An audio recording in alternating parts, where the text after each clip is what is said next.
Hello and welcome to a surprisingly sunny Teesside Autodrome for round 3 of the NRG Karting Owner Sprint Series. A little bit of overnight rain has played a part in the 3-lap warm-ups this morning. We are heading towards the end of our first qualifying session, the first of 3 for our Coma Bambinos. We then head to Honda Cadet and Honda R200 with an Intermax in there as well. Archie Mostyn will be on pole position, a time of 1:07.31. Just a little bit off what we'd expect to see the Bambino pace because of a damp far end of the circuit round South Bank and hairpin number 3. Logan Grassi Durarte sets the time for second place, a much improved time for Logan compared to where we saw him last month. He's now down in the 102s. He was doing 105s, 106s at round number 2, so a great improvement for Logan, who was on track, wasn't on track yesterday, so he's just arrived this morning and beat his personal best by nearly 3 seconds. And with a race day tomorrow as well, that will bode very, very well for the driver of the number 28. So we've got 2 qualifying sessions up in a few moments' time before we head into our traditional race day of 3 heats and a final here at Teesside Autodrome. Circuit is clear. We await the arrival of our Honda 200 drivers. I'm good to go when you're ready. So as per the usual double-header format, the qualifying sessions are slightly shorter because usually we qualify on a Saturday afternoon with racing on a Sunday, and now we are qualifying on a Saturday morning with a race this afternoon, and then we're going to repeat the format tomorrow morning as well. So let's see if any of our Honda runners have been brave and gone with some slick tyres, although they were on the dummy grid around about 10 minutes ago. So they will have probably geared themselves up in terms of tyres for what the track conditions would have been around about 15 minutes ago. But then when Senior Pro Kart went out, they were 1.5 seconds off the pace. The Bambinos were on the LeConte all-weather tyre, and they were pretty much bang on where we'd expect them to be. Now, with it being a shorter session at 5 minutes, timer's not moving, Cat. With it being that shorter session of 5 minutes, it will mean that even our drivers on wet tyres won't be taking a huge amount of life out of them.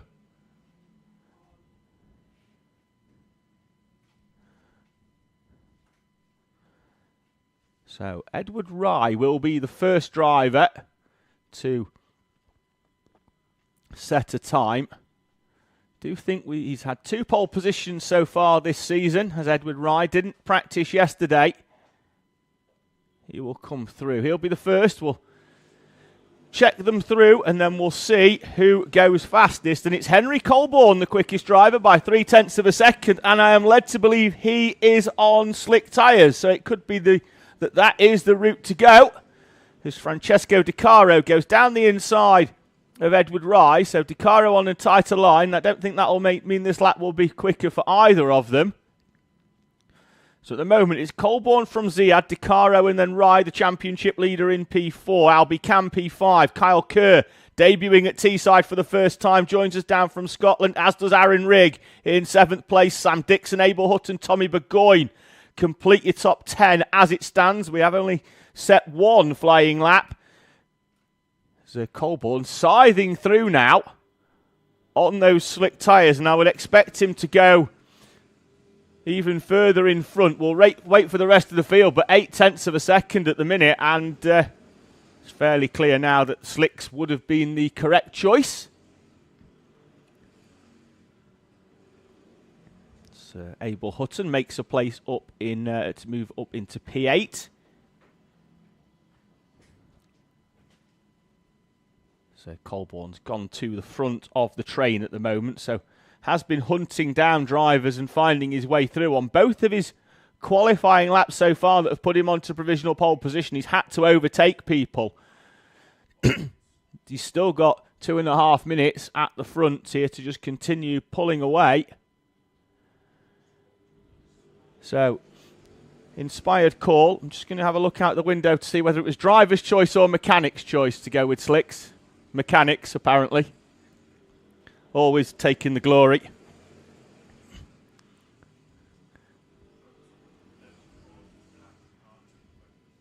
So, improvement there for Sam Dixon. He jumps up into 6th place. Does Dixon in the 76. Gains 3 places. Was down in 9th, which is a little bit out of position for Dixon, who's had a very strong opening couple of rounds to the season. Moved himself up into podium contention. It's still elusive for him, a podium here at Teesside, but he's been there or thereabouts in that top 6, and that's where he currently sits at the moment. Has opted to go out in qualifying pretty much on his own, whereas some drivers will try and go out with other drivers round them to use them as a target, or they'll make a pre-qualifying plan to work together. Dixon's gone out towards the tail end of the field, does have some karts in front of him to try and hunt down, but at the moment, with 1 minute and 20 on the clock,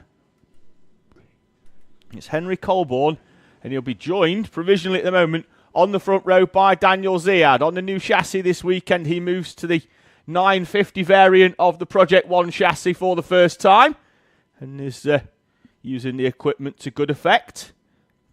So, on screen, we see Aston Wilson there in the green and dark blue machine, currently in P11 for Aston Wilson, a graduate of our Bambino class last year.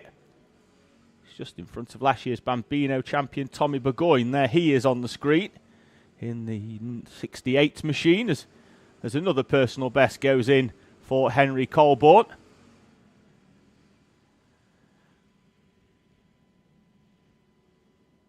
.30 seconds on the clock. Colborne will get round for another lap here. Not that he'll need it.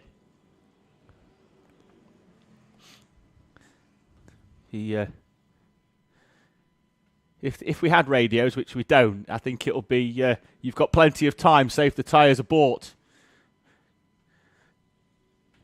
But you can't tell that to a racing driver. Head down, and for the first time, doesn't set an improved time. The checkered flag is out. So Colborne and Ziad got through, as did DiCaro. They'll have another chance. Albie Cam up into 3rd place on that lap. But Francesco DiCaro, who set his personal best on lap 2, will have an opportunity, as will Sam Dixon, although Dixon's just come through now and he doesn't improve. He will start P6 on the outside of row number 3. So Colborne and Ziad on the front row as it stands, unless Daniel Ziad can pull 9/10 of a second out. It's going to be Henry Colborne on pole position for what I believe to be the first time here at Teesside. He's navigating some lap traffic, but it's not going to do him any harm. Daniel Ziad comes through. Can he or DiCaro improve? Ziad second. No improvement for DiCaro. It'll be Colborne and Ziad then on the front row. Colborne on pole position. Albie Cam will start 3rd. The best qualifying for him here at Teesside, alongside Francesco DiCaro on row number 2. Edward Rye, 7 race wins so far out of 8 attempts, will go off P5. His worst qualifying of the season. He's been on pole position for the first 2 rounds. He's got Sam Dixon alongside him. A best qualifying for Alfie Keeling, P7 for the 78, which is a great effort for Alfie because I'm led to believe he had a bit of an incident off track last night and is feeling the effects of that. So he goes off P7, a bit of adrenaline running through his young veins. Aaron Rigg, the highest of our debutants, will start in P8 on the outside of row number 4. Aston Wilson and Abel Hutton round out your top 10, with Kyle Kerr and Sebastian McCarthy out of position. McCarthy, having podiumed here at round 1, will start in P12. Tommy Burgoyne and Oliver Bullock, Aidan Donnelly and Harry Scrafton, with Andrew McCrossan and Edward Charlton completing your 18 kart grid here then in Honda 200 at Teesside for round number 3.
Welcome back then to our final qualifying session of the morning.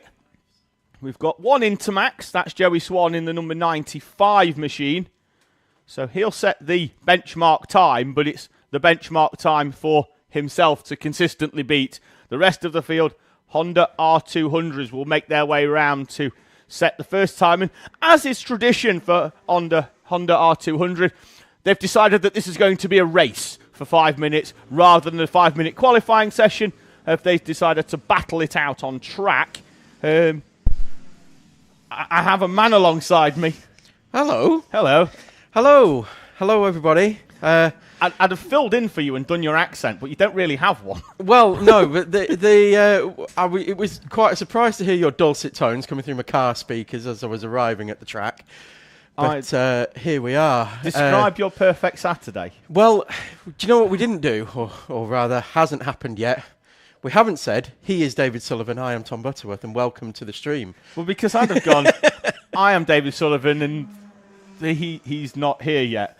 But it's fine. Hello, mate. Hello, mate. Good. We've got a qualifying session going on. Tom Nichols has set the fastest time, and then that's immediately eclipsed this time round by Luca Bachuev, Dexter Petty, Ashton Horspool, Harry Pennington, Tom Nichols, Aaron Berridge, Peter Webster, Oliver James Smith for the first time here at Teesside. Don't believe he practiced yesterday, so he'll be getting to grips with this track early doors. JJ Allen, Jensen Whitehead and Matthew Plant. Plant with a very slow opening lap of 55 seconds. Whether he's just decided to open up some gap on track by easing himself round.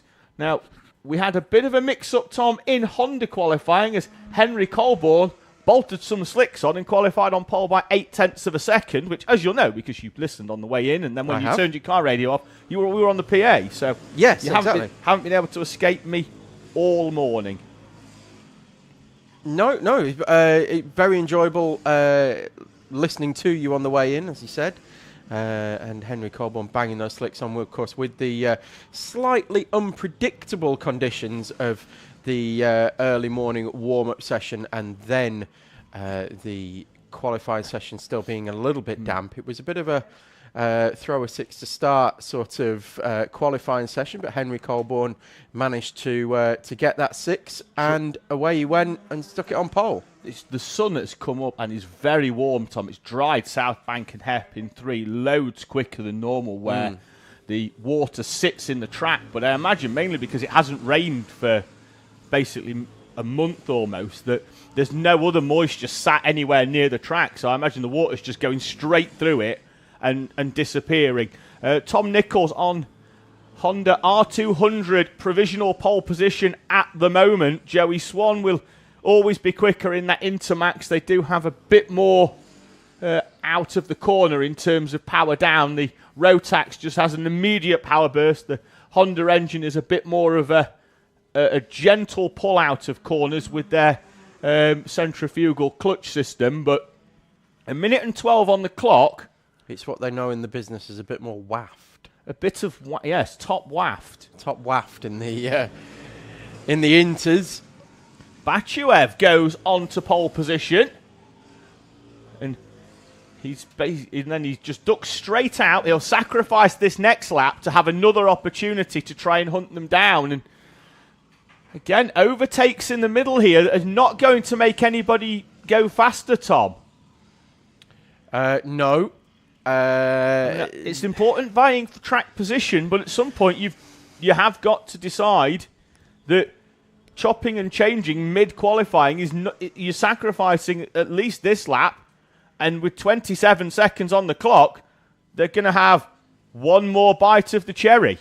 Yeah, it's one of those things where when all things are created equal, i.e. chassis, engine, etc., etc., etc., in this class, to make it as even as possible, you do want to be in a train of karts, absolutely, to be moving fast through the air and getting some slipstream, but you want to be sort of, the best way to put it is you want to be last in the train with about 1.5 second gap, because you're not really going to make that up over the course of a lap, but you get the full benefit of everybody clearing the air in front of you. Yeah. And you certainly don't want to be overtaking people because you will be costing yourself time and them time as well.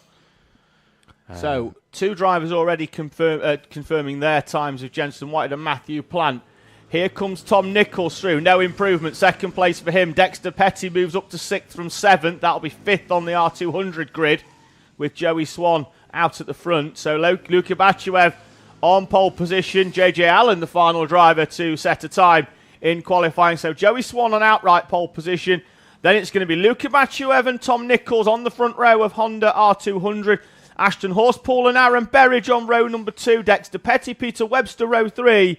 In front of Harry Pennington and JJ Allen. Oliver James Smith and Jenson Whitehead and Matthew Plant in a qualifying session there, Tom, that I think we've had a couple of drivers go out on wet tyres, and you can tell they are some 3-4 seconds off the pace. So they've rolled the dice.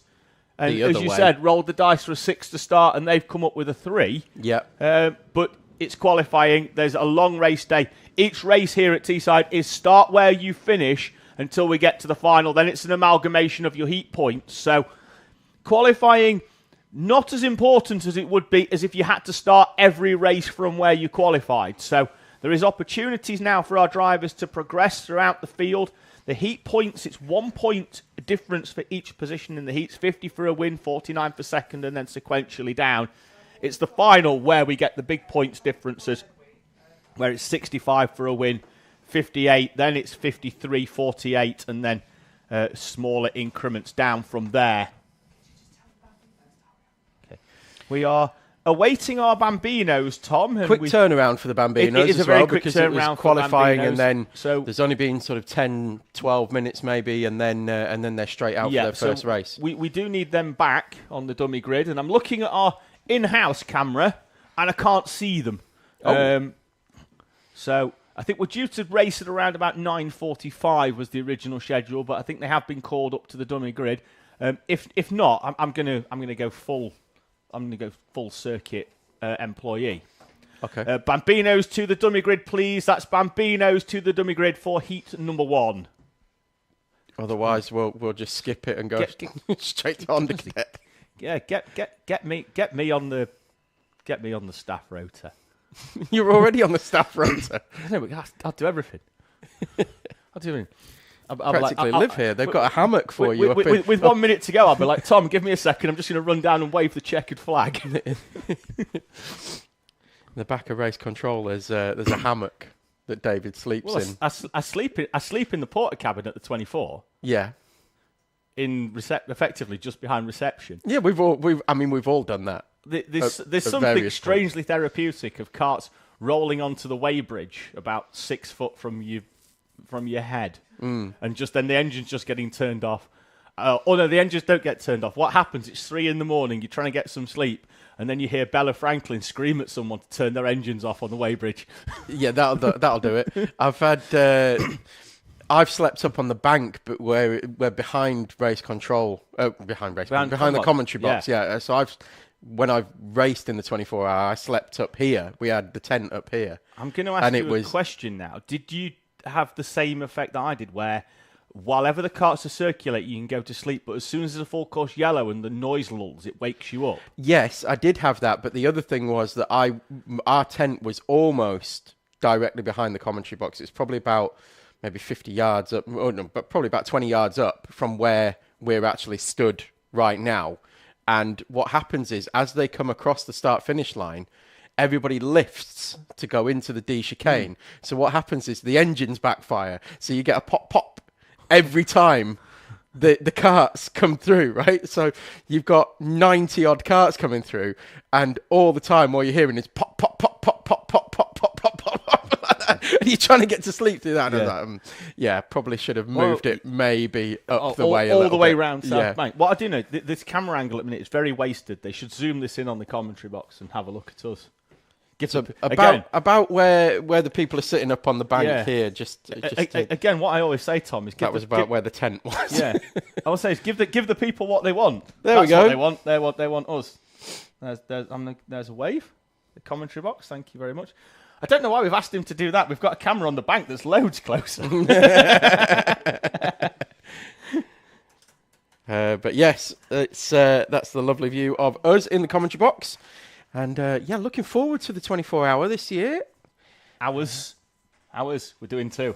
We're covering 2. The 2 24-hour races that we're doing.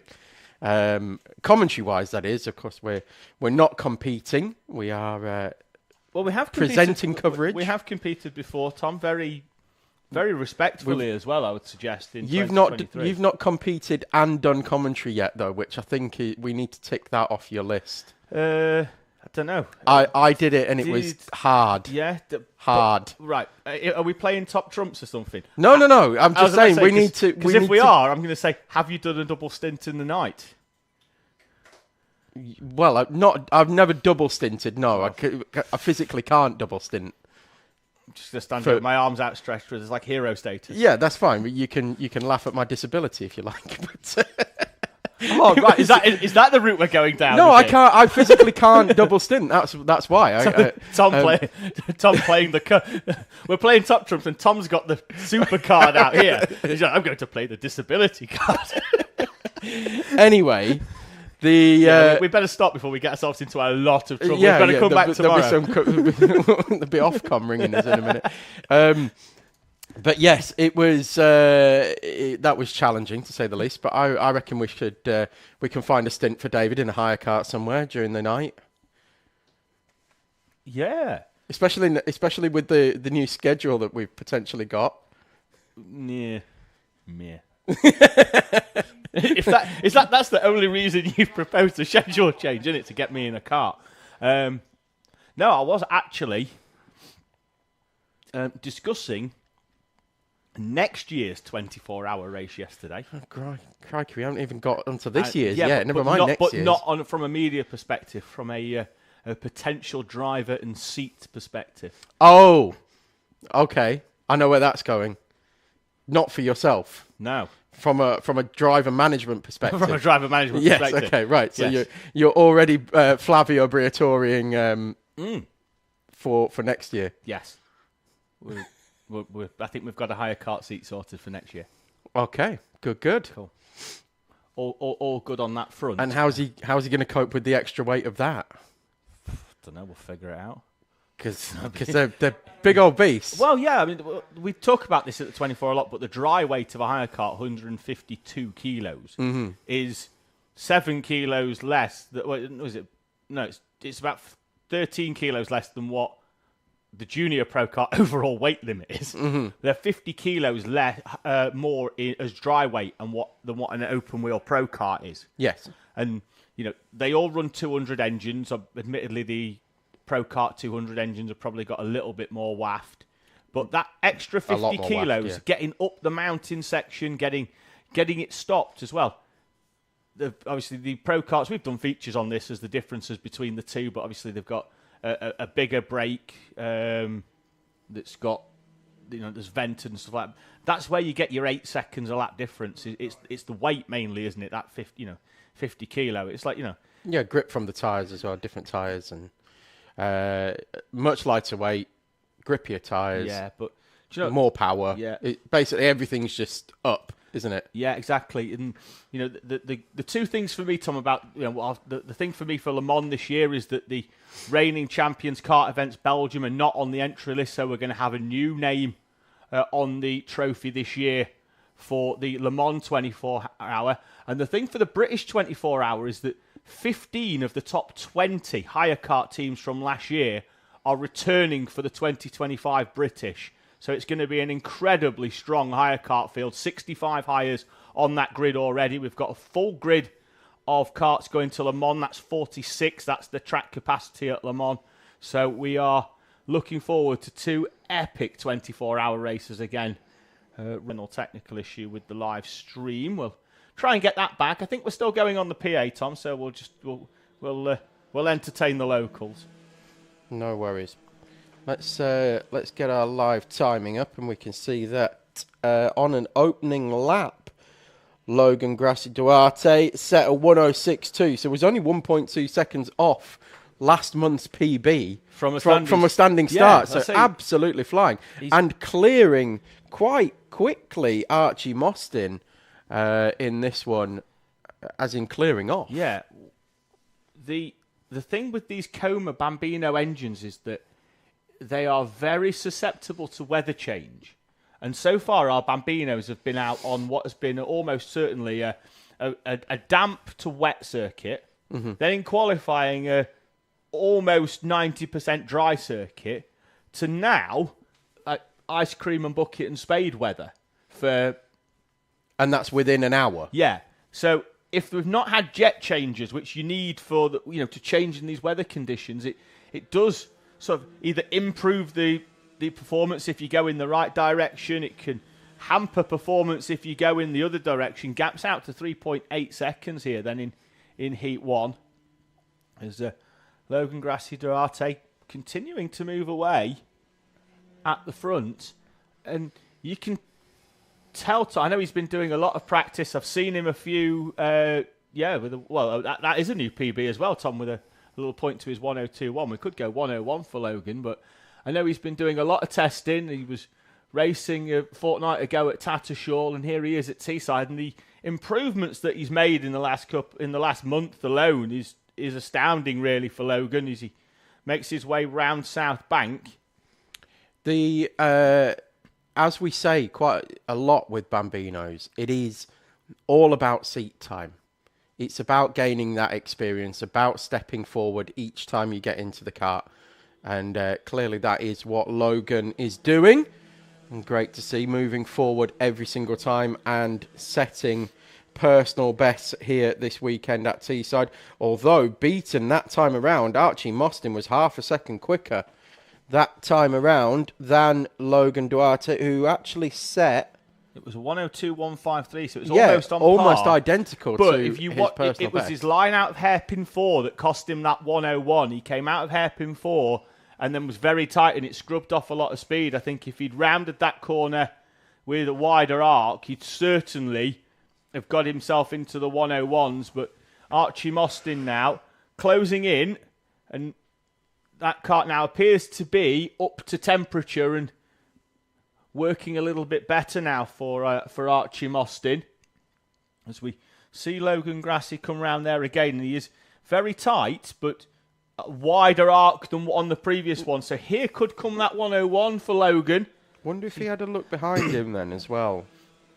It is a 101. It's a 101.6 for Logan, and it's almost matched. What's that, 5,000th of a second between the two of them? So very evenly matched. Now, what Logan did do when he came over the start-finish line, he had a quick look up on the bank to see his mechanic. So, which I'm assuming was hand signals of "Go on, keep going. You're doing absolutely fantastic." Head down, crack on. Don't look behind you. Yeah, that's normally the advice. I'm a bit confused up here on the bank because we're only 3 minutes away from a checkered flag, and we've got one of the Honda cadet drivers still up on the bank. He's got 3 minutes to get back and ready for his race, and no, he's gone running. He's just realised. Top work, Harry. Well done. It's a fast turnaround in the morning for our Bambinos, our Hondas, and our R200s. In that they've by the time that Junior Rotax will have done their first heat, these drivers will have done a 3-lap warm-up, a qualifying session, and their first heat. Everyone else has just done the 3-lap warm-up. Yep. So it's a fast turnaround for them. You know, drivers have got to sort of stay fresh. You know, try and stay refreshed as well. We've got to take on fluids and some energy. Not sure what's on the menu card for our cadet drivers and Rotax drivers and things like that for the day. In the cafe? Well, not just in the cafe, but just in general. I mean, are we on golden arches and things like that for lunch, or are we on protein and carbs? Oh, mate, if you go anywhere other than the cafe, you need taking into a dark room and beating with a stick. Not that I'm advocating that as an acceptable form of punishment. We have actually started doing rice boxes with sliced Oh, chicken. there we go. Just gone. We've started doing rice boxes, but this. and steak and stuff. But what I thought that was where it's going to be, we have started taking people into a dark room and beating them if they don't use the cafe.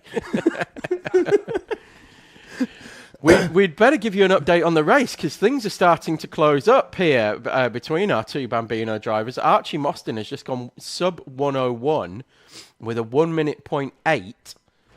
Logan Grassi Duarte is very, very consistent in terms of lap times. Personal best now a 101.699. So again, going quicker and quicker here today. But last lap in the 102.1s is about where he's been for most of the race. So very consistent there. Archie Mostyn starting to get quicker and starting to reel in. Got a target, hasn't he, now? Well, he certainly has. And we've got 45 seconds to go plus a lap. So this will be the penultimate lap. So not a lot of time for Archie Mostyn, but that gap is closing all the time. Every single corner. And in fact, he's right there now. Yeah, 1.5 laps for Archie Mostyn to try and find a way through. And potentially new territory leading a race for Logan Grassi Duarte. He's done very, very well so far. I know that he races other series where they have random grids, so he will have had an opportunity to go off the front before, but doesn't seem phased, Tom. He's not spending a lot of time looking over his shoulder backwards and forwards, which is what you will find from a newer driver. So just got his head down and focusing, doing very well. Archie Mostyn up onto the back of him. And Bambinos are difficult to overtake unless you create the opportunity for your rival. They're side by side almost on the exit of hairpin 4.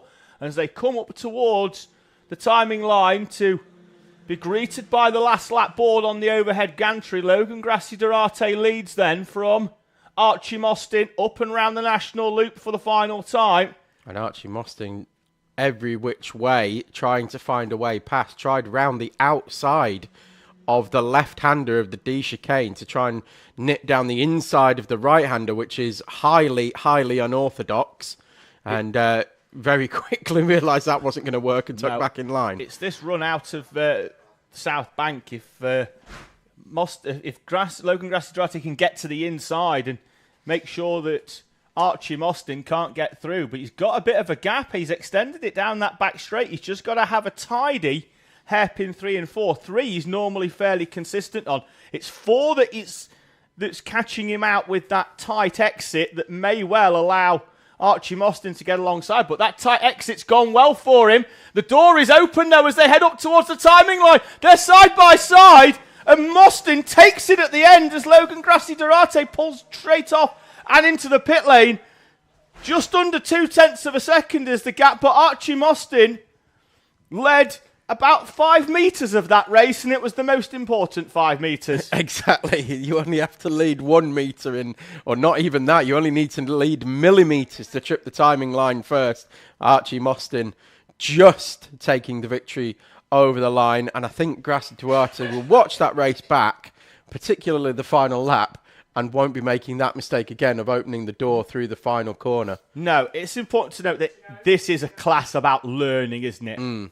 It is a class for learning, and you know they make the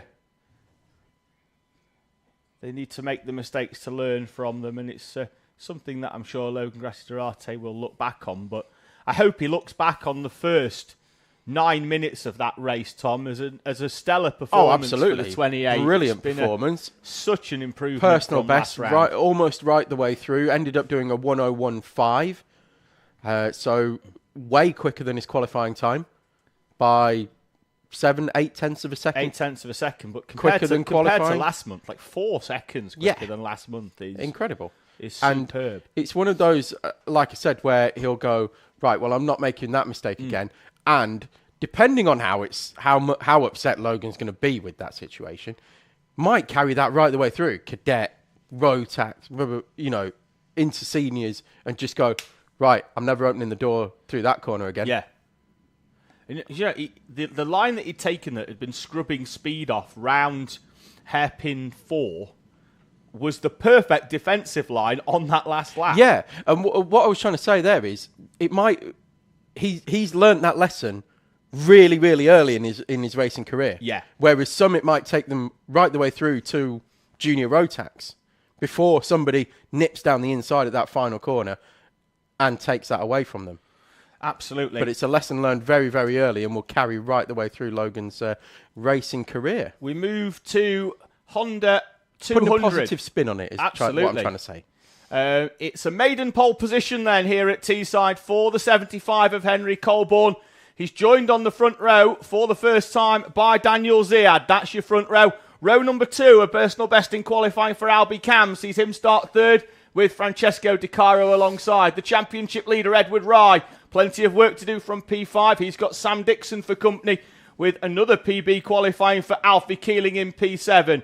Aaron Rigg, the debutant, will start in P number 8. Aston Wilson and Abel Hutton. Then it's going to be Kyle Kerr, Sebastian McCarthy, Tommy Burgoyne in front of Oliver Bullock, Aidan Donnelly and Harry Scrafton with Andrew McCrossan and Edward Charlton completing your 18 kart Honda grid. And you'll be pleased to know, Tom, some new names for you to familiarise yourself with. Yes. With all from over the border. Scottish takeover. Yes, I can assure you that it's the weather is very different over there today, or up there today. Normal service has been resumed. It's going to rain for the next week and a bit. So after 3 weeks of absolutely bone dry weather, not a drop of rain in the air, it's now going to rain for the next week again. So, yeah. Normal service resumed north of the border. It's weird. I'm looking out the window at loads of drivers that used to race cadet last year that I'm still expecting to see on the grid, and they're not there. You've got Scarlett Whitaker Dunn, Layla Berryman, you've got Joshua Sullivan. They're all watching, but I'm still expecting them because they've been in cadets for the last 4 years. And you're like, why are you not on the grid? Exactly. Why? It was like Harry Scrafton 2 minutes ago. It's like, get yourself down there. There's a race on. Francesco Di Caro just getting rolled back into his P4 berth. So, Henry Colborne, who took his first national victory a few weeks ago, is lining up on pole position. Green is up, green is down, we're away in racing. Good start from Ziad. It's the importance of getting across onto the inside up towards the national loop. Colborne will lead them through then from Ziad and Cam. The rest of the field filtering through as there's still a few going side by side in the middle of the pack. They'll need to sort themselves out for the chicanes and do. As Colborne, defensive line on lap number 1, but was clear of Ziad. There's going to be a switchback lined up out of hairpin 1 into 2 by Edward Rye on Francesco Di Caro. He's alongside early. Will he be alongside enough? No, he's not. Door closed by Di Caro up towards South Bank.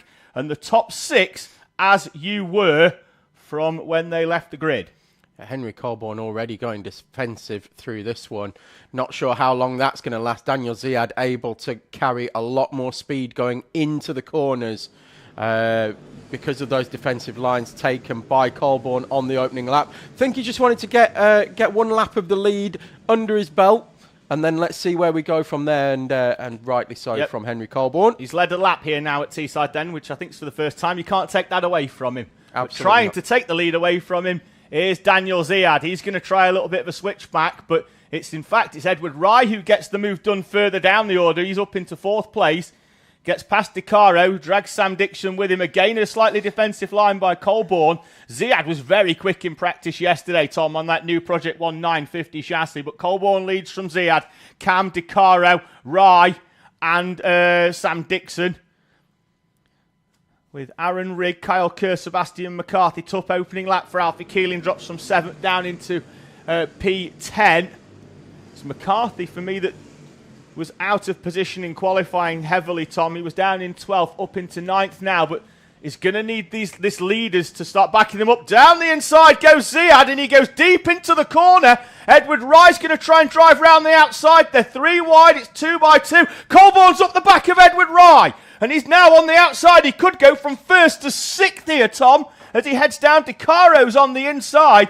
How Henry Colborne's come out of that in P3, I will never know. Yeah, block pass from Ziad into hairpin 1, and that then caused the concertina effect as they go side by side. And now Edward Rye through to the lead. Oh, the championship leader with an expert lap there, threading the needle corner by corner. The experience showing from Edward Rye. 7 race victories from 8 starts so far this season. A tough qualifying, but the class shining through for the 66. Up 4 places just on that 1 lap. Oh, Colborne tries to do to to Ziad what Ziad did to him on the previous lap, and that's allowed DeCaro and Albie Cam down the inside.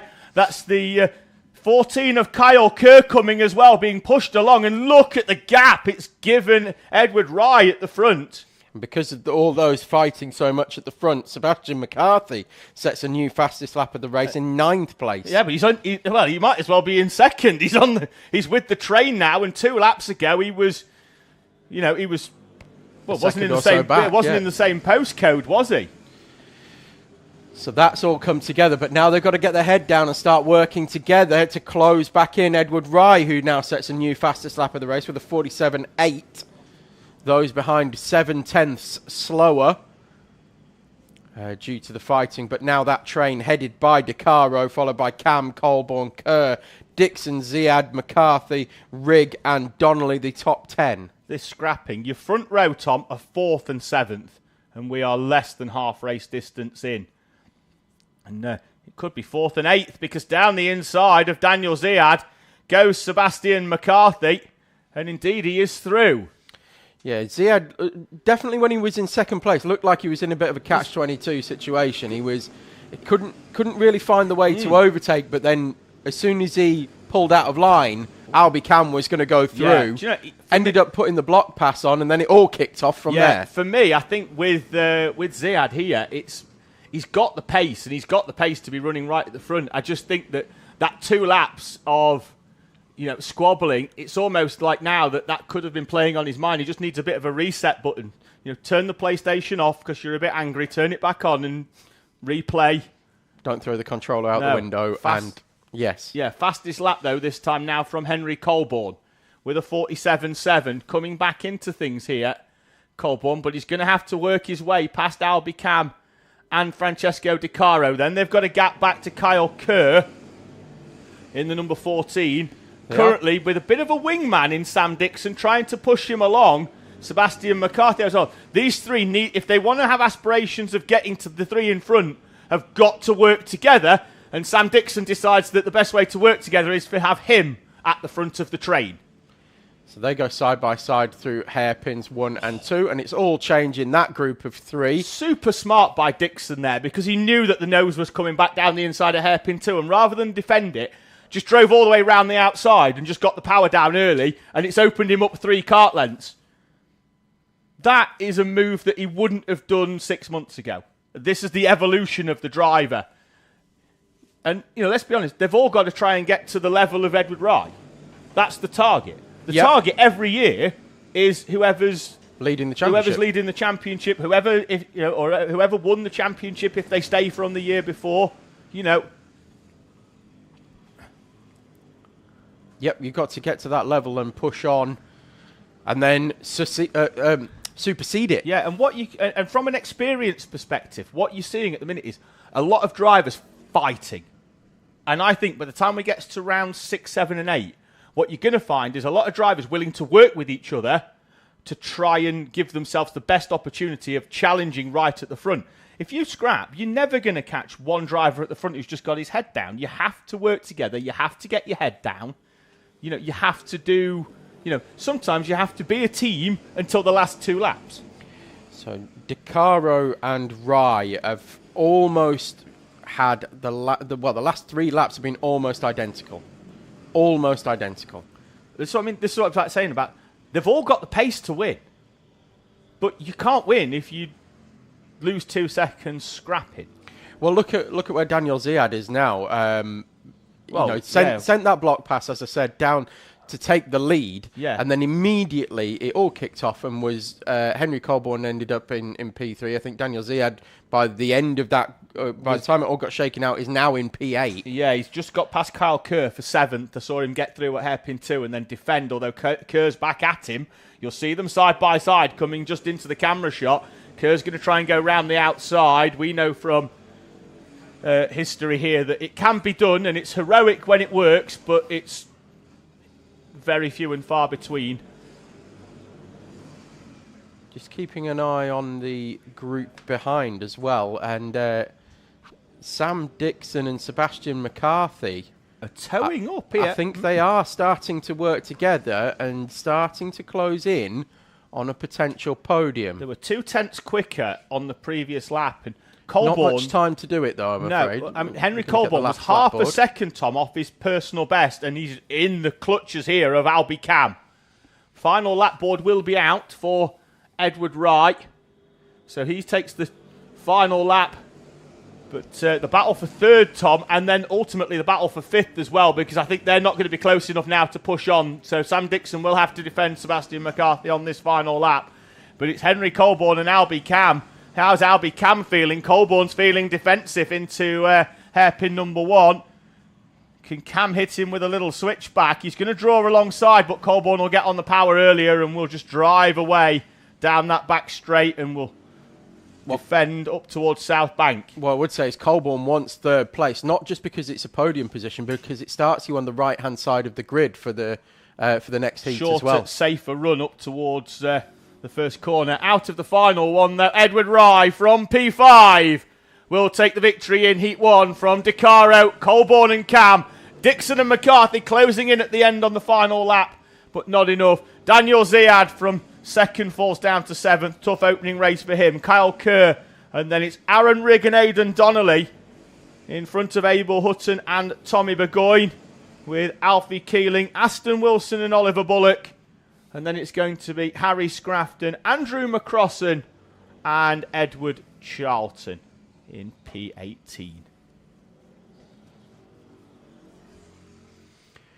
And that brings to an end our first heat of Honda Cadets. Coming up next will be the R200 and our sole Intermax of Joey Swan. Will be going off in a few moments' time. I was just having a look at the names further down the order. Of course, we've got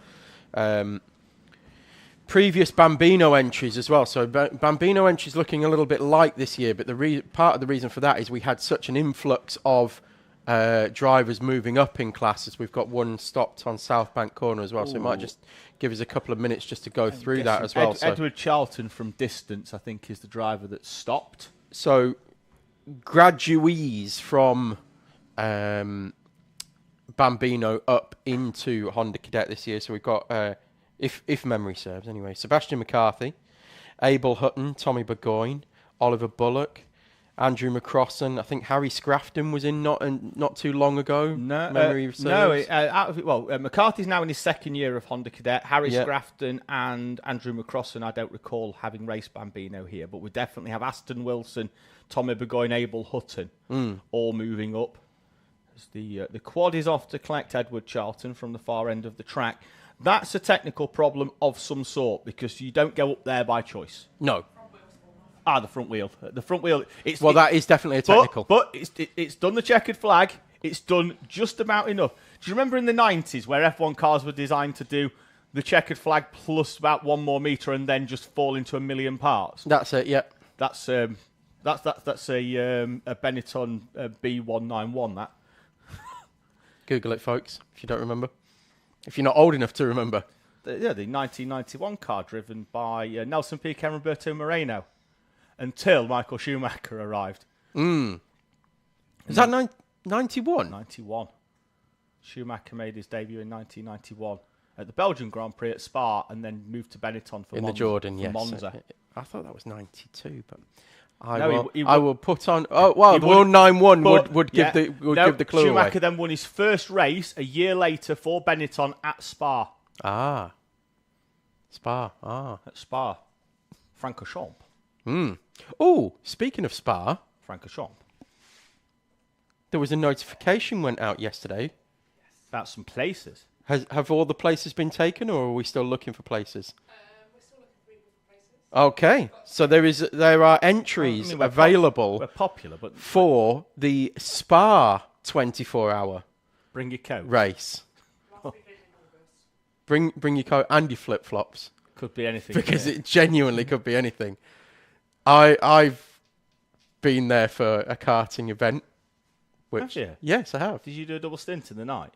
No, there were no double stints, but we did rather well, to be fair. But the Saturday, everybody got sunburn, and the Sunday, everybody was recovering from their sunburn, and then it became very, very sunny again, and then it tipped it down for about an hour, and 45 minutes later, the track was bone dry again. So it is bonkers, the weather around there. Well, welcome to the Belgiums. It was absolutely yes, I see insane. there, front left. That's a stub axle issue, that, I think. But back on topic, there are entries open for the Spa 24, or entries available, should I say, for the Spa 24-hour event. Karts provided by Teesside, and I think the organisation by Teesside? No, we do all the mechanics. Mechanicking and karts Might help about doing time. provided by Teesside. So how do they get on it? Is it on Alpha Timing, or? No, they just need to contact me directly. Okay, if you get in touch with Kat here at Teesside, you can have a word and find out the entry cost. I think it's about Around 3,000.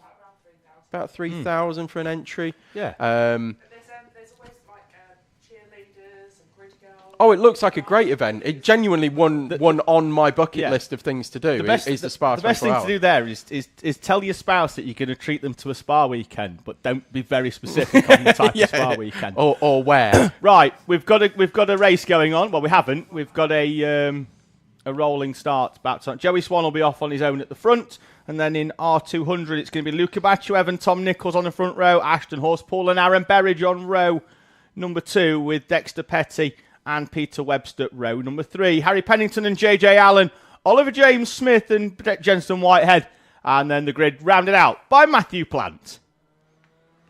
And Joey Swan is away and racing in the only and sole Intermax here this weekend, or certainly for today. Joey Swan just making his way around as our R200s head to the line. Good start from the outside of Tom Nichols. Can he sweep all the way round the outside of Luca Bachuev? Thought he was going to, but doesn't. He's going to slot back in. Oh, he's squeezed out by Ashton Horspool, and the charging Dexter Petty up to second place from the third row. And just a bit further down the order, Jensen Whitehead's had a lively opening lap as he was fully sideways around the outside at hairpin 1. And again, he didn't have a chance really to get as much heat in his tyres because he did have an excursion on the outlap as well. Yes, he did, yeah. But certainly looking very lively, and again in through hairpin 4, Jensen Whitehead and I think it's Oliver James Smith. In fact, it is Oliver James Smith. They were coming together and duking it out. James Smith, JJ Allen and Jensen Whitehead through hairpin 4 that time around. So Bachuev leads R200 then from Dexter Petty, Horspool, Berridge and Nichols, your top 5. Peter Webster up into P6 in that class from Harry Pennington, Matthew Plant. Then it's the trio mentioned earlier by Tom Smith, Allen and Whitehead. Top 4 sees Ashton Horspool sliding down the inside of Dexter Petty. Petty straight back down the inside of Horspool into hairpin 4. The only beneficiary of this will be Luca Bachuev at the front. Oh, no, Aaron Berridge as well. He's a beneficiary. He's managed to move up into third place. Yeah, spotted a gap created by Horspool and followed straight through and got the move done on Petty. I do love these R's. Just because I can hear the tyre squeal into hairpin number 1 because they get super sticky tyres. Oh, it's Oliver James Smith and JJ Allen. Arm up in the R. Arm up in the air. Put your hands up in the R.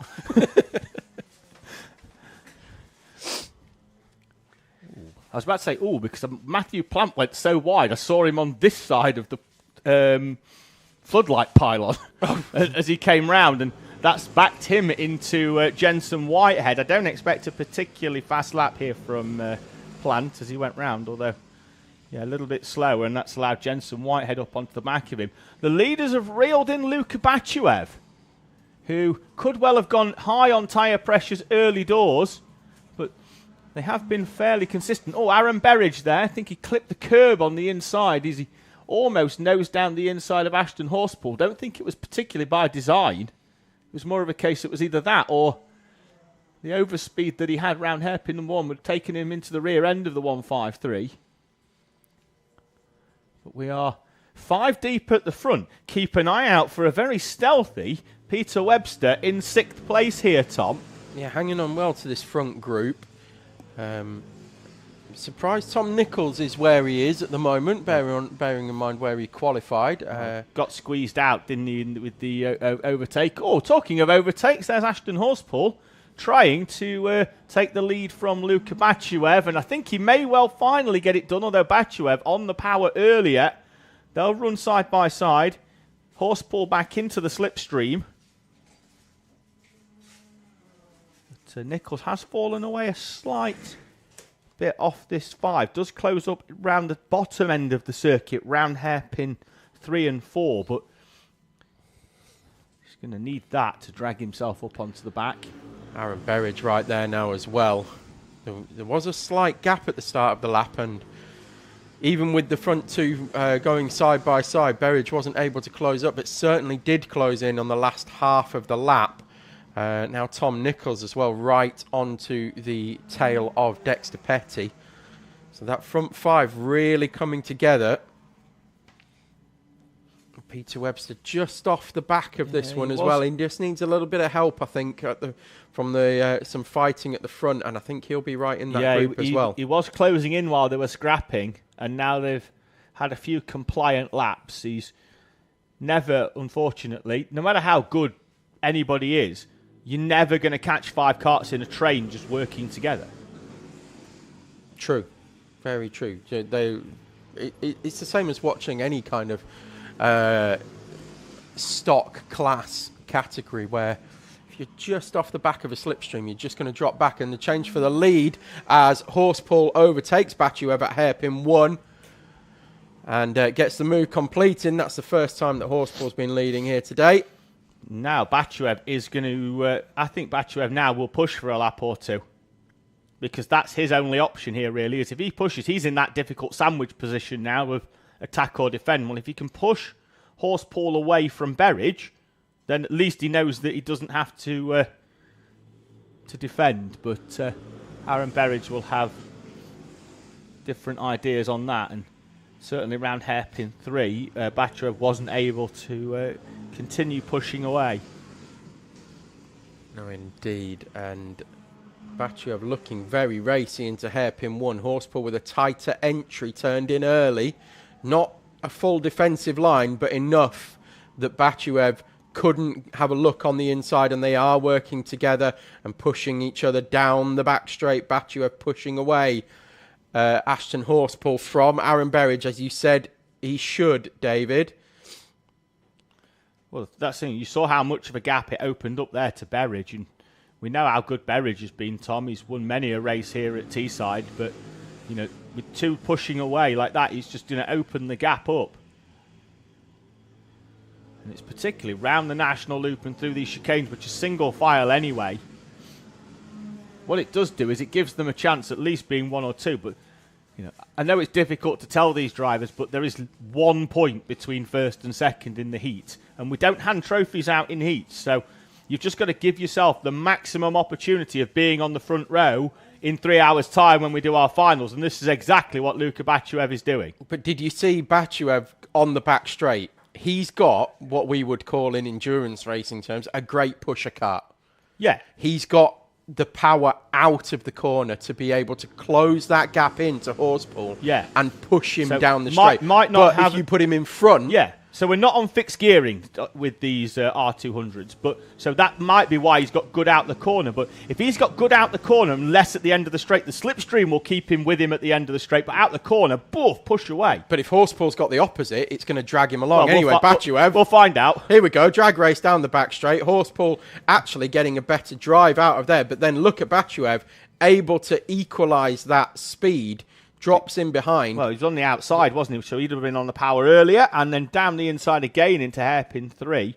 They might see the last lap board here, Tom. It could be tight. They're side by side up towards the timing line. I think Horsepool's going to stick this one out. On to the last lap, is it? No, we have 2 more laps to go. There's Ashton Horsepool. Got a good run out of hairpin 4. And it is the final lap. It is the final lap. There was the timing went to a bit of a malfunction, but it is the last lap. I thought it was going to be. We were down to 0, and then Dexter Petty retiring from inside the top 5. Problems for the 16, and he'll start Heat 1 from the tail end of the grid. He will, but final 2 corners, and it's Horsepool still leading with that fantastic move around the outside of the final corner, starting the final lap, and is going to take victory here from Luka Bachuev. Crosses the line. Oh, hang on. No, I know why, because Joey Swan started his final lap. Oh, yeah, I forgot Joey Swan exists. Joey Swan now takes victory in the Intermax. But you forgot as well. So. I did, but it took a minute to... Poor Joe. Nobody remembers Joey Swan. Anyway, we are now on the final lap, or the final half of the final lap, and Ashton Horsepool is still leading this one from Luka Bachuev. They have pulled very clear now of Aaron Berridge, who's in a lone 3rd place from Tom Nichols and then Peter Webster, and Horsepool defending into hairpin 4. Bachuev pulls alongside on the exit, gets side by side. Is he going to be able to drive right around the outside? I don't think he is. And he isn't, and it is Ashton Horsepool taking victory in the Honda R200s. Apologies for all the confusion through that one. Can you tell it's our first race back for a couple of weeks? So Horsepool takes victory in Honda R200s from Bachuev, Berridge, Nichols, Webster, Pennington, Whitehead, Smith, Plant, Allen, and the aforementioned retiree of Dexter Petty. Of course, Joey Swan, our only Intermax runner, taking victory in that class. I'm going to have to release a statement apologising to Joey Swan for forgetting that he was here. It's not that we forgot he was here. It was that we were trying to figure out why the timing wasn't showing the final lap. Well, yeah, it went down to 0. Joey Swan hadn't taken his final lap. It went through the 0, and it went down to 0. And Ashton took it. I was like, well, why has it not said last lap? Ashton's my leader. Forgot about Joey. So there we go. Bringing to an end our first heat for Honda R200s and Intermax. And going up next will be our junior and sole senior runner in Senior Max. So we've got 1 Intermax and 1 Senior Max here this weekend. But pole for our random grid in Junior Rotax goes to Layla Berryman, with Holly Swan alongside, making an all-female front row with Morgan Cooney, Jacob Carnes, Alex Forsyth, Freddie Widrington, Joseph Yao and Jaden Stonehouse. Jack Moss and Darcy Hall round out the top 10. Evelyn By, Riley Sims-Ezard, Oliver O'Donovan, Sam Robson and Isabella Stansmore-Wilson, the 15 runners of Junior Rotax, followed by our sole senior runner of Paul Swan, who will go off around about half a lap behind for... Oof, look at the wind picking up as well. I'm just looking at the marshal right opposite the commentary box with the yellow flag in hand.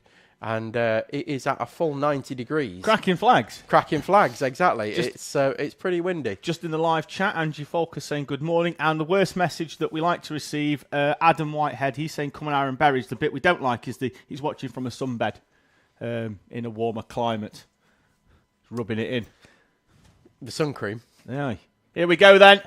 Junior Rotax in towards the timing line. Away we go as Layla Berryman leads us up towards the national loop. Ooh, and his cracking start from, I think Morgan that was Morgan Cooney. Cooney, yeah. Oh, and then a huge chunk of curb there by the 22 as they make their way through. That's Jacob Carnes.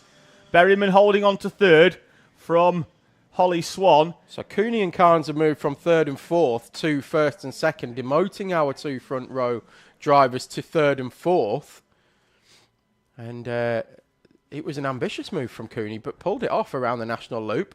And Cooney followed through. Carnes followed through. Spin at hairpin number 3 for Jaden Stonehouse in the 27. Morgan Cooney then will lead us over the line at the first time of asking from Carnes, Swan, Berryman, Yao, Forsyth, Widrington, Moss, Darcy Hall and Riley Sims-Ezard. Isabella Stansmore-Wilson, the biggest mover, up 4 from 15th to 11th. O'Donovan, Bye, Robson and Stonehouse complete your juniors. Yeah, Evelyn Bye putting a move on as well, I think, at hairpin 1. As they head into hairpin 3 on lap 2, and Holly Swan looking very racy on the back of Jacob Carnes. We'll start to head through and start lap 3. New fastest lap of the race for already up to 9th place Isabella Stansmore-Wilson. Up another 2 places on that lap to take 9th. Moving through the field very nicely is Stansmore-Wilson, right on the back of Riley Sims-Ezard as well, who is another one making places. He took 2 places last lap around as well. Yeah, Sims-Ezard. No testing yesterday, so just the 3-lap warm-up in damp conditions to get himself into it. And just on the inside there, Holly Swan taking 2nd place back from Jacob Carnes. And Joseph Yao is in that 4th place, Tom, but the reigning champion here at Teesside, going well. Stansmore-Wilson once again taking another place of Riley Sims-Ezard, up to 8th now, and another new fastest lap of the race, even with that overtake. And 4th place, Joseph Yao, got all crossed up into hairpin 1. Thought about making the move on Jacob Carnes, but the door was closing very rapidly and almost lost control trying to avoid a collision there, did Joseph Yao. Actually did very well to get out of that situation and keep all 4 wheels pointing in the right direction. Then sends it up the inside at hairpin 4. I think there was a little bit of side-to-side contact. Didn't get the move completed. And that has dropped him back into the clutches of Layla Berryman. And again, Stansmore-Wilson and Sims-Ezard moving up another place, 7th and 8th respectively for them. Yes. And they're now right on the tail of this train. Stansmore-Wilson up onto the back of Freddie Widrington as Joseph Yao tries to get down the inside of Carnes. And then Carnes, there's contact between Carnes and Widrington. Carnes was trying to get the switch back into the hairpin. And as Widrington and made the right-hand turn into that corner, there was contact between the two of them, and it's tipped Freddie Widrington into a spin out of 6th place. I think it's dropped everybody away, though, Tom, as well, because Stansmore-Wilson's had to take evasive action, and that's dropped her.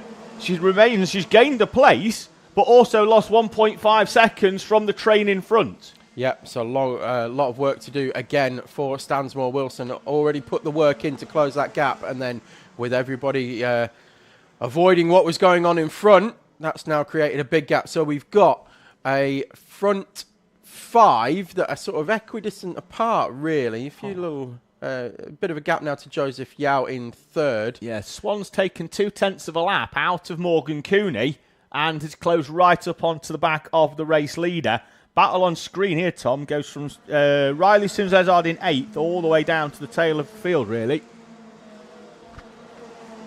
I'm interested to see whether Sims-Ezard is going to be able to go with Stansmore-Wilson. It doesn't show it on that lap. He was 6/10 slower. So Stansmore-Wilson 41.9 was 4/10 quicker than Morgan Cooney leading this race currently. So looks like she is going to start making her way towards the front again, or this front group. As I said, interested to see whether Sims-Ezard is going to be able to go with pace-wise and start to close that gap. Biggest movers of the race so far are those two. But it is going to be Morgan Cooney now being hounded by Holly Swan for the lead once again. Holly Swan led for about 5 metres so far in this race. Layla Berryman going off pole, Holly Swan alongside in 2nd. And both of those were immediately overtaken in the national loop. Also, Joseph Yao has very quickly closed that gap. About half a lap has reduced that gap from 7/10 at the line. 7/10 over the line, yeah, to nothing. And he's up into second place. Less than nothing because he's now up into second. Yeah, we just caught it on the camera a few moments ago. It was in the background, but... oh, we've got another spin. Is that Carnes again in the 22? It is Carnes involved for a second time. Admittedly, his first one, he was very much a passenger to Freddie Witherington as they just sort of crossed lines. But that one, round for the second time for Jacob Carnes, and he'll drop down into P12. At the front, though, I feel it could only be a matter of time. A very nervous look over the shoulder by Morgan Cooney at the front, who's done well to hold on, but goes wide at South Bank. That was very much a through you go, rather than I'm going to defend this position. And Morgan Cooney hands over second place as well to Holly Swan. Don't know if he needed to be so benevolent. I think Yao would have found his own way through anyway. Such has been the pace of Joseph Yao in the 88. A bit of an odd one there for Morgan Cooney. Can't quite wrap my head around that. He looked behind and then... It was like he looked behind and then missed his turning point. Yeah. But it looked... Yeah, it looked... And just went wide and then allowed Yao and Swan straight through. I mean, initially, I don't think he knew much about Swan being there, but definitely saw some Joseph Yao in the background. And just behind, you can see, just to the left of the shot there, you're going to see Stansmore Wilson is now closed up on Layla Berryman. Struggling for consistency in lap time is Stansmore Wilson, but she has now made her way through. No, she hasn't, because Layla Berryman takes it back with gusto. Yeah, the ooh was the contact of Stansmore Wilson as they changed lines through the D chicane, just skimming the rear bumper of Layla Berryman. There was no harm done, but we've seen that take two drivers out. And Sims Ezard is able to go with as well, and Oliver O'Donovan isn't far from that as well. So 4th, 5th, 6th and 7th all pretty close together, especially because Stansmore Wilson and Berryman are still fighting it out for 4th. As they went side by side into hairpin 3. So they are now a group of 4 all together. Holly Swan able to go with Joseph Yao as well at the front of this one. This is not done and dusted for Joseph Yao by any means. Holly Swan looking very racy here in Heat 1. So Stansmore Wilson still hasn't found a way past Layla Berryman, and that has allowed Riley Sims Ezard and Oliver O'Donovan to close up, saying that Jack Moss is out of the race on the system, and I don't think I can see him on track, so it does appear that he's pulled off. Riley Sims Ezard's had a problem coming through hairpin 3 and has dropped behind Oliver O'Donovan. Just looked like it bogged down. Stansmore Wilson is finally through on Layla Berryman. Yeah, the kart just looked like it bogged down coming out of hairpin 3, like he got no drive all of a sudden, and O'Donovan was straight through, and that gap's opened up once again. A real opportunity here for Stansmore Wilson throughout the whole race day. She's gone from 15th to 4th, so and that's her back start, so she's going to have a middle and a front, so opportunities to pick up some solid heat points for Isabella Stansmore Wilson towards the final, which is an amalgamation of the 3 heats. Yao's now got a bit of a gap to Holly Swan. It was 2 tenths, now it's out to 4. Morgan Cooney in 3rd place. This will be his best junior Rotax finish of his junior career. Short, albeit three rounds here at Teesside so far, after he's moved out of Hondas. But he's going very, very well.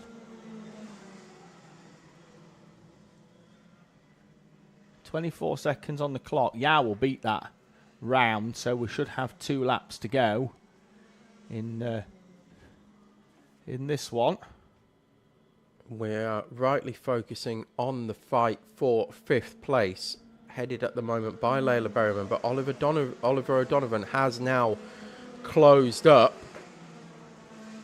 and is challenging for that 5th place. Stansmore Wilson, a new fastest lap of the race in 4th place, half a second quicker than Joseph Yao at the front of this.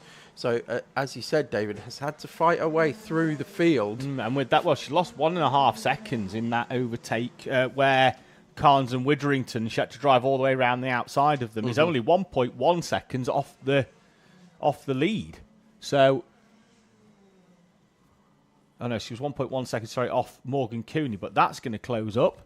And she might have one opportunity at hairpin 4 to find a way through the next time round. Final lap then for Joseph Yao.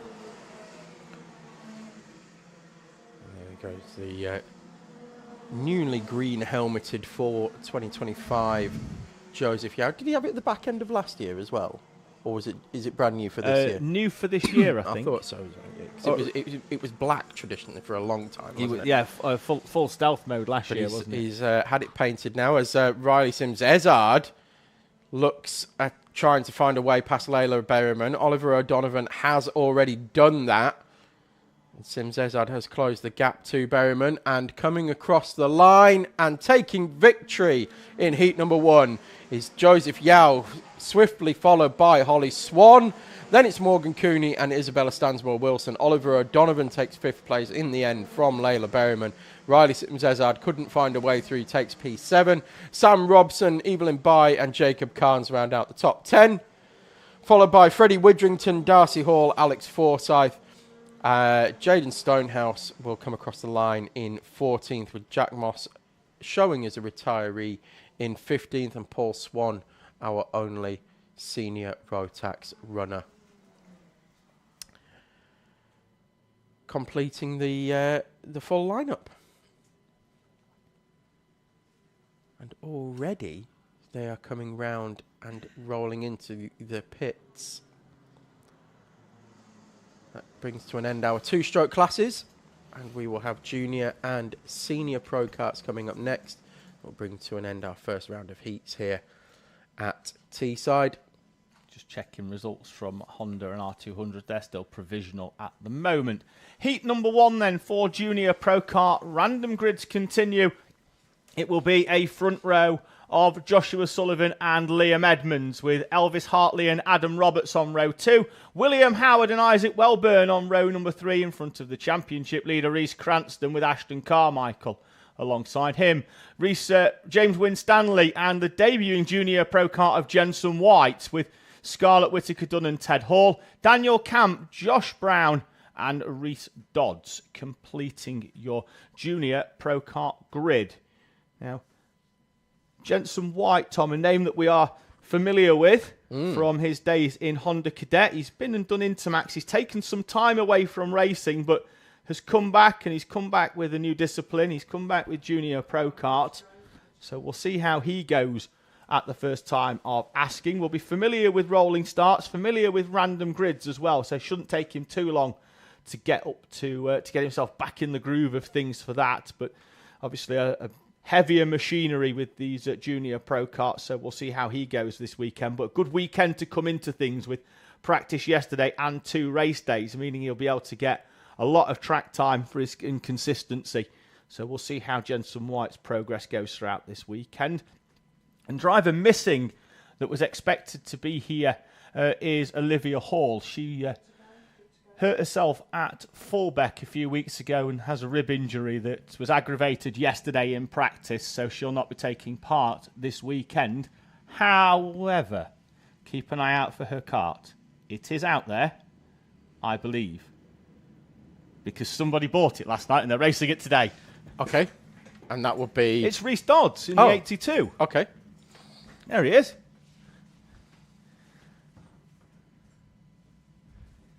So he was due to race anyway, just in a different kart, but then he bought that one. Right. So now he's racing that one. Okay. And what's Olivia doing next? Have they got a new one? Yeah, yes, they've got a new one coming. Right, okay. So it's not a retiree. Definitely not a retiree, but it is this weekend. I did say to her that there is a kind of law that if you retire hurt, you have to come and commentate a heat. Yeah, it's an unwritten rule of Teesside commentary, yes.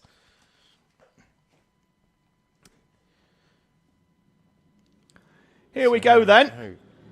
We're away and racing. The green flag drops as they head up towards the national loop for the first time. Sullivan leads then from Liam Edmonds. with Isaac Welburn. A good start from Reece Cranston. He's up into 4th place. Scratch that, he's up into 3rd place as he goes down the inside of Isaac Welburn into turn 1. Welburn down into 4th. He's going to come under pressure then from William Howard as they head down the back straight for the first time. It all looked fairly clean. A couple of people went very, very wide at the national loop as we have a couple of overtakes a bit further down the order. I missed whose numbers they were. I think it might have been Welburn on Hartley. Get them as they come over the line. Cranston up into 2nd place there with a switchback move on Liam Edmonds. Oh, and we've got one round as well. And again, I can't see who's... That's Adam Roberts in the 135. That'd be why I don't recognise it. Yep, because it's a new Kart here this Cranston has weekend. found a way past Sullivan. There was 4 tenths between them, so that was... I missed it while we were looking at Adam Roberts up that end of the track. Now, that was either a dive down the inside on the brakes by Cranston or Sullivan going wide at hairpin number 1. They're the only 2 options, really, aren't they? So I'm covering all bases. Sullivan already looking for a way back through on Cranston, but that only serves to open up the gap as they headed into hairpin 4. Instantly closed up with the slipstream, though, by Sullivan, and starts to push Cranston along as they head over the line and through the D chicane. Cranston with a new fastest lap of the race, unsurprisingly so, given the situation. Cranston has really been the standout this season in Junior Pro Kart. Another driver going into this and with the same as Edward Wright, with 7 out of 8 victories so far this season. Just keeping an eye on the at the rear of the field. You've got Adam Roberts recovering from that spin, having a good look at overtaking Reese Dodds through hairpin 1 and 2, and gets the move completed at South Bank. So Scarlett Whittaker-Dunn slides her way past Isaac Welburn for 8th place.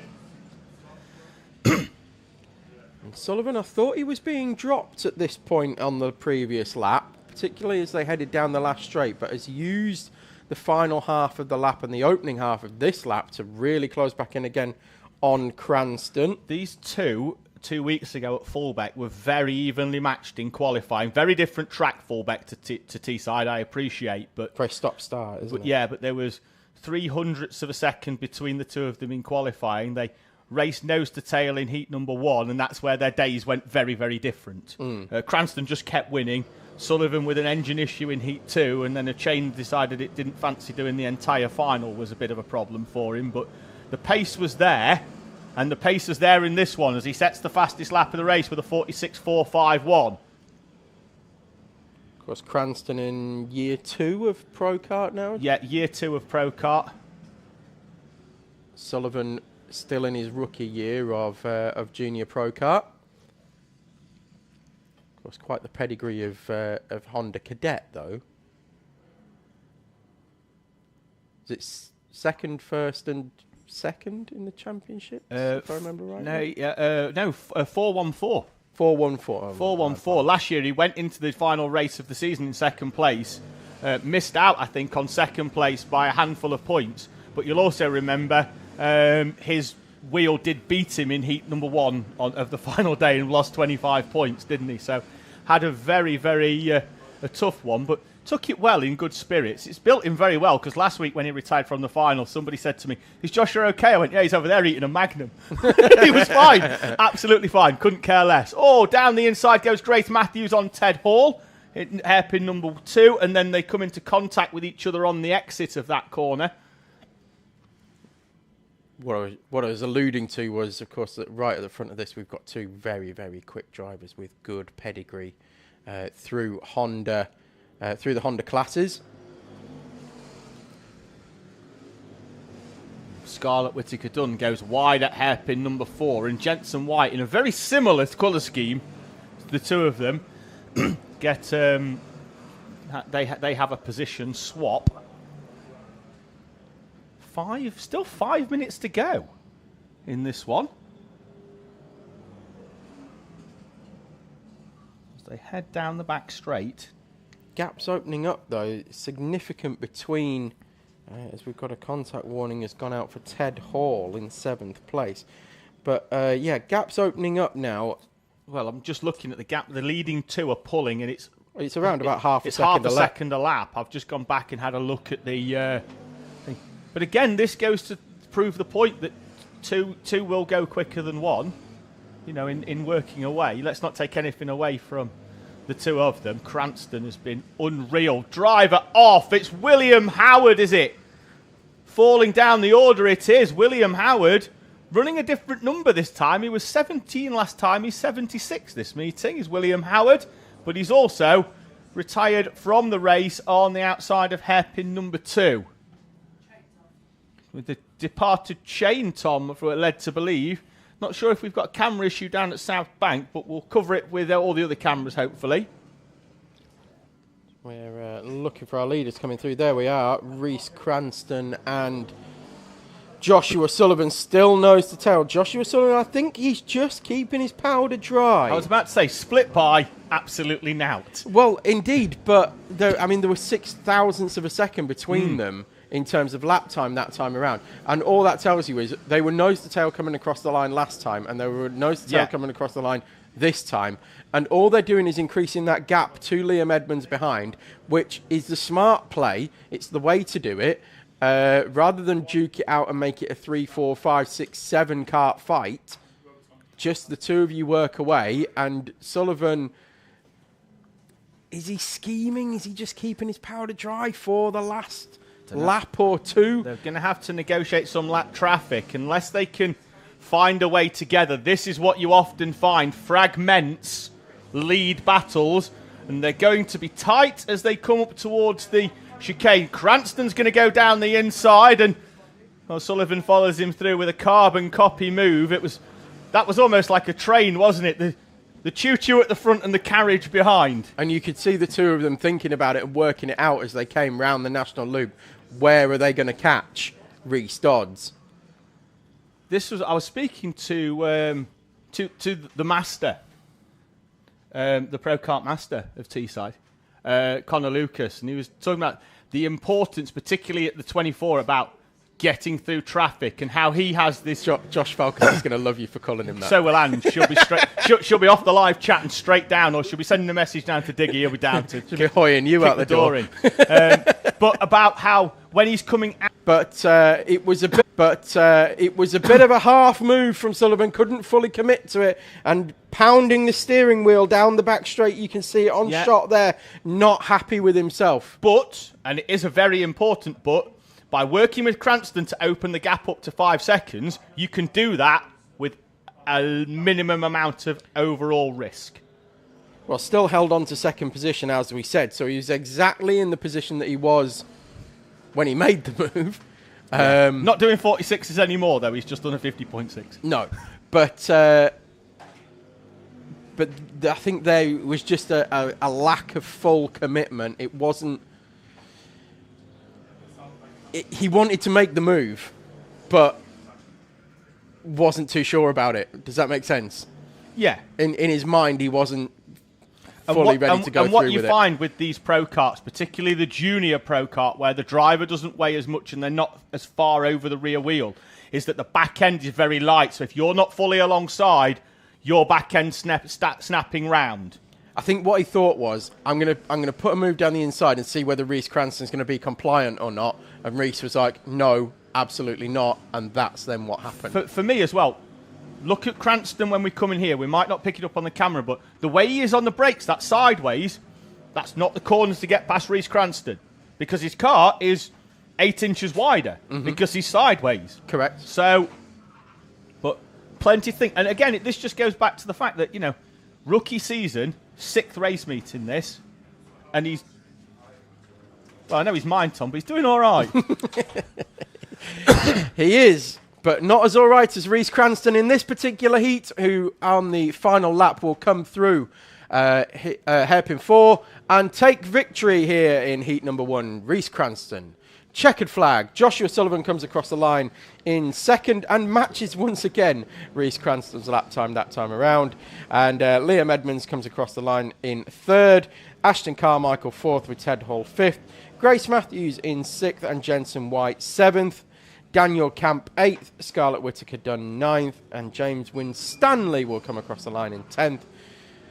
Then we will have Isaac Welburn, Josh Brown, and Elvis Hartley. And then it will be Adam Roberts, Reese Dodds, and William Howard has retired.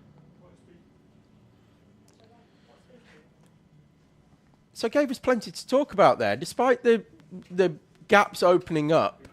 And not a huge amount of action, I think, is probably safe to say. Despite it being random grid, it was everybody just sort of everybody spread out a little bit. Field spread, that's the word I was looking for. The field spread was it happened pretty quickly, and everybody sort of dropped off the back of everybody else. And real team player, that Sullivan lad, giving us something to talk about for 2 laps. But that's it. But we did still have plenty to talk about. Right. So coming up next will be our final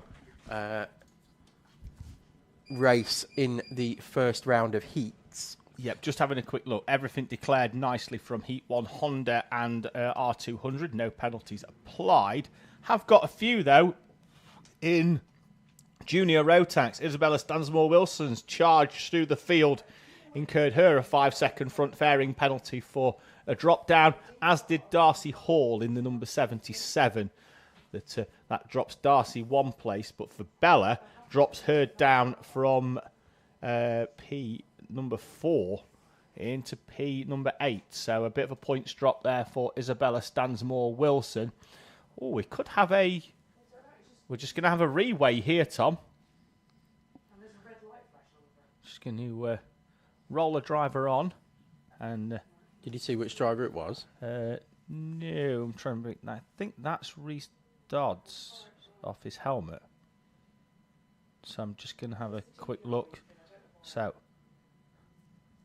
and that's a different car. So if he's weighted up based on the weight that he's had on the previous kart, and it looked like he got a symbol of a finger of 1 kilo. That weighs differently to this kart, then that might be it. It might have been that's not been over the scales. It did take it out in the last session yesterday, but yeah, that might be that. So, just having a quick look. Andy Dean saying, good luck today to T-siders, TTT-siders in pink and blue. I did call him Adam Dean, but that's because we know a kart driver called Adam Dean, so he's called Andy Dean.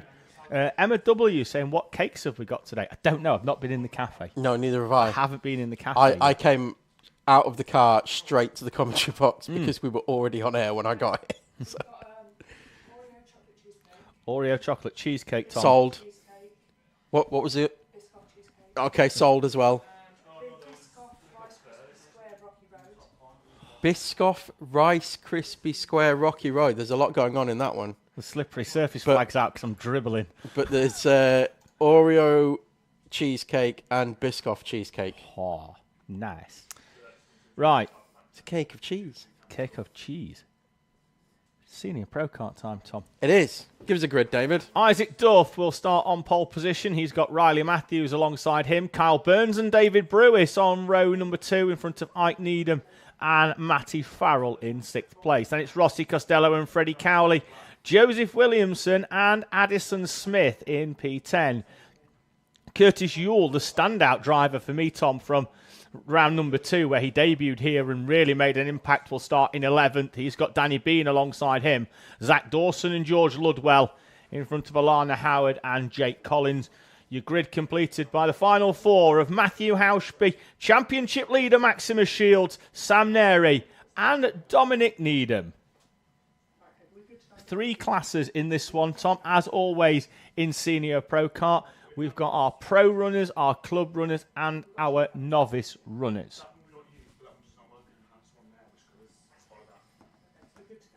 Yep. So 3 classes, as he said, but all 3 classes mixed up on the random grid as well. So it's not just like a random grid of pro, a random grid of club, and a random grid of novice. It's everybody's jumbled up together. And we are about to get going, I think.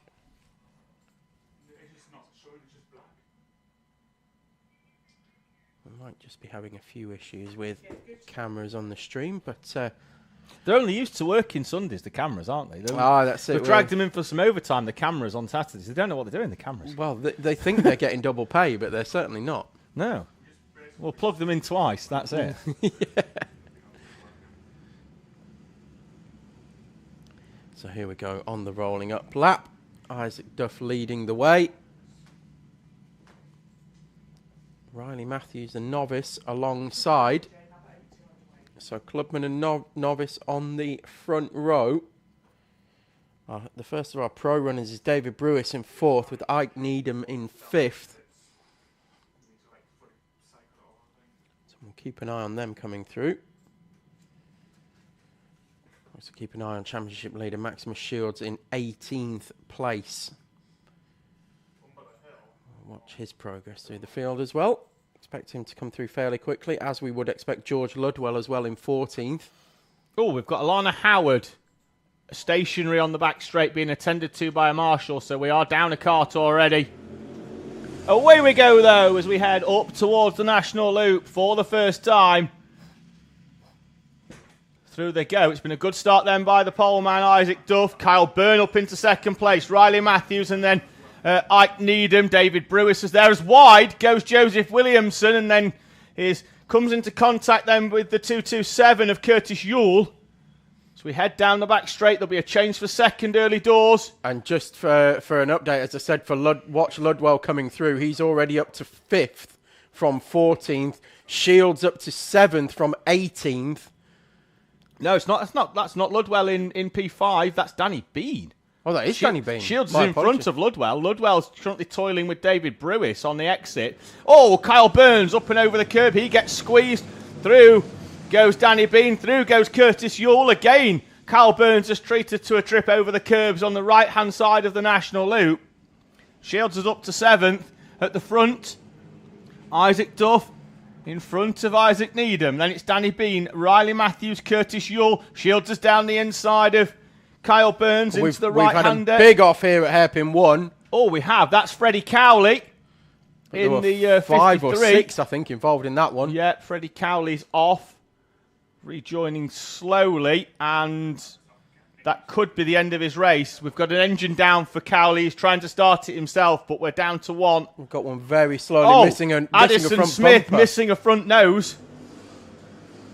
That could well be a mechanical, I think, for the 44. It's just been picked up from the outside of hairpin 1 as Addison Smith's front bumper. Oh, he's coming into the pits. He could have stopped and put it back on like this was it Funhouse, where you had to collect tokens? Yeah.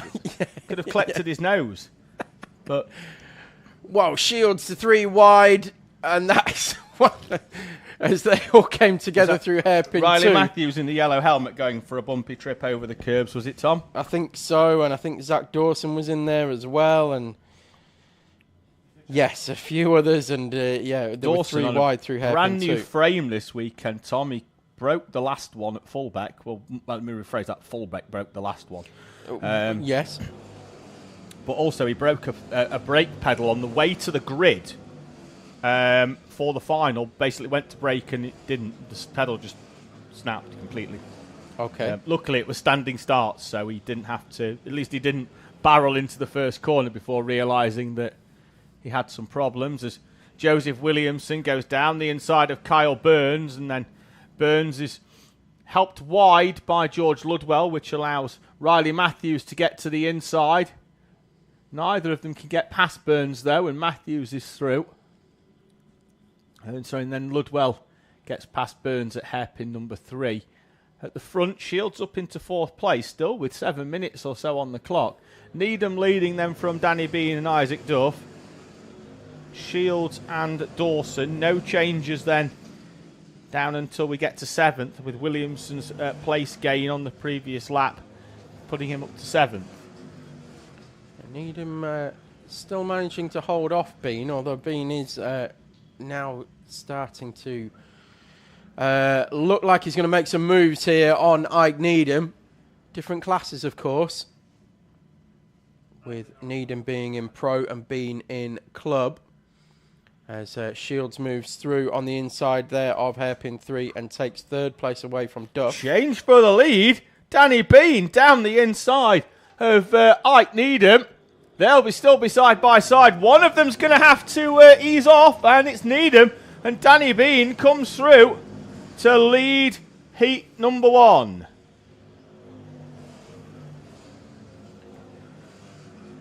Good move from Bean, eventually getting that one completed with a compliant Needham, who actually led over the line, did Needham, but backed out of it despite having the inside line for the left-hander of the chicane.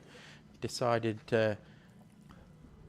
he thought he'd play it safe, I think is probably the best way to put it, and allowed Bean to go through, and lives to fight another day.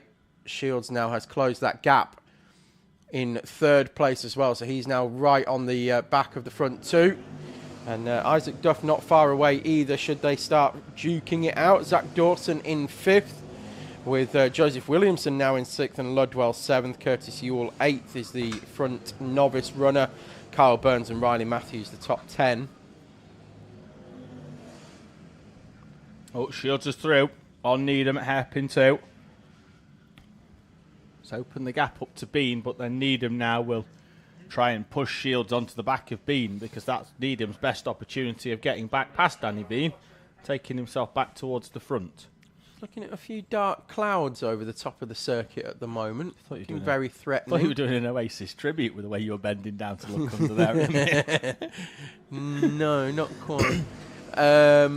Need a boater hat for that, don't I? But yeah, some very threatening clouds over the top at the moment. We aren't forecast for any rain today. Or any more rain, should I say. So Shields now had a look on the inside of Danny Bean, set that one up, coming through hairpin 1, gets the move completed at hairpin 2, and that's allowed Needham to draw alongside Bean down the back straight. Think he's going to have the door shut in his face, and does, slammed hard by Danny Bean. Bean didn't even look over his shoulder, did he? Bean just knew he was going to close the door, irrespective of whether Needham was there or not. So Bean will hold on to second place, but Shields set that move up, coming through hairpin 1, knew exactly what he was going to do, straight line it between 1 and 2, and take the lead away from Danny Bean. That's being mates with Fox Whiteley, that. Ah. It was the Fox Whiteley special. It was. And Needham's going to do a copy of it this lap round as well. But, and does. But doesn't. It's not as forceful there. And now Bean's going to have beyond the power. I think Needham might still have the track position, but it's going to take him all the way around. That's a long way around there for Danny Bean that very, very rarely works. I mean, we never see pro karts going round hires at 24 hours round South Bank. So to stick it round the outside of a kart of a similar pace is very, very difficult. Yeah, and to try and hang on then round the outside of hairpin 3, which is where he would have been positioned as well, would have been would have left him potentially open to Isaac Duff as well.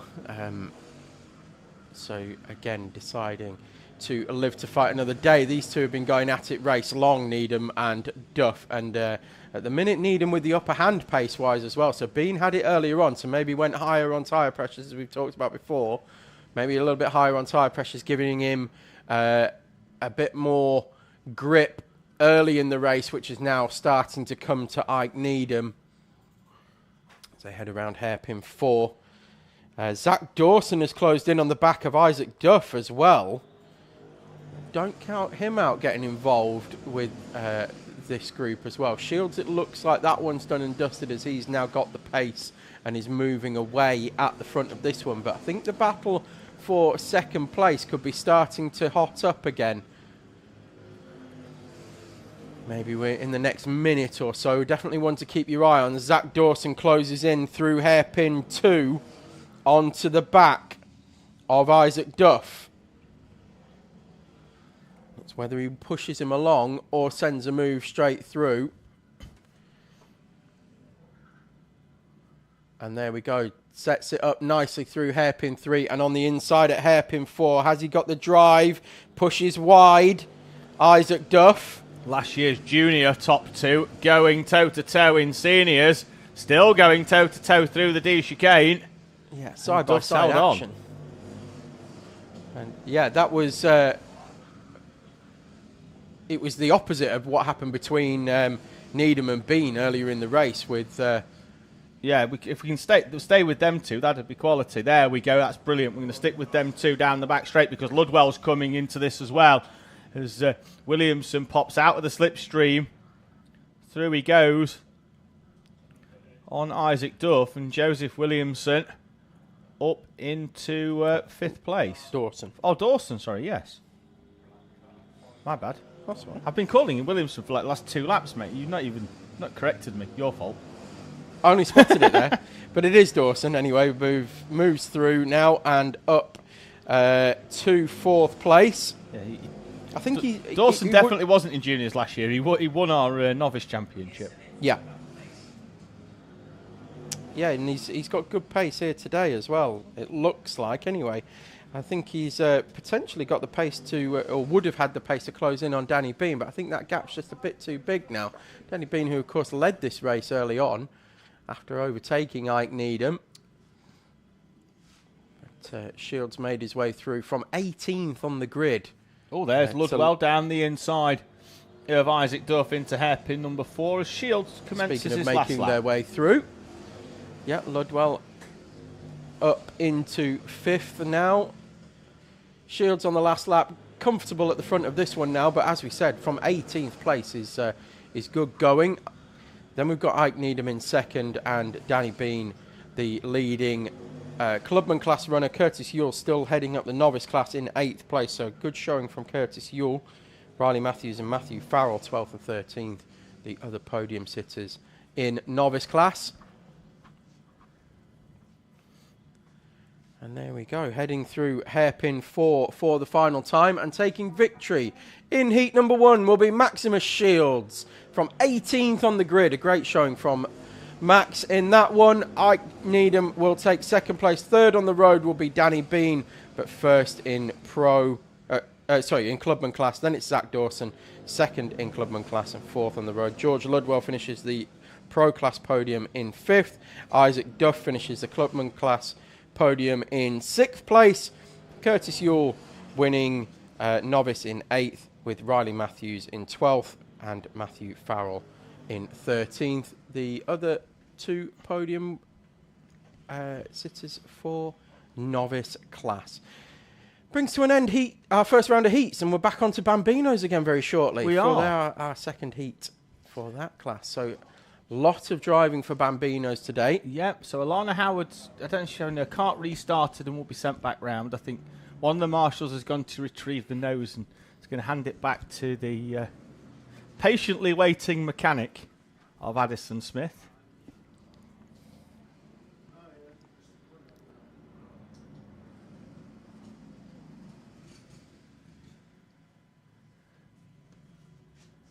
I'm still looking at these clouds, David, and wondering whether we're going to get a bit of a burst. I can't see any rain in the distance. You know, you can see that dark band sort of thing. But I'm having a quick look these here. are very threatening. AccuWeather says a tiny little burst in about 40 minutes. Well, that means we won't be getting any rain then. No.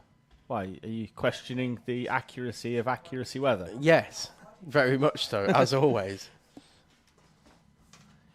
I'll check the old Mobily phone app, see what that says. Not a drop, according to this, until tonight, about 8 o'clock. Oh. Between 8 and 9. Well, that should curtail the kids running down the paddock. And in fairness, it said last night at my house it was going to rain between 6 and 7, and at 20 past 6 it started raining. It's pretty good. They do give themselves a fairly wide window, though, don't they? Well, an hour is... I mean, it's pretty good. An hour to predict the weather. But the wind is still pretty gusty here as well. It doesn't look like it's, strong winds, but it's all of a sudden it just gusts up. So that's something to keep an eye on as well. Bambino's heading their way round to take their place on the grid. It's going to be Logan Grassi Duarte from Archie Mostyn, although they're not that way round on the rolling up lap, but they will take those positions on the grid. Well, it'll be Mostyn on pole. Mostyn on pole, sorry, having won by a little bit. That's what I meant. Yeah. It's cool. It's because they're the wrong way round on the rolling up lap. It's throwing me off. Logan's pace has improved so much that he's also now leading out laps. It's a good way of putting it. Oh, the nose cone's been returned to its owners.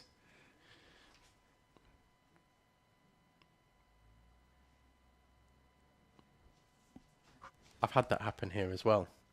During a 24-hour race, the nose cone came off. But the best thing was, it came off on at the D chicane, on the exit of the D chicane as you go out onto the west track. So it did it go in? No, hang on, right. So all the offline guys who we were sort of in there using their awning and poggy and pedals and all that. Yeah. I'll come on to that in a minute. We'll get the Bambinos underway first, and I'll tell you finish off that story. So the green flag is in hand for heat number 2 of Bambinos. It is up. It's down, and we're away and racing with a bit of a jump from Logan Grassi Duarte, who went, stopped, and then eventually we get underway. And they were held for a little bit longer, I think, than Logan Grassi Duarte was expecting. But he sweeps around the outside and takes the lead away from Archie Mostyn. And Mostyn able to go with this time around, it seems, certainly through the first half of the lap. Hasn't been gapped by Grassi Duarte, who misses an apex at hairpin 2. Which we know isn't critical in Bambino because it does help actually keep some... Yeah, you keep the bottom end of the speed up. Yes. Keeps the rev range where it needs to be. We've seen it with various drivers over the years, Chloe McGill and Thomas Potter and the like, not taking a traditional racing line around here, but somehow finding the speed, and it's just what those Coma engines need. So I shall continue my narrative on what happened with the nose cone. So what happened was we were with the offline guys. They were stood where the entry to the pit lane is, essentially, for this weekend, just on the barrier there. That's where they were all set up, and as the nose cone came off through the D chicane, it skidded straight across the track and into the Armco barrier. Pedals just leaned over and picked it up. It couldn't have come off in a better place. I thought you were going to say you came through the D chicane, it came off, and it went down the pit entrance. Oh, no, it literally skidded straight across the track. Weighed itself. Two pedals who then picked it up, and as I came back in the pits, just clipped it straight back on. I mean, like, if it came off at Barbecue Bend or something like that, You're not seeing it again, are you? Yeah, you're stopping for a good 20 seconds. As we change positions for the lead here at T-side in the Bambinos heat number 2. Archie Mostyn taking the lead away from Logan Grassi Duarte as they head over the line one more time. Personal best and fastest lap of the race for Archie Mostyn that time around. As Grassi Duarte in the 101.5s now. So we said he was in the 102s for qualifying. The good thing here for Logan potentially is going sub 101 today. I was saying the good thing here with Logan is that now he's able to go a little bit quicker. Is now he can learn off the more experienced drivers in front. It's about getting them onto the back of the pack and on the back of someone, and then they can learn and see progress. what lines they take. Yeah. So it's all. And if you've got the right kind of lap timer as well, you can see second by second. It gives you it uses the GPS, and it'll give you second by second updates as to whether you are up or down on your previous. You can set it to your previous best lap, your personal best lap, your overall best lap time, that kind of thing, and it will update you as to where you are. So if you're trying different lines and you're experimenting a bit, which you shouldn't really be doing during a race, that's what practice days are for. But again, this Bambino class is all about learning and experience. And there we have it, David just pointing on the screen, Logan Grassi Duarte, 1 minute 0.676. So he has gone sub 1 minute. 9/10 quicker than his Heat One time, that. And he's 9/10 quicker than the previous lap as well, just by being able to follow Archie Mostyn. So using that lap timer, using the lines of the driver in front, all the tools available to him, able to go quicker and quicker and quicker every single time. And it's great to see.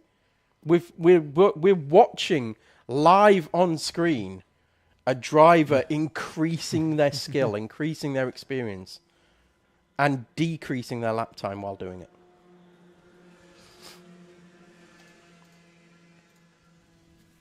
So 3 minutes and 45 Archie on the clock. Mostyn's about to go sub 1 minute, however. Which, again, will be the first time this weekend we've seen anybody go sub 1 minute, if that's the case. Good Bambino conditions, this. As in that there's no sun, but it's still quite warm and humid and very Grassi breezy. Duarte losing the rear end a bit through hairpin 2. Carried a bit too much speed at perhaps not quite the optimal racing line, and the rear end tried to come around. So we're going to see a slow lap this time. Just pushing a little bit too hard through hairpin 2. So 3 minutes on the clock, which will be about 2 minutes and 45 by the time the Bambinos make their way up towards the timing line in this 8 minute plus 1 lap second heat.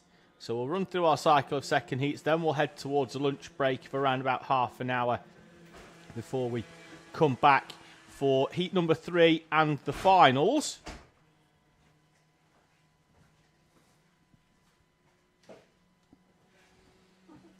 So 1 minute 0.2 for Archie Mostyn that time around.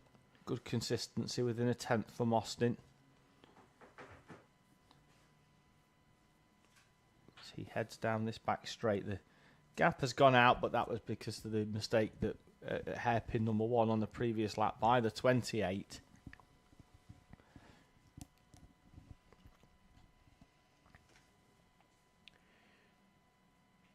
Yeah, it's. I think the sun's starting to peek through again here.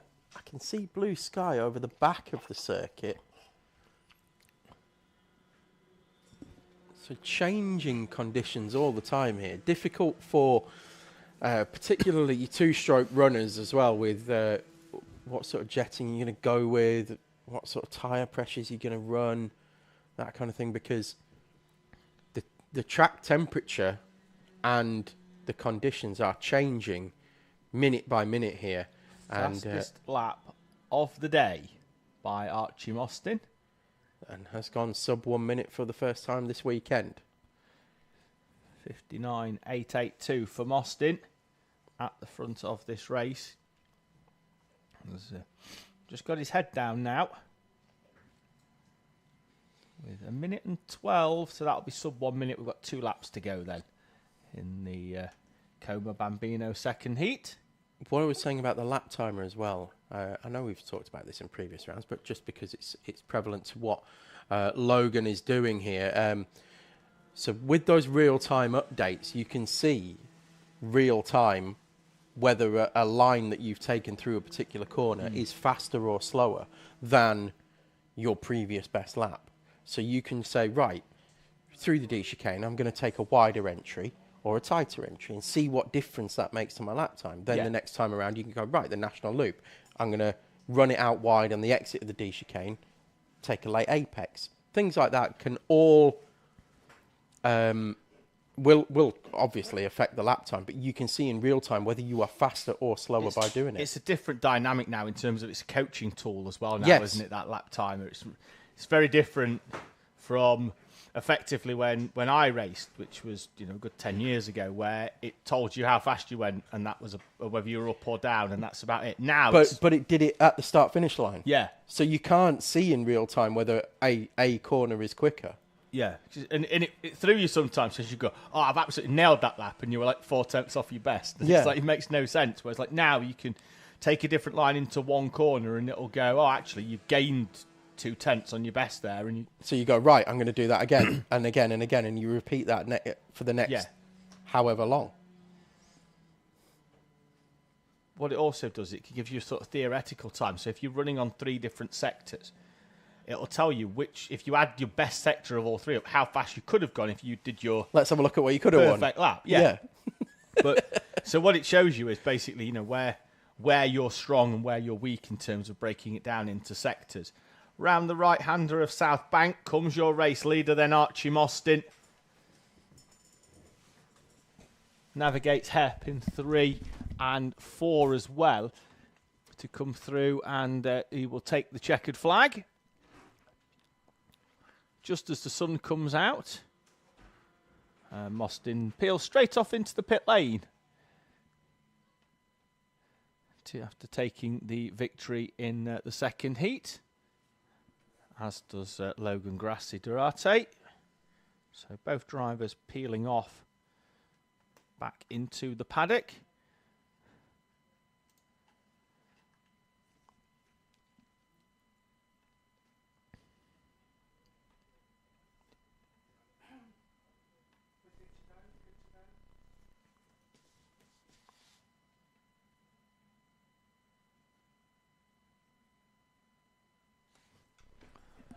So Hondas will make their way out then onto circuit. Here they come.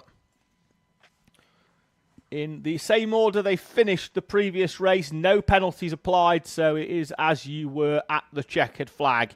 Edward Wright, Francesco Di Caro front row, Henry Colborne and Albie Cam on row number 2 in front of Sam Dixon and Sebastian McCarthy on row 3. Daniel Ziad and Kyle Kerr, row 4, Aaron Rigg and Aidan Donnelly on row 5, with Abel Hutton 11th, Tommy Burgoyne in 12th, with Alfie Keeling and Aston Wilson, Oliver Bullock, Harry Scrafton, Andrew McCrossan and Edward Charlton. Can you ask the camera guy here if you can find...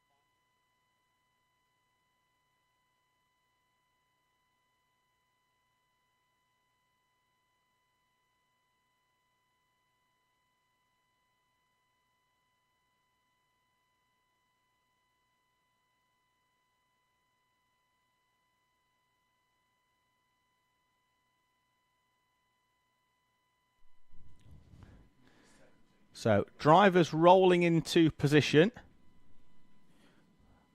Are we missing... No, we're not missing Sam Dixon. He's just on the other side of the track. So, Sam Dixon will roll in. Sebastian McCarthy's behind him. So, just a little bit of time there to get them into position. So, they'll all roll nicely down into position. Keep an eye out here now. We're going to have a quick look at the 17 of Abel Hutton. He's got a big purple heart on his nose panel in memory of his granddad, who came to every race meeting here at Teesside for Abel Hutton. Unfortunately, just before the previous round, Abel's granddad passed away, but he's racing this one in memory. He's got a big purple sticker. A few other drivers have got stickers on their karts as well. So keep an eye out for them throughout the race day. But sticker on the kart for Abel Hutton. He'll start this one from P number 11 on the inside, which is the prime berth. Looks like everybody's into their positions. We should be good to get this one underway. Starter making his way towards the front. So there is Abel as well.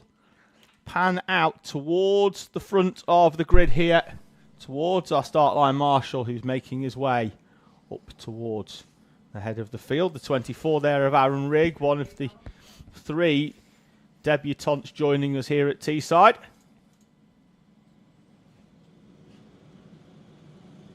Green is down. We are away and racing. It's a good start from Di Caro off the outside. He slots in as Sam Dixon has got alongside Albie Cam as they run up towards the National Loop. Dixon's through from P5. The importance of being on that inside cannot be understated. Oh, Albie Cam, air cam, as he goes up and over the curb, squeezed as he went side by side with the charging 15 of Daniel Ziad. And that's going to allow, I think, Aidan Donnelly to get a good run warning up on the board for the 15 of Ziad. Yeah, I could see that one coming from with McCarthy and Ziad. So could the local airport radar. Yeah. Sorry, Cam. Cam, wasn't it? Not McCarthy. But yeah, Cam wasn't going to give in because he'd already lost one place to McCarthy through that section, so didn't want to back out of it, and ended up taking a bit of air. They come across the line and complete last lap one. It is Edward Rye from DeCaro, Colborne, Dixon, McCarthy, Ziad, Kerr, Cam, Rigg and Donnelly, the top 10. Sam Dixon took a defensive line into hairpin 1 and gained about 2 kart lengths on Henry Colborne. It doesn't... It's one of them, it's like, well, you know, it shouldn't work, but it did. He's right up on the back, although slides wide round South Bank. All of a sudden, the kart just washing out off that inside line and has a half nibble at Colborne, who takes the optimum sweeping line round the outside. We're going to have a good battle here for second, I think, at the moment. DeCaro, Colborne, Dixon, McCarthy. Ziad's not too far back either. Kyle Kerr, Albie Cam recovering in 8th place. Aaron Rigg, Aidan Donnelly. Good start, I think, from Kyle Kerr. In a quick look, he's made a place. It's Albie Cam. He's had that tough one, isn't it, at the start of this race. And it takes a while for you to settle down as well and get back into your rhythm after you have a tough start like that, because you're fuming. It's probably the best way to put it. Yes.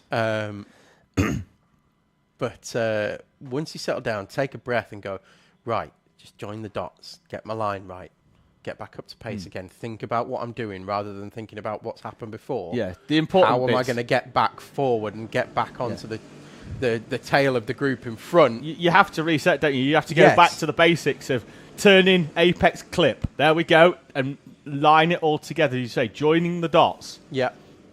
But it takes that mental strength to be able to have the reset in your mind of doing that. Otherwise, it's going to sit with you all race, and then you're just going to go nowhere. Henry Colborne's making this inadvertently difficult for Sam Dixon. He's not defending him at all. Colborne's taking a really wide line into corners as if he doesn't think there's anybody behind him. And Dixon doesn't know whether to stick a nose down the inside or just follow what Colborne's doing, because that's not Dixon's normal line. Yeah. So it looks like a half overtake coming up at every corner. And if they're in the same order, watch it into hairpin 1, because Colborne will go wide and it'll look like Dixon's going through. But what I'm going to say is, he's got a gap to Colborne, whereas McCarthy is right on the tail of Dixon. So if Dixon does take that line, McCarthy's coming straight through. And it's there. Look, it looks like he's going to have a nose down the inside, but it's because Colborne is super wide to carry more speed round the corner. But Dixon's closing up by taking a tighter, slightly more defensive line to try and hold off Sebastian McCarthy. But what he's doing by taking that tighter entry, yes, he's closing in, but then he's losing it on exit and then using the speed that Colborne's carrying onto the straight, and it's all ending up equal. Yes, they're reeling in, though, Edward Rye. The gap was half a second on the previous lap. I think we're down to around about 0.3 of a second. 0.385. 10th out by DeCaro. He's going to drag Colborne, Dixon, and Sebastian McCarthy along for the ride as well. And they all need to think smart here, because if they can see that gap closing rather than fight it out, and there you go, McCarthy giving Dixon a push between hairpin 1 and 2. That's smart from McCarthy, rather than sending it up the inside and costing them time and opening up a gap to that front 3. McCarthy working with Dixon. McCarthy at some point, though, here has got to think that Dixon might have some pace to get past Colborne. And it's whether he's going to be content sitting in P5. The leading duo, though, have tightened up a little bit. More than what they had on the previous lap. And Francesco DeCaro sets the fastest lap of the race. 0.2 of a second, 47.617 for the 127. He's up on the back of Edward Rye. And they're not really dropping Colborne, Dixon and McCarthy either. The way that Colborne's wide into hairpin 1 and Dixon down the inside. He was a little bit too wide in that one. I wouldn't be surprised if they don't inadvertently come together at some point where they take just differing lines and just merge into the same lane. But you can see that gap opened up between DeCaro and Colborne there, because he was a little bit too wide, was Colborne, through that one. And then Dixon then following Colborne's line that time round allowed McCarthy to have an edge down the inside. None of them are doing anything wrong. It's just that there's a dynamic here that's got the potential for them to want the same bit of tarmac at the same time in around about 2 minutes' time. Well, it's two ways of thinking, but coming up with the exact same answer. Yeah. Now, here, Dixon is close enough here. A lot closer than what he's been. The door, this time, a little bit more defended, I think, by Henry Colborne that time round. But they do see the lap timer at the time at the top at the start line, and it does flick a switch at around about 2 minutes to go, doesn't it? And I'm wondering whether Edward Rye knows just how close Francesco Di Caro is, because he's not taking any defensive lines yet. No, I think you'll find out very shortly. He's not felt the need to, hasn't Edward Rye, just yet, and that either means that he doesn't know that Di Caro's there, although I think he will now that he received a tap to the rear end as they came over the start-finish line. He will definitely know that he's there now. Still surprised that we haven't had a look behind yet, but I think we'll get one out of hairpin 2 if Di Caro is still behind. Defensive line then from Edward Rye into hairpin 1. And there's the look behind. So he definitely knows he's there now. Now, is Edward Rye going to start taking defensive lines with a minute plus a lap to go that's going to allow Colborne, Dixon and McCarthy to then close up and potentially battle for the lead? Dixon there, I keep thinking that he's going to send it down the inside of hairpin 4.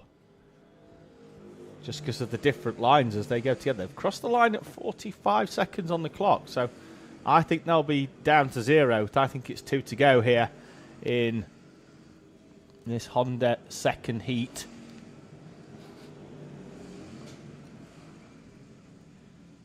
There's Dixon again. It's because Colborne's wide. But he did go wide again there. Again, so there's a couple of times now where Colborne has taken that wider entry, but then he hasn't been able to make the apex. I don't think Dixon at any point actually gone for a I want to get past you here. But he's been alongside him probably like 0.1 of a thing for the last 10 laps. If you add that up, that's an overtake. He just needs to find a way through. I think, again, this for me is a big question here of Sam Dixon is, has he had the pace to go with Di Caro if he'd got past Colborne? Yes, that is the big question. So we're on to the final lap already. And now that's a defend. That is a very defensive line from Edward Rye, and again into hairpin 2. Actually forces Di Caro to go left.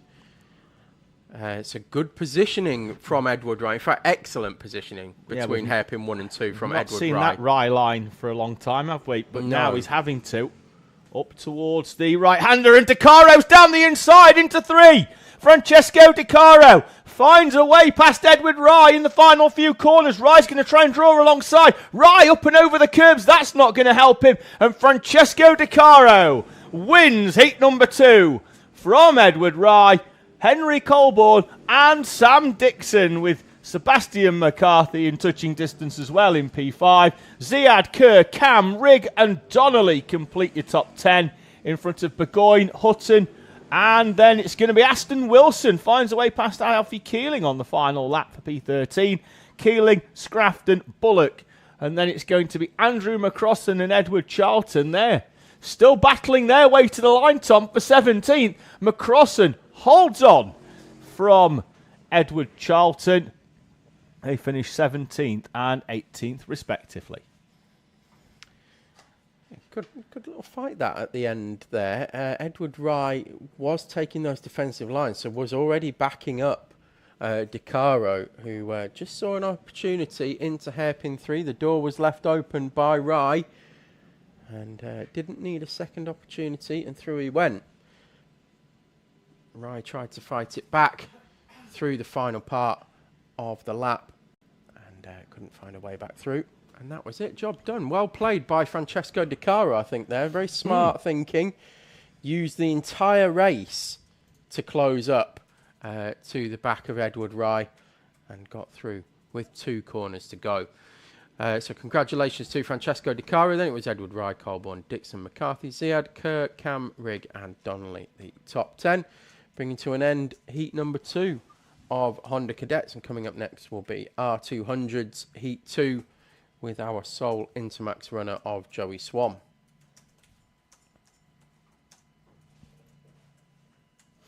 Right, let's have a quick look at the grid then. So it'll be Joey Swan, if we remember that he's here. He'll be at the front. Yeah. Then it will be Ash. Oh, I'm trying to quick look. Ashton Horspool and Luca Bachuev. Then it's Aaron Berridge and Tom Nichols, Peter Webster and Harry Pennington, Jensen Whitehead, Oliver James Smith, Matthew Plant, JJ Allen, and Dexter Petty, who retired from heat number 1 with a seized wheel bearing that had basically just welded itself to, well, the hub basically. Hence why he came in with a problem. So he will roll off the final grid berth.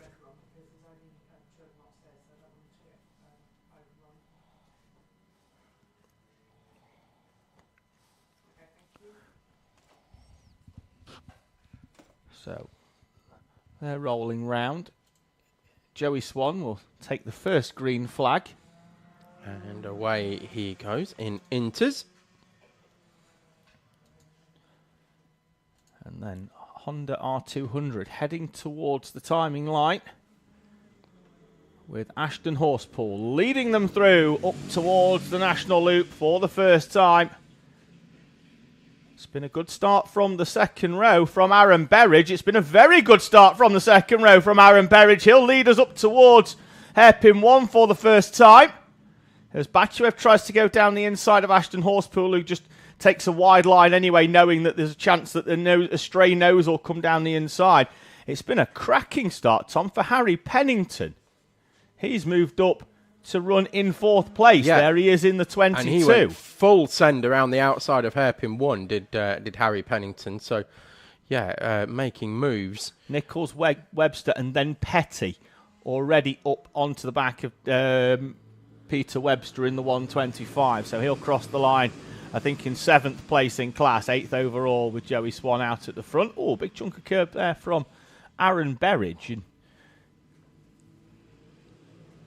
on the inside. Not the curb that he came into contact with at the last round. That was the very big one on the other side. So Dexter Petty down the inside of Peter Webster. Webster with a switch back, and in front we've got Tom Nichols alongside Harry Pennington up towards South Bank. Petty is through. He's got enough at the end of the straight. Webster here now has just got to try and...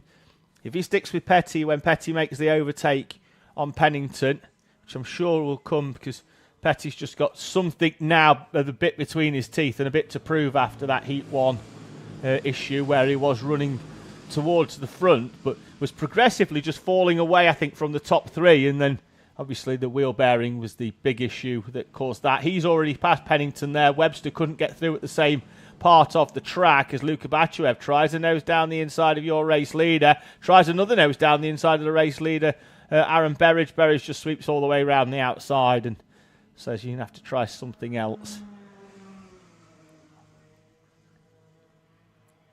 Yeah, Joey Swan, of course, our only Intermax runner. He's still setting fastest laps of the race and personal best every time he goes through.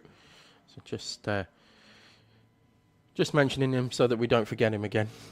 Give it 5 minutes. But Berridge leading the Honda R200s. Luca Bachuev now right there, as is Ashton Horspool. Little gap then to Tom Nichols. There's a nose down the inside. Oh, a bit of contact as well. And that's going to allow Ashton Horspool to jump them both, albeit I think it might be brief because I think someone will come back down the inside. Warning for Luca Bachuev. The nose was down the inside. He tried it the previous lap as well. We'll try it again this time on the 22 of... No, the 122, sorry, of Aaron Berridge. Well, half a lap ago I said there was a bit of a gap to Tom Nichols.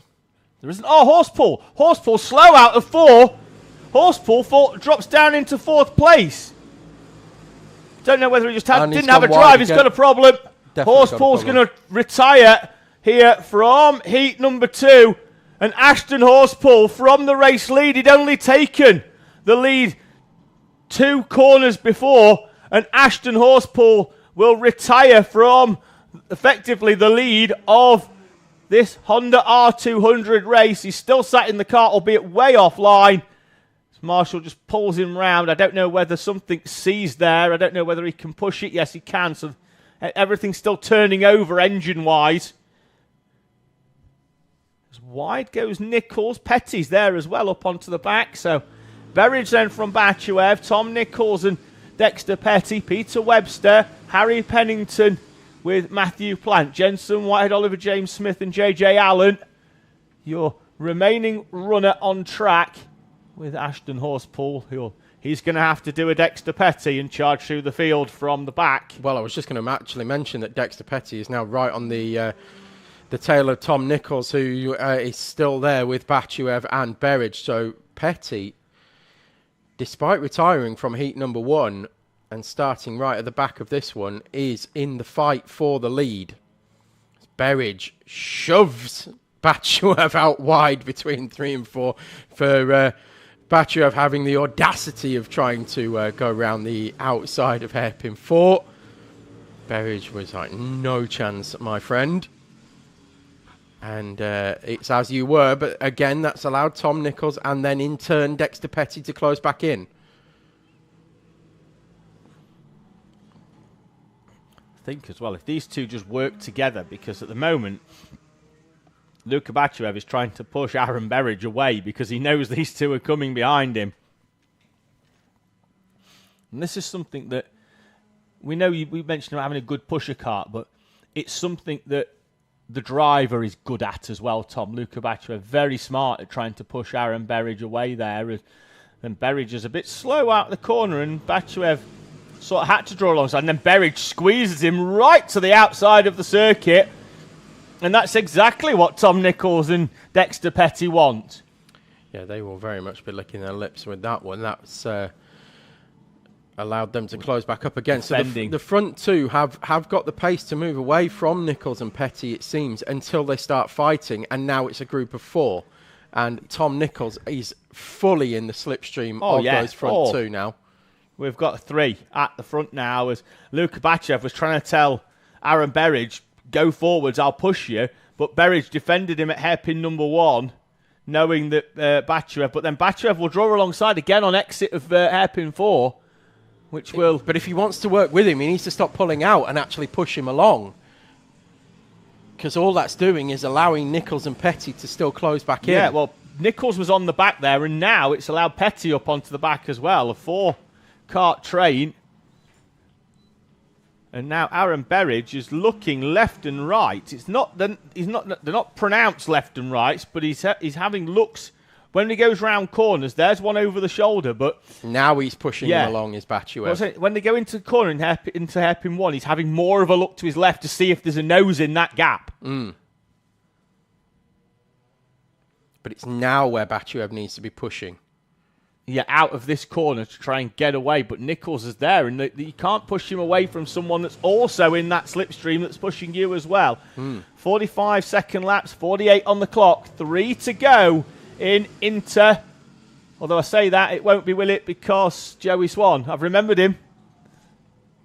Although I did forget him, but now I've remembered him again. He crosses Joey the Swan line at has 34 35 seconds on the clock, so it will be 2 laps to go at the end of this one.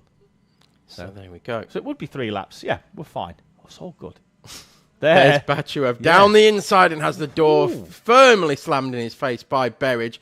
Thought Nichols was then going to have a look around the outside. I thought Bachuev was alongside enough there to keep the nose in. But clearly not. Petty struggling to stick with the top 3 at the moment. Does need them to start squabbling because he's 2 or 3 kart lengths off and he's struggling to get up onto the back of them. I mean, he's had a hell of an effort to get wide, up to that position. Wide goes Jensen Whitehead up and over the D-chicane curbing. And that'll fall him all the way down the order. He was in front of Matthew Plant at the time in 8th place, 7th in class.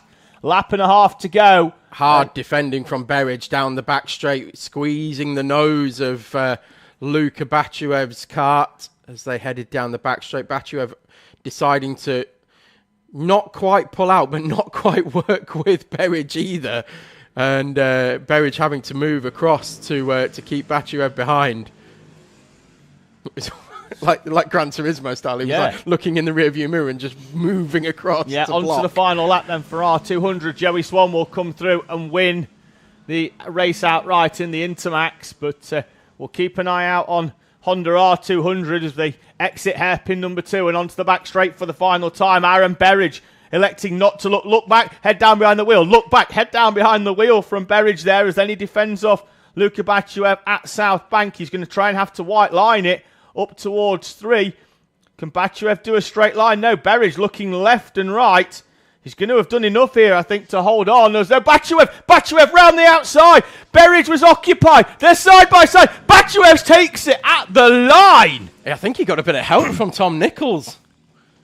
I think Nichols might have just tapped Berridge enough on the rear. He might have just brushed the rear bumper enough of Bachuev just to push him through slightly, or at least take the air off the rear end of the kart and help just watching with it a bit back of speed. On the delay here in the commentary box, on the stream delay, and Berridge tight in to defend, then got wide. Still waiting. No, that's the previous lap. I'm very delayed on here, Tom, at the moment. I have a bit of a refresh to see whether I can pick up where we were. Out of that final corner. Here we go. Berridge drops a wheel. Left rear down into the divot and into the grate ear. There. Drops the wheel. 4. Yeah, and then that allows Bachuev to get the run. Then Berridge tried to squeeze him.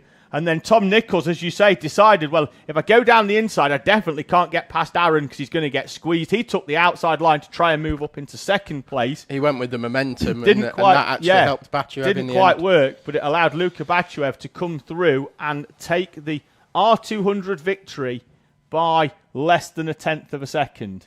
So the final running order was Joey Swan, of course, taking Intermax victory, being the sole runner. Then it was Bachuev, as we said, in R200s from Berridge, Nichols, Petty, Webster, Pennington, Oliver James Smith, then Plant, Allen, Whitehead, and the retiree of Ashton Horsepool. So already through our R200s. Coming up next will be our final 2-stroke Heat 2, which will be our junior Rotax class with our sole senior Rotax runner as well. I nearly said Pro Kart again when I said senior. It's just habit. Well, I'll do the grid, Tom, and let you run through the grid. Let you join the dots up. There's Ashton Horsepool just being pushed back in. Jack Moss, who retired from heat number 1, will go off the random grid pole position berth with Darcy Hall alongside on the front row. Evelyn Bye and Riley Sims-Ezard, row 2. Oliver O'Donovan and Sam Robson, row 3, with Isabella Stansmore-Wilson alongside Layla Berryman on the 4th row. Holly Swan and Morgan Cooney complete the top 10 in front of Jacob Carnes, Alex Forsyth and Freddie Witherington. Joseph Yao, the Heat 1 winner, goes off 14th with Jaden Stonehouse alongside him. And then Paul Swan, the sole senior runner in P16. I know why we're seeing less overtakes into South Bank, but we're seeing more overtakes over the start-finish line. Is it headwind? Headwind. Massive headwind. It's pushing you down the back straight, but it's a headwind as you come over start-finish. Yeah, if we get this one going at the first time of asking, they've done a really good job of backing themselves up. We might, We won't. They were too far apart round hairpin number 4 for us to be able to foresee where they'd be when they came up to the timing line. So, for the sake of a 1-minute roll round, that's 100% the right call. Well, if I was Paul Swan now with this roll round, I'd get right on the back of the juniors and just try and win it outright. No, he's too experienced and too nice a person for that. So yeah, I think it's the wind conditions that are affecting where the overtakes are taking place. So the slipstream will be much reduced heading down the back straight, but will be enormous coming out of hairpin 4, and that's why we're seeing a lot more overtakes through the left, right of the dogleg and the kink, and then into the D chicane. And we are going this time, and it is Jack Moss that leads us over the line from Darcy Hall, and Hall actually taking the lead. Great move by Darcy Hall. She leads then in the 77 from Jack Moss, who goes slightly wide at hairpin number 1. Riley Sims-Ezard puts the nose down the inside, but then that puts him wide at hairpin number 2, and he's squeezed up and over the curbs, and he's going to do well here, I think, to hold on to 3rd place, and will defend Evelyn Bye, who is under pressure herself from Oliver O'Donovan in the run-up towards South Bank. Yeah, and I think that is Stansmore Wilson in 6th or 7th. 6th now. 6th now, yeah, there we go. And Riley Sims-Ezard around the outside of Jack Moss takes 2nd place away. Brave move from Sims-Ezard. It was pretty close between the two of them at very high speed coming through that bumpy section there over the start-finish line. Yeah, Evelyn Bye down the inside of Jack Moss, and then the next corner, Isabella Stansmore-Wilson trying to find a way through on Oliver O'Donovan, but then backing herself really into Sam Robson, and Riley Sims-Ezard in 2nd place, trying to close in on Darcy Hall. If he can get this done early, he might be in with a shout of a heat win here. Very much so. Darcy Hall leads us over the line one more time. Contact warning for the 22 of Jacob Carnes, currently in 9th place. Sims-Ezard with the fastest lap of the race so far. As he closes in on Darcy Hall, and there's a bit of a gap then as Evelyn Bye goes very wide at hairpin 1 and allows O'Donovan to draw alongside but not get a move completed. Actually just held them up, and Sims-Ezard down the inside at the back straight on Darcy Hall and takes the lead away. Oliver O'Donovan is down the inside of Evelyn Bye, and despite them battling, they have been reeling in Riley Sims-Ezard and Darcy Hall at the front. Oh, Evelyn Bye and Isabella Stansmore-Wilson exchanging liveries. Yeah, they were... Stansmore-Wilson tried a block pass and didn't get it done. And it's actually just held them up against a bit of a scruffy race so far from Stansmore-Wilson. Compared to heat number 1. Although a drop-down nose penalty on in heat number 1 for Stansmore-Wilson dropped her down the order anyway. Yeah, 4th down to 8th. So that's going to be some points dropped towards that final position. I mean, yes, it's important in terms of championship points as they move down the inside for 2nd place. Although Darcy Hall goes straight back at Oliver O'Donovan trying to retake that 2nd place. But O'Donovan moves through. Takes a position away in the end. Yeah, Stansmore-Wilson still not found that way past Evelyn Bye just yet. But sets a new fastest lap of the race in the process. They are sort of coming together. Sam Robson, then there is Stansmore-Wilson down the inside. And that may well allow Robson to get a good run, although I don't think he's got enough momentum out of that corner to make his way through. No, he does not.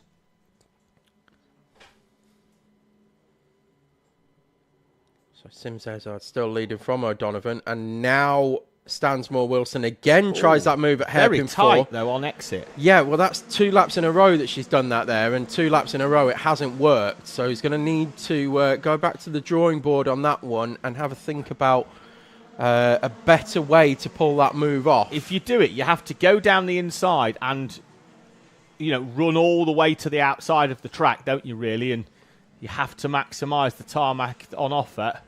Darcy Hall defending down the back straight. It's going to make it difficult, but no, Stansmore-Wilson chops all the way to the inside, and she is through up into 3rd place. Now has got a bit of a job to close in on this leading duo in front. They've got around about 1.5 seconds, I think, is the gap between the leaders.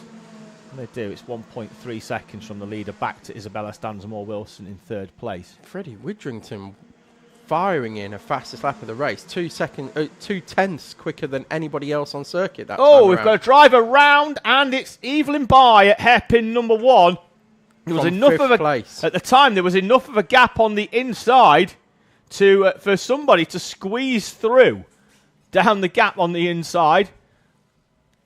And I'm just going to have a quick look just to see what the cause of that may be. Bye just got into the back of Darcy Hall.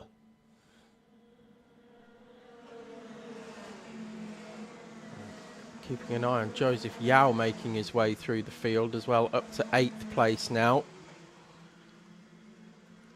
Where did Yao start? P14. I think he's up 6, Yeah, is he? P14 for Joseph Yao. He's in that train now that's headed by Evelyn Bai. It's been a tough one for Morgan Cooney, Tom, who had a really strong heat number 1, but has fallen down the order from 10th to run 15th in this race. It's Layla Berryman at the front of that train, my apologies. Stansmore Wilson, a new fastest lap of the race as they came through that time around. We focus on this group here. It's Berryman, Carnes, Yao and Widrington.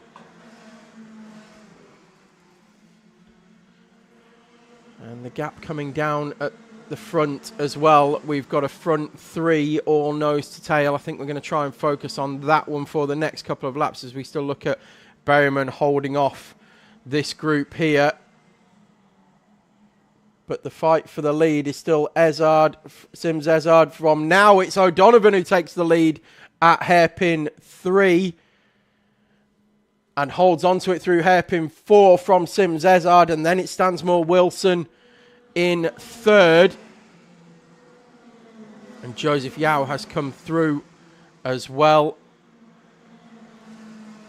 on that lap and overtaken Jacob Carnes, and he now sits behind Layla Berryman. Trying to keep an eye on 2 things at once as I look out the commentary box window through hairpin 1 and 2 on the lead group, as well as this one that's coming together. That is Darcy Hall and Sam Robson have just changed places as well. So that is 4th all the way down to 9th. Coming through hairpin 3 and 4. Sam Robson now heading that one and actually moving away from Darcy Hall on that lap. So whether Layla Berryman can find a way through on Darcy Hall. Joseph Yao continuing his march towards the front of this one as well from the lowly grid position of 14th. Currently in 7th. And I thought was going to make a move, but it elects to take the standard racing line on the entry to South Bank and allow Hall and Berryman to defend. And it's as you were, with Widrington and Carnes still there in close company. Jack Moss out of the race again, Tom. Currently showing in 11th. That's when you've crossed the line on the previous lap, but... And still the front 3 are as they were with O'Donovan, Sims Ezard and Stansmore Wilson. And O'Donovan has actually moved away slightly from Sims Ezard. I think Stansmore Wilson is going to put a move on sooner rather than later as Joseph Yao goes side by side, gets past Layla Berryman. That allows Jacob Carnes along the inside. Berryman's coming back through as well here potentially because she's going to be in the gap that I think Joseph Yao wants to be in a minute. Jacob Carnes fancying a 2 for 1 and almost got the move completed, but sheer tenacity from Joseph Yao held it round the outside of hairpin 3, got the position at hairpin 4, and they're side by side, still can't get themselves into line. There they do at the D chicane, and eventually Joseph Yao moves through.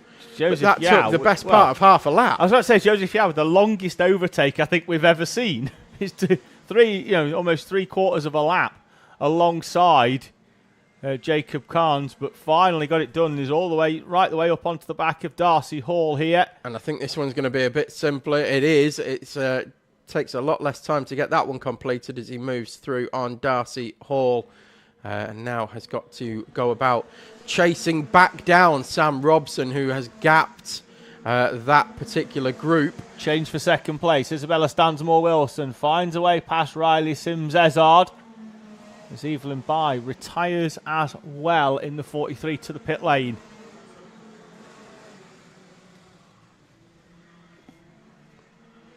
Yeah, it is O'Donovan still leading, put in a personal best lap that time around as well. So moving away at the front from Stansmore Wilson and Sims Ezard. We'll see what Stansmore Wilson has got left in the tank now that she is up to second place.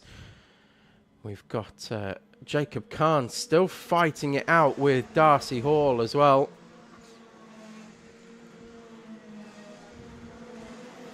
Time is down to 0.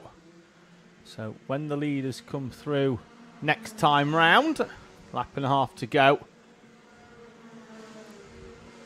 Good showing in 4th place, albeit a lonely one for Sam Robson. Oh, there was contact there. Carnes and Hall came together at hairpin 3. It was a half move from Carnes. Yeah, just one of those where there was... I don't think Hall knew that there was going to be a move coming, turned in, and Carnes was there. Last lap board is out. I'll come back to that in a minute at the end, at the checkered flag, because it's going... The last lap's out, and it's tight at the front with Isabella Stansmore-Wilson putting in the fastest lap of the race, taking a 1/10 of a second out of Oliver O'Donovan, but closing into that sort of slipstream benefit territory now for Stansmore-Wilson. She's got half a lap to try and close in on the 64 of Oliver O'Donovan, who's had a lot of pace but not a lot of luck so far this season for Oliver O'Donovan. Well, he's 2 corners away from taking the victory in heat number 2, and I think he's going to have done enough. The back end sliding, but sliding his way towards the checkered flag. O'Donovan takes the victory from Stansmore-Wilson and Sims Ezard, with Sam Robson in front of Joseph Yao and Freddie Witherington. Then it's Layla Berryman, Darcy Hall holding off Jacob Carnes on the final lap for 8th place. In front of Carnes in 9th, Holly Swan completing a top 10. Forsyth, Paul Swan. Then it's Stonehouse and Morgan Cooney completing your runners on track, with Evelyn Bye and Jack Moss retiring. Back to the incident at hairpin 1 there with Jacob Carnes. He is a very, very quick driver who just needs to sort of polish the diamond a little bit. Does seem to be involved in a lot of incidents. Not always his fault, but there's a bit of a magnet there of maybe the kart just not being in the right place at the right time. And if he can get that sorted, I think we can see him challenging for podiums and race victories here at Teesside, because the raw pace is fantastic. It's just, if you're getting involved in a tussle every single race, and we are seeing it, and it's tallying up with the warnings that are coming in, is you're just not going to have a chance of being anywhere near the front, because you're getting yourself into half spins, you're getting yourself into, side pods rubbing down straights and that sort of thing. If you can just sort of refine that, and it's a racecraft effort. Again, a driver still very much in the infancy of his race career, just started racing straight in junior Rotax. So plenty of time for Jacob Carnes to sort of polish that up. But when he does, I think we're looking at a driver that could be taking some trophies home. I agree. I could not agree more, in fact. So that brings to an end our 2-stroke categories for the second round of heats. Coming up next will be our Junior Pro Kart second heat, which will bring you a grid.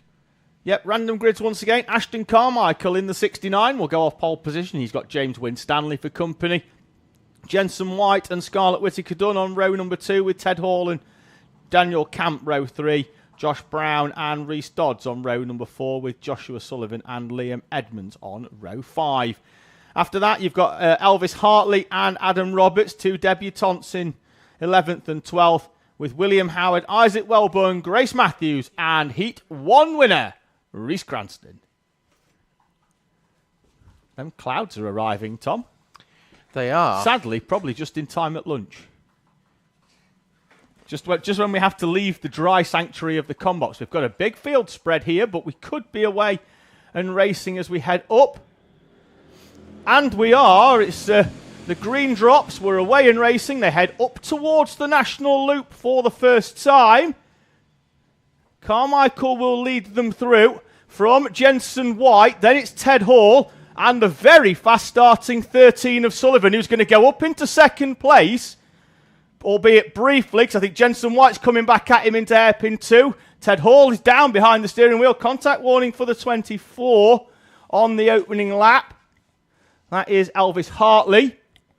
As they head up towards hairpin 3, and we're going to have a change for the lead as Sullivan noses it down the inside of Ashton Carmichael. Very quickly up to the lead in this one is Sullivan. Oh, William Howard up and over the curbs. Grace Matthews goes for a bit of a ride as well. Yeah, everybody sort of saw that and scattered, didn't they? Talking of rock rides, is that James Winstanley off? I believe it could well be in the 96. He's gone to see the scoreboard in the middle of the circuit. Now, will he get a Senna-style punishment for that, do we think, of not completing the whole lap? Of course he won't. No. That's just a joke. No, because I'm not bitter about Senna not winning a championship for that reason. Because we've got Nigel Pritchard, not Jean-Marie Ballestri or whatever his chops was. Balustrade. That's him. Jean-Marie Handel at the top of the staircase. It's something to do with something to do with stairs. I think it's Ballestri was the correct pronunciation of that. Of course, we jest, but yeah. Well, we don't. He was robbed of a world title. Yes, he was. Similar to 2021, but let's not go there. Oh, there's been various examples. I mean, 2007 at Spa. Yes. Yes, quite right as well. Oh, warning for the 43 of Rhys Cranston as he continues his ascension through from the final row of the grid, trying to find a way through. He's got through that sort of pack of Edmonds, Scarlett Whittaker Dunn, Jensen White. Oh, Scarlett Whittaker Dunn with a very robust move down the inside of Liam Edmonds. And Liam Edmonds has found destination tyre wall on the outside of hairpin 3. He's not happy as well. No, he is not happy. Was pushed wide at all. Out onto the dirty part of the track, just lost all grip and had nothing there to be able to then make the corner. Well, he had Scarlett Whittaker Dunn alongside him for most of that corner, and then Liam Edmonds is returned to the track. But what I'm trying to say is Scarlett Whittaker didn't push him into a barrier. Does that make sense? He was pushed wide onto the dirty part of the track, and then there was no grip. There was some side by side in the early part of the corner, but then when he got on the dirty stuff, just understeered straight off, wide into the wall for Liam Edmonds. For those new to karting and motor racing, understeer is when you hit the barrier with the front of the kart. Oversteer is where you hit the barrier with the rear of the kart. That's how they're defined. Yes. when you pull it in and shout at the mechanic, what happened? Understeer. Oh yeah, I can see that. Which end of the cart do I need to repair? It's a battle for second place here. Sees Ashton Carmichael holding off Teddy Hall. Well, I say holding off. I think Hall's just pushing him at the moment to try and keep away because he's got William Howard and Rhys Cranston behind them. And that's their best tactic at the moment is let's work together and drive fast. Although Hall slow out of hairpin 4, got a bit of snap oversteer. Behind them, there's a good little battle going on between Grace Matthews and Daniel Camp in the 14. Yeah, they were side by side and doing switchbacks, but Cranston sets a new fastest lap of the race in 5th place. Sullivan well clear at the front of this one. Yeah, I think Cranston's going to have to go some to win this one. Charging down William Howard at the moment, and it's always nice having that target. As you see, Howard put in a personal best, and Cranston was still half a second quicker. He's up 12 places, though, he's Rhys Cranston. Grace Matthews up 10 places as well. Solid efforts here for... William Howard up 10 as well. This is this random grid format. Cranston goes down the inside of William Howard. Howard's just going to drive round the out. Oh, Howard! With a bit of side pod.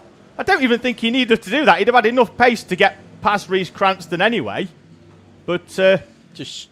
showed Cranston the edge of the track. I'm going to watch that back to make sure that I'm not completely mistaken. No, I think you called it right. As to what I've seen there.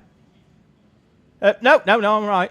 For quite possibly the first time in my many years. I think I might be right. I think and Cranston not happy either, still remonstrating down the back straight. Yeah. Not happy at all. We're about to see scene 2, act 1 here, aren't we? I think there's going to be a block pass coming here at hairpin 4, and there it is. I called it. We can't be right, both of us, 2 laps in a row. Yeah.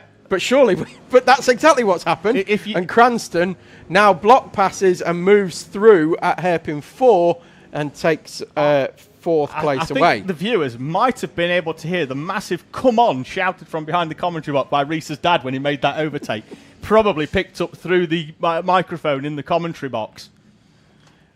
Now we've got a fight on for second place.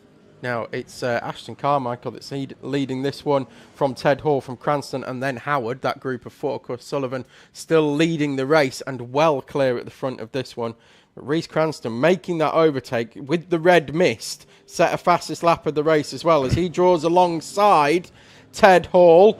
Can't get that move completed, can he? No. Opts to tuck back in just before the D chicane, then pulls wide try and get a better run through the national loop, but all that's done is allow William Howard to remain in contact. Yeah, Teddy Hall was wide through the D, and then he's wide again at hairpin 1. That's allowed Reece Cranston to get a switch back here, I think, down the back straight as Hall tried to defend. Cranston's there, but Hall might have enough.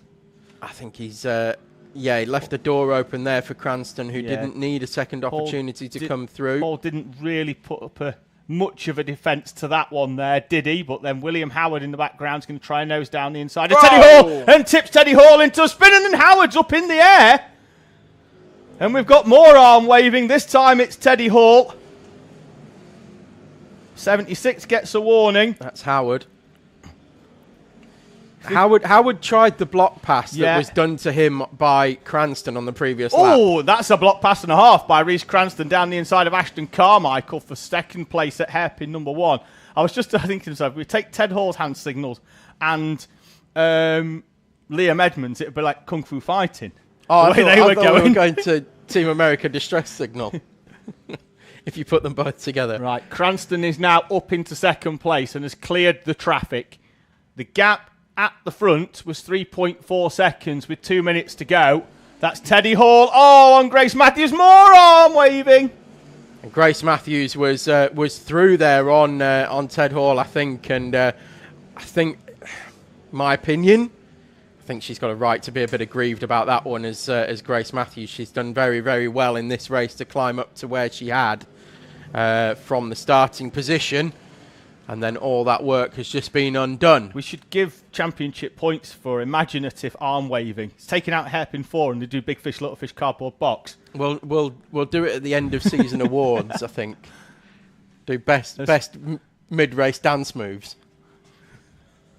We used to get them on the start line, didn't we, from Max Shields? We still get them on the start line now from Andrew McCrossan. He loves a little dance while he's waiting for the race. Does he? Oh, yeah. Good lad.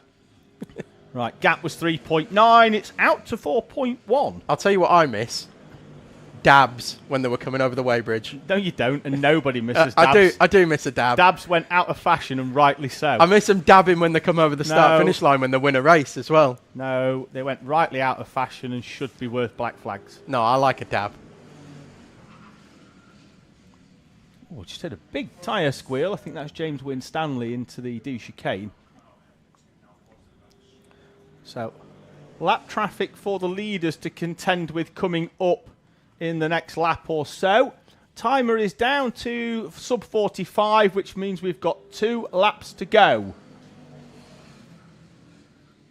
Up and into the D for the race leader. This is the battle for 5th place with Teddy Hall, Daniel Camp, William Howard just in front of them, Jensen White and Scarlett Whittaker done. Ashton Carmichael still in 3rd as we see him there coming through the camera shot. It's been a steady little race for Carmichael. He was battling with Teddy Hall earlier, and when everybody scrapped behind them, he just came through. Daniel Camp doing well as well, Tom, in P6. That'll be his best finish if he can hang on to that one. He's got Jensen White just behind him, but he should have enough of a gap to hold on. It's fairly comfortable for him as the race leader takes the final lap board, 46 seconds away from what would be a second heat victory of the season. Sullivan and Cranston, the only 2 drivers to stand on the top step in a heat or final thus far this season. Have we lost Jensen White? We may well have lost. Oh, we have. He's stationary on the inside of hairpin number 4. We could do with a waved yellow down that end. We've got a stationary car on the inside, albeit well off the side of the track, but no waved yellow, which means our drivers can overtake till it comes out. Now it's out, which is going to neutralise the far end of the circuit. Out of hairpin number 4, though, will come the 13 of Joshua Sullivan to win heat number 2. from Rhys Cranston, who charged through from the tail end of the grid for second place. Ashton Carmichael third, his best junior pro kart finish since moving over from Rotax. William Howard, Teddy Hall and Daniel Camp in front of Scarlett Whittaker-Dunn, Grace Matthews and Josh Brown, although he's fighting to the line with Adam Roberts. They're 9th and 10th respectively. Isaac Welburn and James Winstanley are still going at it towards the timing line. They are as they were in front of Elvis Hartley, and then Liam Edmonds recovers to P14.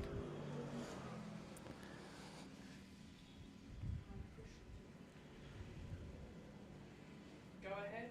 Yep, so good action once again in Junior Pro Kart. Rhys Cranston ended up 4.134 behind Joshua Sullivan in the end. It was just about matching lap times once he got through into second place. I think Sullivan realised he got a bit of a gap as well, and so was playing it safe through a few corners, shall we say. Ashton Carmichael in third, and then William Howard fourth, Ted Hall fifth, Camp, Whittaker-Dunn, Matthews, Brown and Roberts the 10. The top 10.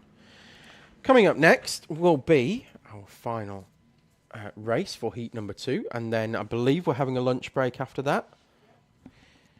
And it will be random grid for Senior Pro Kart Heat 2. Headed by novice runner Curtis Yule will go off pole position with Danny Bean in second, who was fast starting in heat number 1. So we'll see what he can do from second place this time around. Zach Dawson in third and George Ludwell fourth.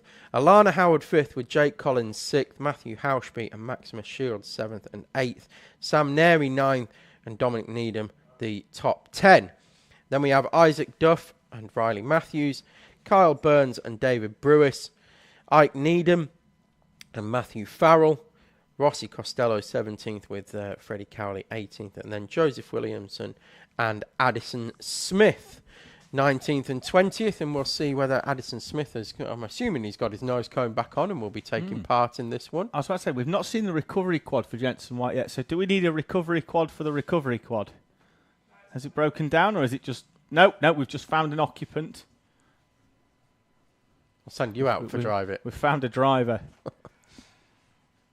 It's like Hull Trains, isn't it? Can't find the drivers. Hull Trains? Yeah, they went on strike. Oh, did they? Yeah, you'll only know that if you live anywhere near Yorkshire. Like Birmingham Bins? Yorkshire. Yes. Are they back working yet? I genuinely don't know. But they haven't said anything about it, so I'm guessing... No, it's gone very quiet. It has gone very quiet, so I'm guessing a deal's been struck and they've just not announced it and all the rubbish has been collected. Yes. Because it wasn't a good deal for somebody, so they've just said, right, well, we'll not announce it then because one of you's got everything you wanted. I'm guessing it's the bin men. Probably, yeah. But if you are a bin man in Birmingham or woman, please get in touch. Let us know what your pay is like now. Well, no, to be fair, is it worth us coming down? They won't be able to get in touch with it because they'll be working every weekend between now and Christmas to clear the backlog. And they'll be getting overtime for it as well. So that's what they need. They need a wind like this, so just clean the streets naturally. Blow it to Wolverhampton. And then it's a case of not my job, It's their problem, isn't it? Not my job, mate. No, then their bin man will want more money and it'll begin the vicious circle. Off it goes. Sounds like a you problem, that. The two marshals there, just finding out how heavy the junior pro karts are. As they slowly get their kart on. Jensen will be offered a complimentary ride back. He won't have to walk in. He'll get into his kart and apply the brake. He does seem to be okay, so it does appear to be more of a technical problem than a physical one. Right then, driver. Off we go. What time are you on till? Bit busy? All that kind of stuff. Do you reckon he has to give a bit of a bang on back? Let's give the driver a tip exactly, when he gets back. We're good to go. Cheers, drive. Get a proper job. Right, let's see if we can... That's normally my tip. Is it? Yeah, get a proper job. Wow. So not only have you slaved the bin men, but taxi drivers are in for it. Can we see anything? No, everything appears to be attached. Nigel. It just went put instead of being barb. Dummy grid exit. They've had to be taken apart by Chris.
Just a slight delay on getting our drivers out onto the rolling up lap.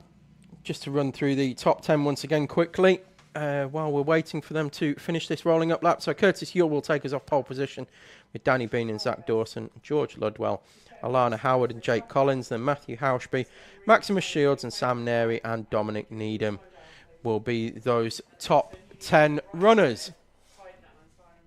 Heading through hairpin 3 now. About to get going. Flickers on to live timing here in the commentary box.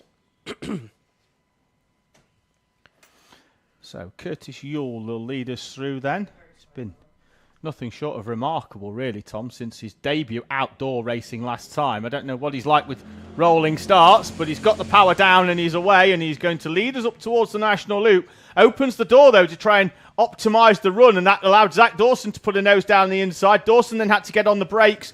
That puts Danny Bean then up into second place. So they all squabble, and Maximus Shields decides he's wasting no time. He's down the inside of Zach Dawson, as is Danny Bean on Curtis Yule. They're side by side down the back straight. Yule might have enough here, Tom, if he can get the back end of that car across to close the door on Danny Bean, but wasn't confident in doing it, and Bean is through up into the lead. Danny Bean leads then from Curtis Yule, although Max Shields puts the 43 in the gap that the 227 left. George Ludwell there in the background as well, coming through and is up into 5th place. Yeah, I'm gonna talk you through Curtis Yule in a minute. Once it all calms down, I'm going to talk through Curtis Yule's opening lap. Calm down in a pro kart race? Well, you know what I mean. When we have the mid-race lull. As Zach Dawson, I thought, was going to drive straight through Maximus Shields there into hairpin 1, but in fact backed out of it so much it cost him a position. As Ludwell came through. Yeah, Ludwell does not look too impressed with something. Not sure what, but it certainly looked to be urging Zach Dawson along to get a push from the rear. Ludwell looks like he's going to try and make a move quickly through on Curtis Yule if he can. But this is what I was going to talk about. Curtis Yule, through hairpin 1 and 2 on the opening lap, was well clear of Danny Bean. But what happened was he looked behind him twice. First coming out of hairpin 1 and then again midway between 1 and 2. And it transferred the weight. Sorry, Tom, to interjecting there. Ludwell was all sorts of squirrely and has done incredibly well not to go through the back of Curtis Yule into hairpin 1. So what happened with Curtis Yule was he transferred the weight of the kart and he actually lost the rear end, and that allowed Danny Bean then to get alongside at hairpin 2 and get the move completed into South Bank Corner. And that's just inexperience of outdoor racing from Curtis Yule. He just looking behind all the time rather than just waiting to see what's around him, and that's now allowed Ludwell through and Dawson and Duff is looking around the outside, and I think he's going to have the momentum. No, Yule holds on. But Yule will get that from experience. You can see looking behind through hairpin 1 as well. And what that does is, and what he doesn't realise yet, is it transfers the weight around and it shifts the traction. And you can see the run that Duff's going to get alongside. Ooh, yeah, a little bit of contact between the two of them. Yule's got a contact warning that's going to be incoming as he heads up, and they're still side by side.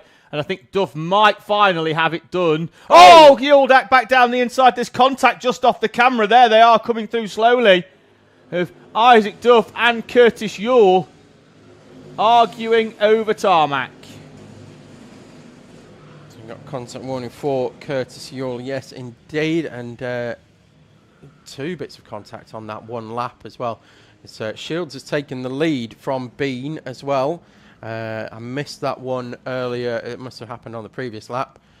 Shields has taken the lead from Bean, and now Ludwell and Dawson, and then Yule, Needham, Hauschby, and Duff has been demoted to 8th through all of that. But Duff already closing in on the back of Matthew Hauschby, trying to make a move around the outside of hairpin 3, and it was just a bit of... didn't want to back out of it at all. And that then cost him potentially has cost him a position again with Sam Neri, and they're then side by side, and Duff then goes over the inside of the chicane on the exit, and Williamson's took full advantage of that as Neri had to get off track because of where Duff was coming through. And then there's coming together at hairpin 1. And Addison Smith's collateral damage in that by the look of things. Yeah, and Matthew Farrell in the 26. Yeah, Matthew Farrell with his arms up in the air, but Farrell was avoiding the concertina effect, and this all started 2 laps ago with Isaac Duff and Curtis Yule. In fact, 3 laps ago now. Yeah, well, it was. And it's now culminated in Addison Smith and Matthew Farrell coming together at hairpin 1. Believe it or not. I've just watched it there. Smith's arm up in the air, but it was him into the back of Matty Farrell that caused the incident there.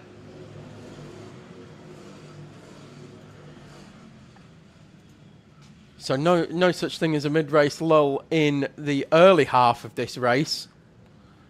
No, there might be now because all the incidents have spread everybody out, haven't they? It's like, well, that's Rossi Costello down the inside of Riley Matthews. Carl Byrne puts a similar move at the same corner on Dominic Needham at hairpin number 2.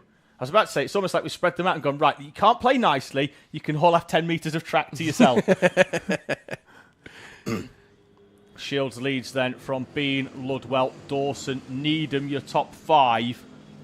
Then Curtis Yule, somehow, through all the scrapping, still in 6th place. There's Dominic Needham side by side with Freddie Cowley. Needham's going to get hung out on the outside here as Smith comes through, as does Matty Farrell in the 26. And then Freddie Cowley, eased wide by Addison Smith, allows both Smith and Matty Farrell through. Oh, and then Smith goes very, very wide into hairpin number 1, gets it hooked back in eventually. I'm keeping my eye on Isaac Duff, who's now side by side down the back straight and into South Bank corner and taking the position away from, I think it's Hauschby, and then David Brewis is in there somewhere as well. He's just off the back of this group. Oh, Williamson and Hauschby still side by side. Hauschby slots back in, and Duff's got them both on that lap though. Got both Williamson and Hauschby, and the reason I was keeping an eye on it is because I was wondering whether the red mist would have cleared from Isaac Duff. Yes. Because for about 3 laps, he was here, there, and everywhere, taking all the cut-throughs and off-track excursions for about 3 laps that culminated in various people going off around him. Yeah. But no, it seems to have cleared, made his way through both of those nice and cleanly, and we'll now set about trying to close back in on those in front. Just a bit of a shout out there for Matthew Hauschby. Yes, he got overtaken, but after a very tough heat number 1, mainly last year, he'd have kept his nose in there and took himself out and the driver in front and then ruined both races. But I think he's matured a lot this year, and I mentioned it at round 2 as well, particularly in these heats. You don't need to be a hero to amass a decent amount of points, and obviously with his problems in heat number 1, where he fell down the order. It's all about just having 2 trouble-free races to give him half a chance for the final in 2 hours' time or so. Yep. Of course, points paid on class position as well. So, yeah, he's currently 5th in class. Come over the line. Shields is looking imperious as usual, I want to say, at the front of this one. But George Ludwell, now that he's in second, he's bringing Danny Bean and Zach Dawson along as well. Zach Dawson, as we said earlier, has made leaps and bounds in terms of pace relative to the front runners over the last few rounds, I think, towards the back end of last season and then particularly this season. Zach Dawson coming on strong. And I don't think it's going to be out of the realms of possibility that Zach Dawson very soon is going to be fighting for an overall victory here. Well, he nearly got one, didn't he, when Shields had that epic close in of around about 3 seconds in 5 laps. Yeah. At the last round. Yeah. So, but yeah, you're quite right with Zach Dawson, a driver who has won the novice championship here, won the club championship here last year, and now is up into pro using that sort of promotion system. Zach Dawson. Yeah, well, we had still in club. Oh, he is. Yeah, sorry, my bad. Yeah, no. So he's won novice, hasn't he? Yeah. Yeah. Making a charge for the Clubman Championship this year, and this effort won't be doing him any harm at all. Still second behind Danny Bean in the class in this race, but 4th on the road.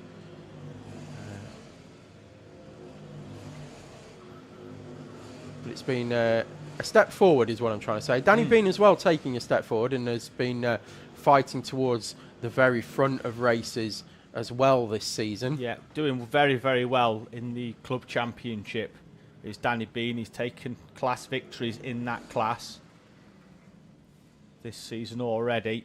And is currently leading that class on track at the moment in 3rd place. Zach Dawson in 4th. And then Isaac Duff in 3rd place in that class. When we look at our novice class, Curtis Yule P6, Sam Neri 13th, Riley Matthews 14th. Matty Farrell trying to close in on the back of Riley Matthews.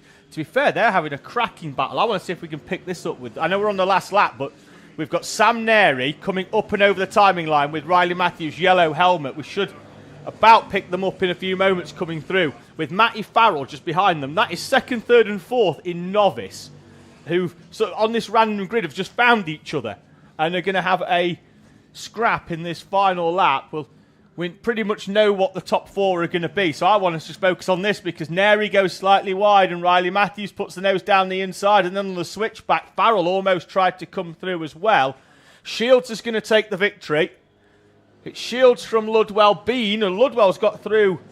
I know he hasn't, he's been there the whole time. Danny Bean and then Zach Dawson with Ike Needham in 5th place. They're still going at it, and Matty Farrell's got through on Riley Matthews for 3rd place in the novice class. Matthews with a head roll, so that suggests that he's made a slight mistake and opened the door for Matty Farrell. But it's Shields, Ludwell, Bean, Dawson and Needham from Yule, Duff, Williamson, Rossi Costello and Matthew Hauschby.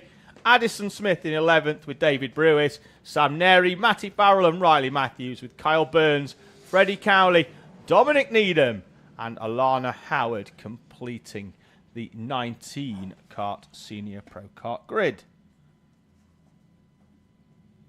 With the exception of Alana Howard, 18 runners separated by 25 seconds over that distance.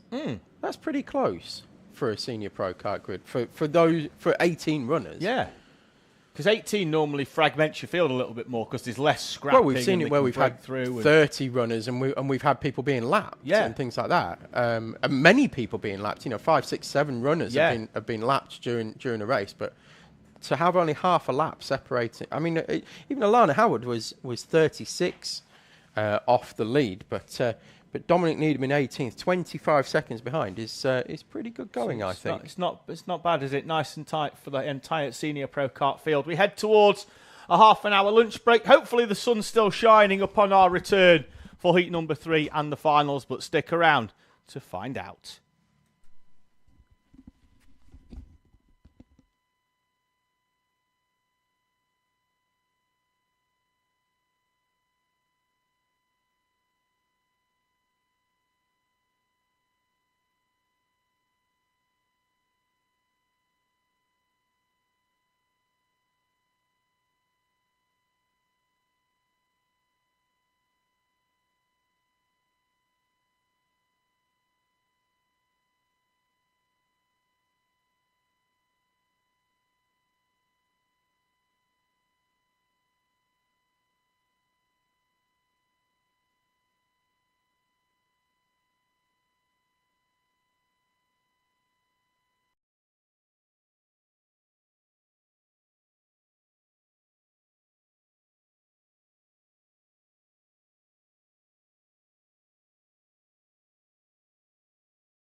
Hey up, welcome back.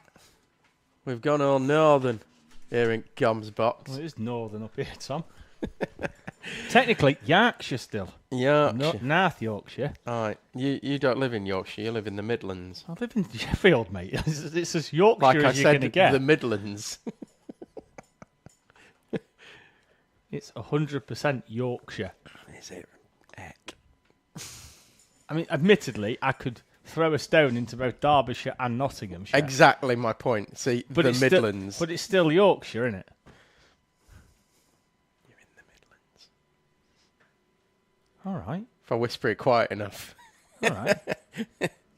It's in the same sense that you live in Iceland. What, the shop? Yeah, I can tell. Anyways, Bambino's Heat 3 are about to get underway. Welcome back to the second part of our live stream for this weekend. Second of 4 parts, because of course we have a double header this weekend, racing Saturday and Sunday, which might catch a few of you out with our live stream today. But the green flag is up and down, and we are away and racing for the second part of our day. Archie Mostyn and Logan Crassi-Duarte side by side on the grid, but once again, Another rocket ship start. from Logan. So Duarte goes round the outside from the second place berth on the outside and will lead us up towards hairpin number 1. Just take a wide line round there and scrubs off some speed, and that has allowed Archie Mostyn to dive down the inside. Scrubbed off a little bit too much.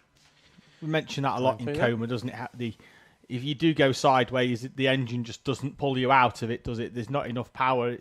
They're 4 horsepower, and it just doesn't give you enough drive. I think the back end might have come round a little bit, and so he's had to then back out, You and can't- then you lose all. You can't 4-wheel drift these, can you? So. No.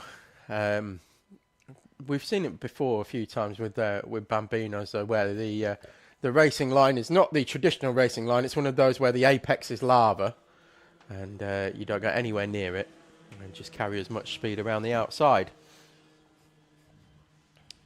But that one was a bit in between from Logan, and ended up costing it, unfortunately. So we're a steady away start here to Bambino. Of course, we've only got 2 entries this round, which is a bit of a shame. I thought we'd have a few more. I thought there'd be more as well, particularly it being a double header, which it is a shame. Bank holiday weekend as well. Yeah, we'll have to find out how old they are. If they're 7, we'll get them some Hondas. Just you get to chuck them up a class. Yeah, exactly. I think they're both only 6. Oh, they're only 6 apparently. Oh, If anybody knows anyone that does fake birth certificates, we'll just we'll not do that. no, not at all, not at all. Not all. No. Tomorrow, Archie's celebrating his 15th birthday.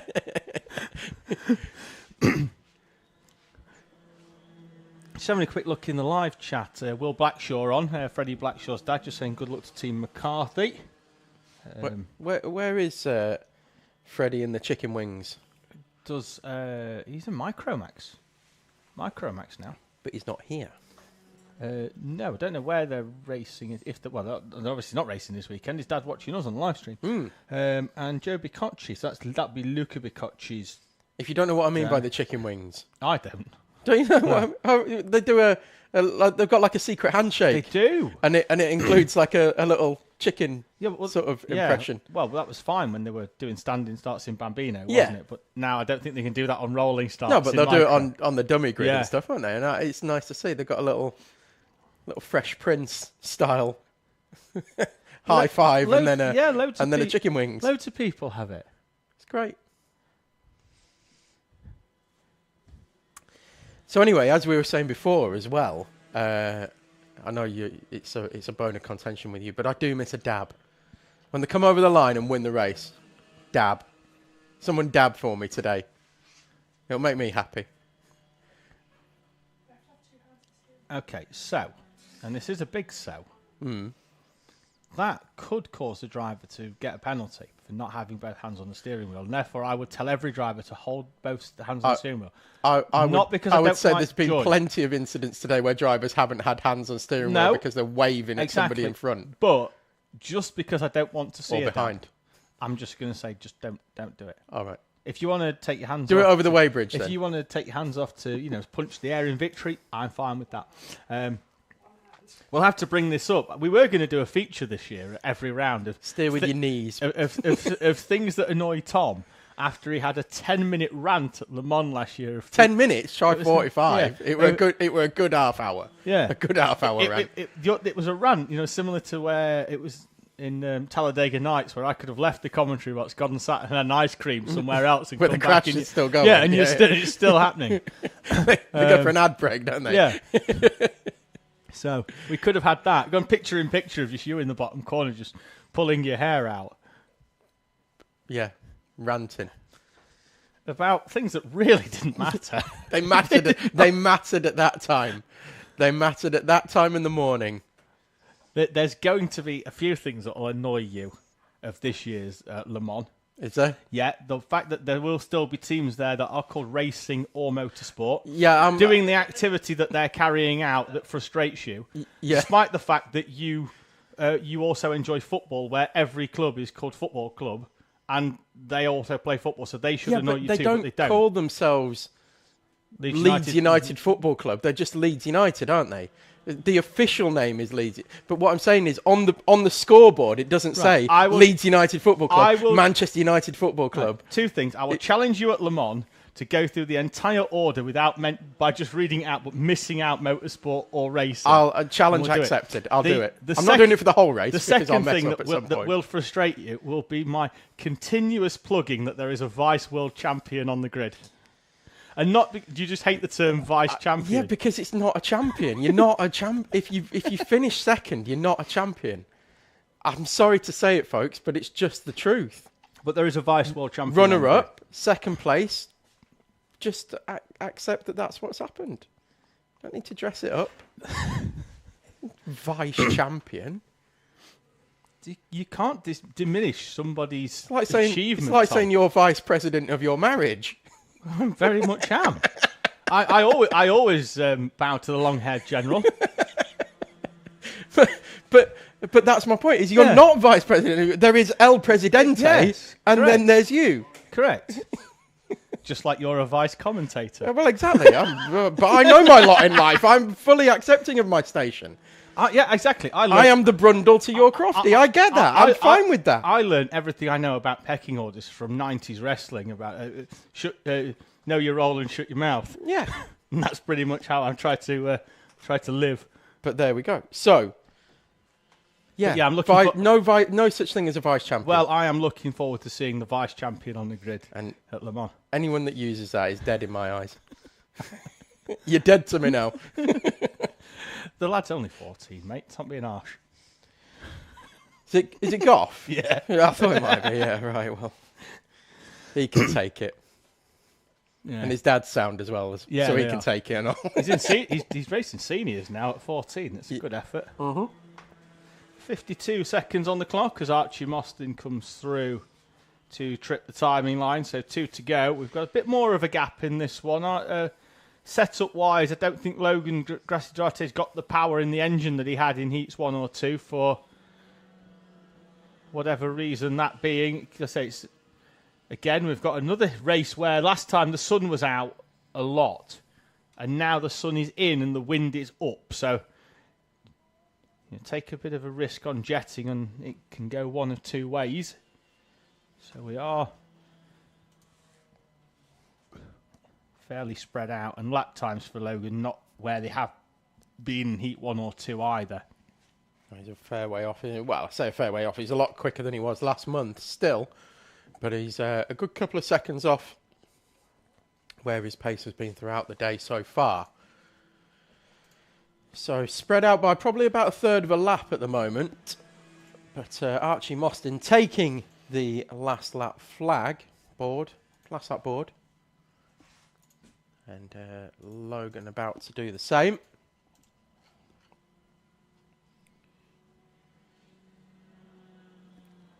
Ooh. Ooh. I hadn't noticed that from Junior Rotax. No, I was just looking at the same thing. A few penalties for front fairings and a double penalty for Joseph Yao for gaining an unfair advantage as well as a front fairing. And Layla Berryman removed from the standings for being underweight. So all change in the results for Junior Rotax. Same for Junior Pro Kart as well. 3 penalties for gaining an unfair advantage for Scarlett Whittaker Dunn, William Howard and James Winstanley. So penalties for everyone. And just coming across the line to take victory here in heat number 3 of Bambinos. 3 from 3 for Archie Mostyn, and comes straight into the pit lane as well, which should put us a little bit closer to being on schedule as well. And Logan will do the same, I'm sure, as he comes across the line. And does indeed bear left and come straight into the pits. So good to see. And Archie Mostyn setting a 1:04.83 on the final lap as well. So that is a fastest lap of the race. Went on the final lap. Just to show how fast he could have gone if he really tried. Right, we move on to our Honda cadets with Francesco Di Caro on the pole position berth, having taken victory in heat number 2. Francesco Di Winero. You just throw loads of different bits in there, don't you? I love his name. I genuinely love his name. It's brilliant.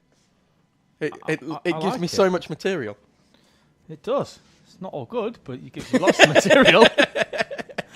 Content for content's sake. Right, so Di Caro and Edward Rye then on the front row with Henry Colborne and Sam Dixon on the second. Then it's going to be Sebastian McCarthy and Daniel Ziad on row number 3. Kyle Kerr starts 7th. That'll be Cam alongside him with Aaron Rigg and Aidan Donnelly on row number 5. Tommy Burgoyne starts 11th. Abel Hutton 12th with Aston Wilson and Alfie Keeling in front of Harry Scrafton and Oliver Bullock. Andrew McCrossan and Edward Charlton on row number 9. A couple of people we've not really mentioned so far today who seem to be climbing up the order. Kyle Kerr, Aaron Rigg and Aidan Donnelly. Yeah, all inside the top 10 for the start of this heat. So all new to Teesside. Tested Friday. Just seems strange saying tested Friday, doesn't it? Because we're obviously racing on a Saturday and we don't normally do that. We normally test on a Saturday and race on a Sunday. And qualify on a Saturday. Qualify, yes. So, final few getting in. It's always interesting from the commentary box just seeing how the drivers wait, how they prepare.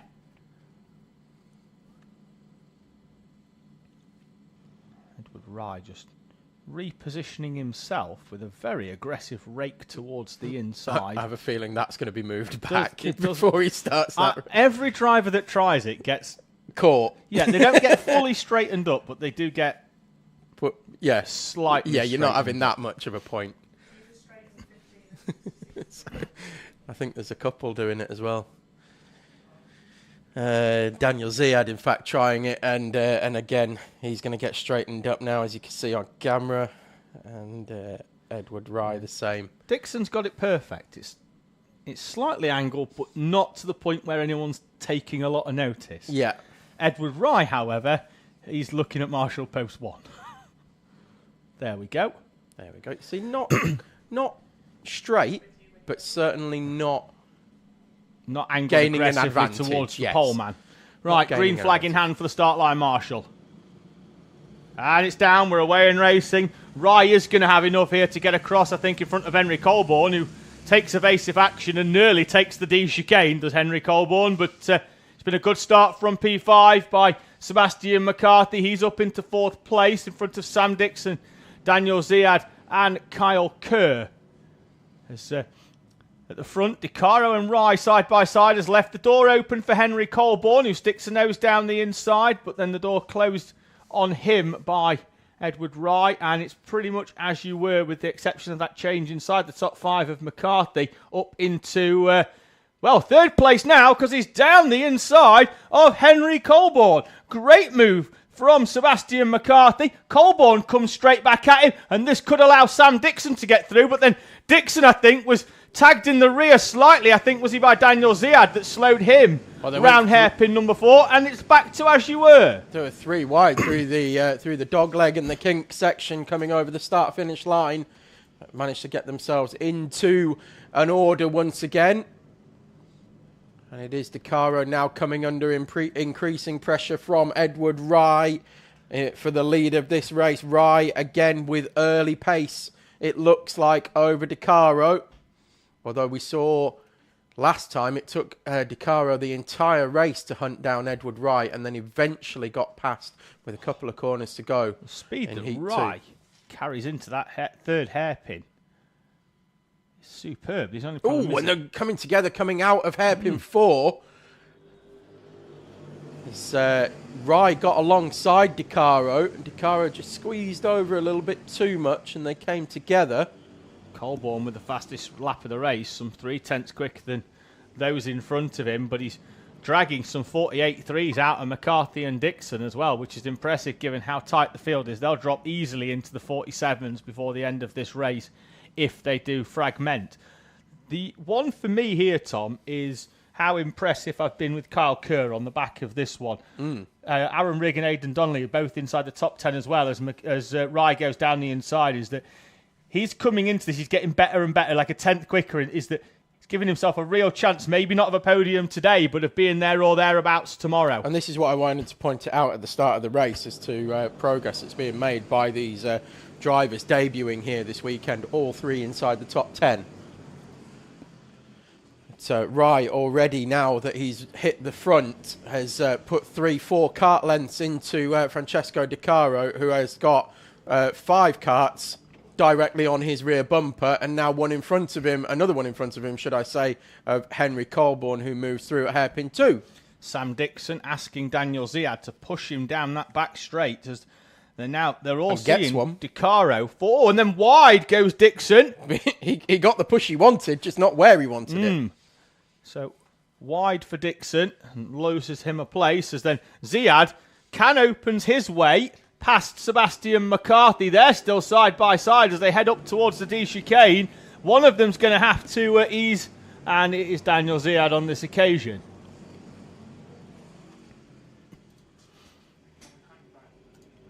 Yeah, Ziad drops back into line, and Colborne had a look at overtaking DeCaro. Sam Dixon does to Daniel Ziad what Daniel Ziad did to him the lap before ago and helps him wide, and through he goes. So I think that's fairly even now. Even Stevens, and they go back to as they were. As Kyle Kerr looked a little bit loosey-goosey coming through South Bank corner at the rear of the car, trying to hold on to it, but looked fast. Albie Cam's coming into this as well, Tom, on the back of that train. As I said, it looked fast through there for Kyle Kerr, but it was bordering on being a little bit over the mark. In terms of grip levels, anyway.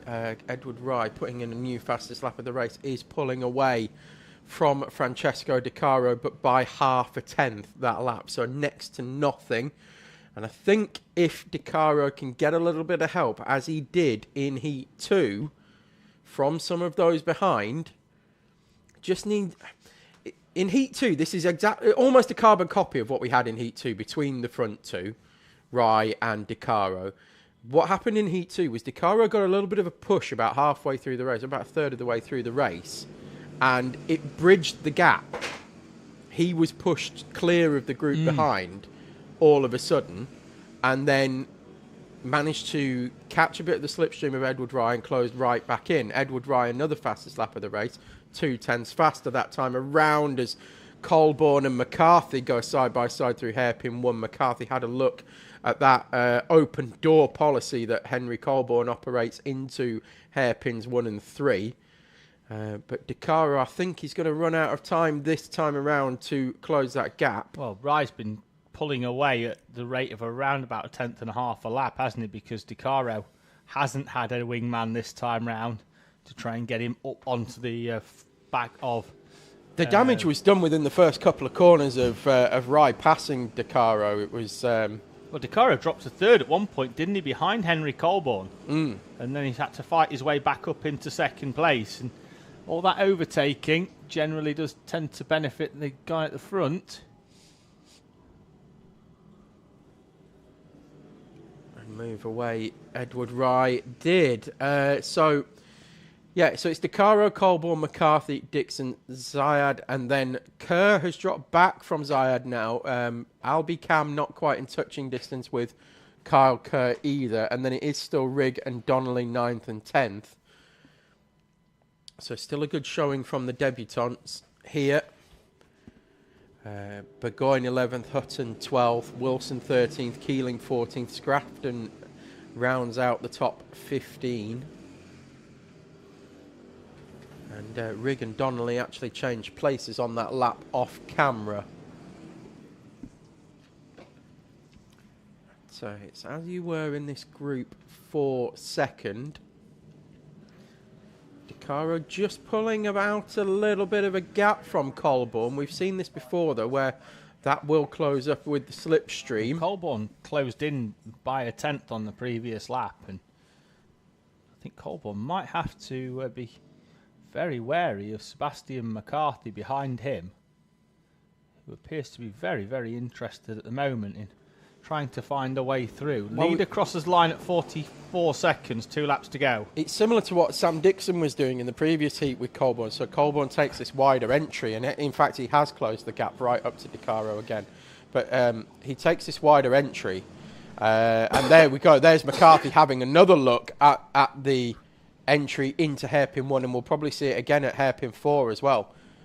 Colborne taking this wider entry, looks like it leaves the door open, but then suddenly it's slammed in your face because he's cutting across, and that then leads the driver behind, which in this case is McCarthy. On the previous heat it was Dixon, having to back out. You've got to have a lot of confidence in doing that somebody isn't going to stick a nose down the inside, because we saw it in Junior Pro Kart, didn't you? You leave the door open and you end up getting tipped round into a spin, particularly down at hairpin number 4. Final lap, and the fastest lap of the race by Daniel Ziad on the back of this train for second place. 3/10 faster than Edward Wright. DeCaro in second, holding off Colborne, although it could be Colborne trying to get down the inside of DeCaro, and does. Good move. DeCaro's going to come straight back at him at hairpin number 2. Sam Dixon's through as well on Sebastian McCarthy, and that could allow Daniel Ziad onto the inside. DeCaro's defending from Henry Colborne. If Dixon can get his nose in that gap, Dixon could get through as well.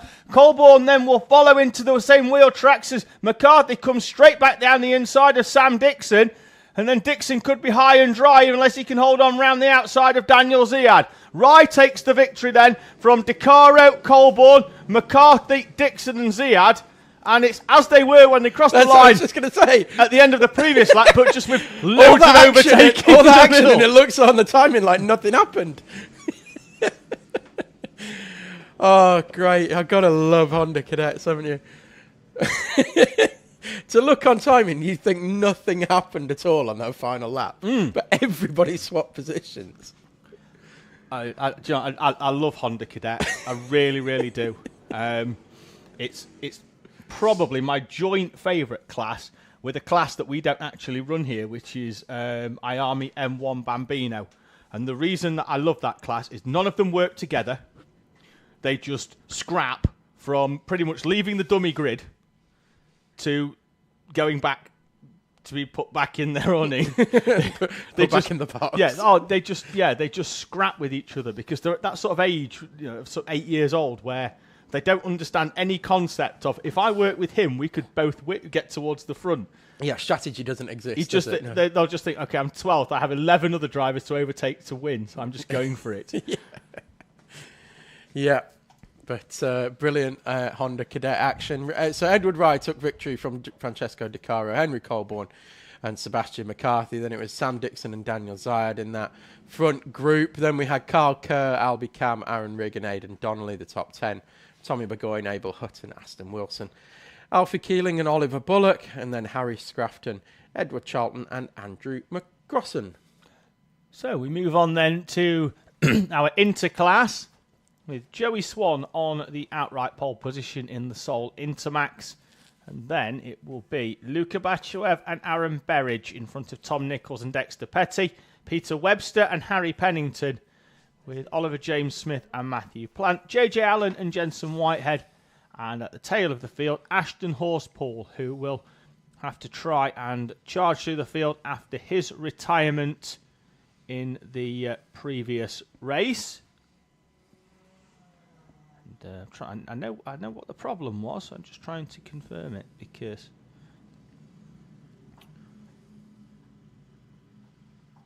I'm sure he had a bit of a clutch issue. Yeah, he said there was grease on the clutch. Yeah, and that was what For Ashton Horspool. Yeah. Yes. Yeah. It was grease on the clutch. I read it in during the lunch break. Yes, and that was what the problem was for Horspool. So he'll now have to try and come through from the tail end of the field. Joey Swan will take the green flag to start the race. And then Luka Bachuev will bring them round. Heading up towards the timing line. It's a fast start. It's a little bit scruffy, but we are away and racing. Harry Pennington's going to try the all the way round the outside move once again. It's worked for him a little bit, I think. He's gained a place. He's gone round the outside of Tom Nichols. Luka Bachuev goes up and over the curbs. And Harry Pennington's going to try for third as Peter Webster goes down the inside of Matthew Plant into the right-hander. And they'll run side by side down the back straight. Oh, contact between the two of them. And then that's going to allow Jensen Whitehead to come down the inside, I think, of Peter Webster. And he's being helped along by Ashton Horspool. So Pennington coming all the way through. I think he's up to third now. Fourth for Pennington. So it is Berridge from Bachuev, Petty, and then Pennington, then Nichols, Plant. Horspool already up to eighth from the back of the grid. Jensen Whitehead, Peter Webster, Oliver James Smith, and JJ Allen. Berridge still leading this one from Bachuev as they head down the back straight one more time with Dexter Petty in close company. Of course, Petty on a bit of a recovery drive after dramas in Heat 1. There's Nichols down the inside of Pennington on the run up towards South Bank. So through comes Tom Nichols in that very aggressively raked rear-ended zip cart. They've got that low on the back end of that cart. It's a setup that generally tends to work well with the zip cart, and it looks a lot like the front end is up in the air, but is a setup that generally is, you'll see on all of the zips from the Honda Cadets through to the R200s. Down the inside there you've got Ashton Horspool on Harry Pennington. What does that do then, having it raked like that? Oh, look, I Does can it only put more weight over the rear end? Yeah, I think so. I mean, I can only tell you what it looks like, Tom. I don't know what the purpose of it is. I mean, we'll get his mechanic in to tell us. But I'm really not sure. It's just it looks very different to those in front. I know Berridge and Petty are both, I think, on Project 1. Not 100% sure on Bachuev. He was on the Synergy last year in Cadet, but that was a 900 chassis. Generally, it's a 950 for a Honda R200. So I don't know where he's gone, because while Synergy do have a 950, it's very much a work in progress. There's not a lot of them. They were late to the 950 market, having to an extent dominated the 900 market with their success. On the Synergy? Yeah. Yeah. Yeah, the Synergy very, 900. very And then when everything went to 950, they just didn't have one. Oh. Whereas, like, oh, Bachuev's up the back of Aaron Berridge. He was looking at the sky. He was hooked up onto the back of the 122. That's allowed Petty through now. Petty up to second place. Just going to have a quick look. They were working together and would gap Dexter Petty by around about half a second. Petty, though, is going to try and go down the inside of Aaron Berridge. Who saw it late, did Berridge, and ended up opening the steering up. Managed to carry the speed through between 1 and 2 and hold on to the lead. I've looked at that, Tom. I'll let you have a look at it as well. But It's here, Berridge is very defensive, and then they just ride up the back of each other. Parking it on the apex, Aaron Berridge at hairpin 3. Yeah, and as you say, David, that's caused a concertina. In fact, the front 5 all back together once again now. Horspool up to 4th. He's got past Tom Nichols, and he's up into P4 in this class, 5th overall because of Joey Swan. So Horspool and Petty both having issues as Bachuev now moves back through Petty into 2nd place.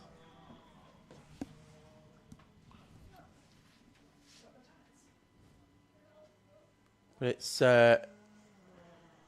it is still Berridge at the front of this one. Now with a slight gap due to that overtake, and Horspool moving through on Petty to take 3rd place away. And I was just saying that Horspool and Petty both have had incidents in heats and have had retirements, so they are both on recovery drives but showing well here in Heat 3 in 3rd and 4th places respectively. Horsepool's chomping at this. We could see a back to front win here for Ashton Horspool. But likewise, Petty had a nibble for the lead at one point, didn't he? He was side by side with Berridge, who probably didn't give him quite enough credit at the time. I did point out that he'd done very well to open the steering up, but to see Dexter Petty on the inside and still manage to hold on to the lead, I think he did very, very well there, did Aaron Berridge. Ooh, Horspool there. It almost looked like he dropped a wheel down the inside, similar to what we saw in one of the earlier races where it just drops the wheel down the inside of the curb off the inside of the track. Looking very dark over to the west of the track, out towards where the pit and paddock is. As, Horspool, 2 for 1. Well, Berridge and Bachuev came together. They were so busy trying to defend and overtake each other that Horspool was just like, well, thanks very much, I'll go through. Yeah. Well, clear bit of track right in front of him. First of all, on the inside, thanks very much. First of all, great awareness from Horspool just to see what was happening and unfolding in front of him and just put that cart in the gap.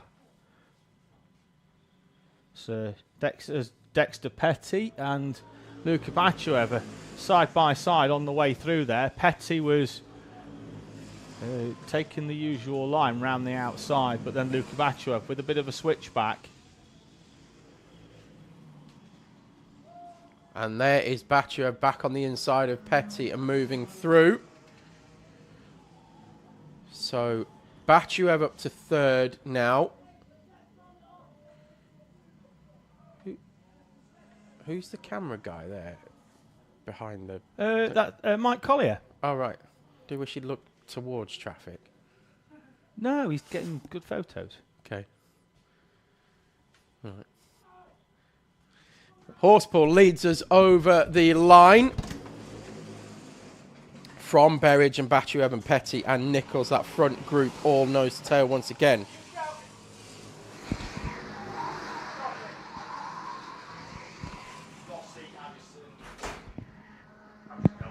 And, heading through now hairpin 2. Down the back straight, it's as you were. Tom Nichols has held on to this group, but he hasn't managed to make any inroads yet. No, they've not. I know they've had 1 or 2 confrontations in front, but they've not done a lot to progressively slow them up. They've had it every 3 laps, and then they've managed to work away again. 4 seconds on the clock, 2 laps to go then, with Horspool leading Aaron Berridge and Luca Bachuev. Then a little bit of a gap back to Dexter Petty and Tom Nichols. With Peter Webster, then it's Matthew Plant, Harry Pennington, Oliver James Smith, JJ Allen and Jensen Whitehead. Horspool still leading down the back straight, but Berridge with a good run out of hairpin 2. I wondered whether he was going to have a look down the inside. Does and gets the move completed, but Horspool switches back to the inside and takes the lead immediately back. Bachuev right there as well. He thought about having a move. I don't think Ashton Horspool's going to leave the door quite as open next time round, Tom. No, indeed. And the final lap board is out, so there is only one more opportunity. Potentially for Aaron Berridge. And we've had checkered flag has gone out for Joey Swan. Oh, for Joey Swan, of course. Yes. Forgot about him. Can we put like a big beacon on him or something? Do you know what we need to do? We need to send him out after. A big flashing light. He needs to go out after the Hondas and move his way through the grid. That would make more sense. Anyway, it's still Horspool. And he is coming round hairpin for the final time. Looks like it's going to be a last to first victory here for Ashton Horspool. Don't dab over the line. Keep your hands on the wheel. And does indeed. From Aaron Berridge, Luca Batchev, Dexter Petty and Tom Nichols. Then it's Peter Webster and Matthew Plant. And then we're going to have Oliver James Smith and Harry Pennington drop down to 10th after a brilliant start in the end. JJ Allen 11th. And Jensen Whitehead in 12th place. So that will take us on to our junior and senior Rotax heat number 3. We'll just give it a minute until these clear the grid, and we'll be right back with you.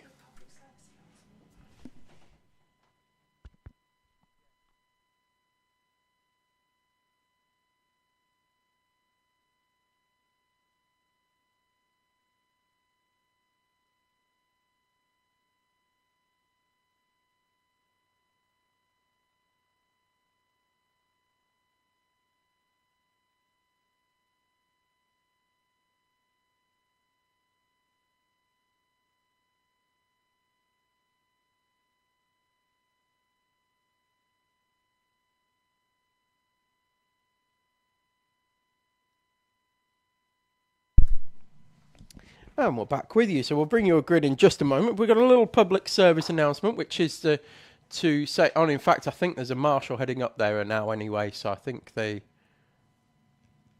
public service announcement may not be necessary. In fact, no, we'll go ahead and do it anyway, which is that on the off-road section of the track here at Teesside, out the back of the paddock and up towards the west track, there have been some children and people playing on that section, and that is an out-of-bounds section of the track. So if your children are up there, please have them return to your company as soon as possible. Yeah, we're not being killjoys by that. What we're trying to say is there's a lot of loose surface up there. We do use it for off-roading. There's some big stones and rocks. Please don't hurt yourself, because it'd be a massive Or don't downer. go up there, because you probably will hurt yourself. It's a massive down on the day, but also we do kind of need our medic to be active on the track, not active on the off-road track. So yeah, that's it. Yeah, we're not boring, Tom and I. We've done many silly things in our time. I broke my foot once, but we don't talk about that anymore.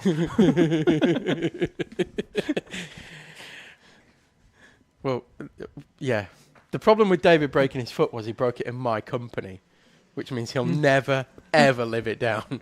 If he'd broken it on a night out with his pals that don't come racing, no problem. How's about do a grid? Right, we're running through it quickly because we're already on the final half of the lap, the rolling up lap. So pole position on random grid, Jaden Stonehouse, junior Rotax. Then it's Isabella Stanswell-Wilson alongside with Joseph Yao in close company in third.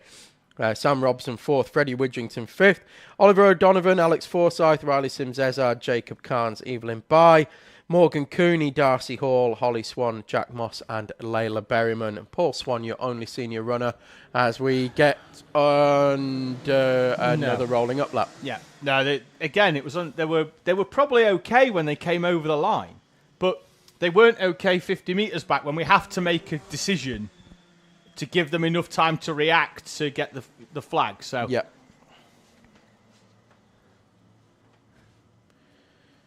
So Paul Swan gets another lap on his own.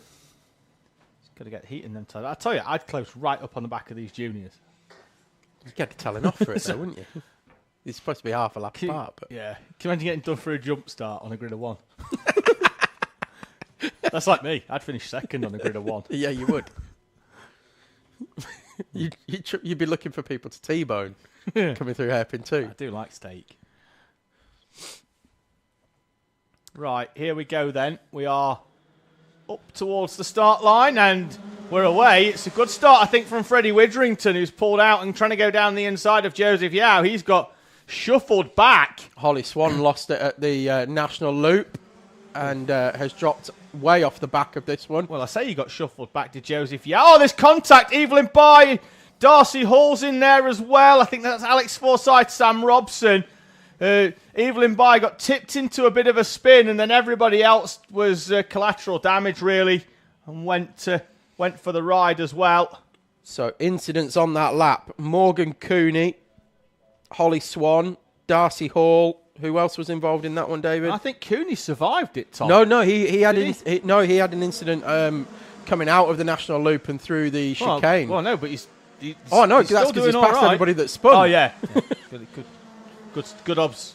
So basically your front 8 have been incident-free, which is headed by Stansmore Wilson, with Widrington behind, who got a cracker of a start, alongside Joseph Yao, and got through, who dropped down to 4th initially, but has made his way back through to 3rd. Then you got Oliver O'Donovan, who won Heat 2. Jacob Carnes, Riley Sims-Ezard, Jack Moss were the front 8 who ran incident-free on the opening lap. Then it's Morgan Cooney, Holly Swan, Layla Berryman, Alex Forsyth, Sam Robson, and Paul Swan has started to make his way through the juniors because of all of that. Evelyn Bye and Darcy Hall, the full list of runners in that order. Yeah, with the fastest lap up onto the back of Widrington, who'd made a great start from 5th place. As soon as the flag dropped, yellow is out. That's Jaden Stonehouse round at hairpin number 1. We've got a contact warning for Jacob Carnes, who crossed the line behind Jaden Stonehouse. So maybe that wasn't all of Stonehouse's own doing. Perhaps got a bit of help there. We missed that one, unfortunately. But I would imagine that's what's happened. Can't help but feel that he hasn't watched back this stream from heat number 2, where I provided a lovely bit of constructive commentary. Thing. Right. Analysis. Yeah. Expert analysis. Oh, down the inside at hairpin number 1 goes Joseph Yao on Freddie Widrington. Up into 2nd place. He's got a second or so to close in on Isabella Stansmore Wilson, who's at the fastest lap on the previous lap with a 42.1. So Stansmore Wilson with that 8th place from the first race.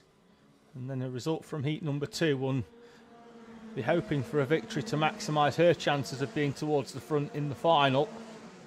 Similar for Joseph Yao, who I think 2nd place could well be enough. What we say this, though, drivers will win a race and then all of a sudden it'll be the driver that's finished 3rd on 3 occasions will be on pole position just because they've with amassed the random grid format. Yeah, because they've amassed the consistency more than anything else. So they might not necessarily win a heat, but it's enough for them to be on pole position for the final. But the penalties applied in the last heat, just remind me. Because Stansmore Wilson has had a drop down, hasn't she? In heat number 1, yes, yeah, but then finished second in heat 2. So we've had an 8th and a 2nd. It was but Joseph Yao had 2 penalties. 2 penalties applied in that one. So to P10 from what would have been P5. So 1st and 2nd in this particular heat, in heat 3, have both had penalties applied in heat 1 and heat 2, respectively, which means that they've dropped down the order. So both of them need a good result here to get themselves a decent position for the final.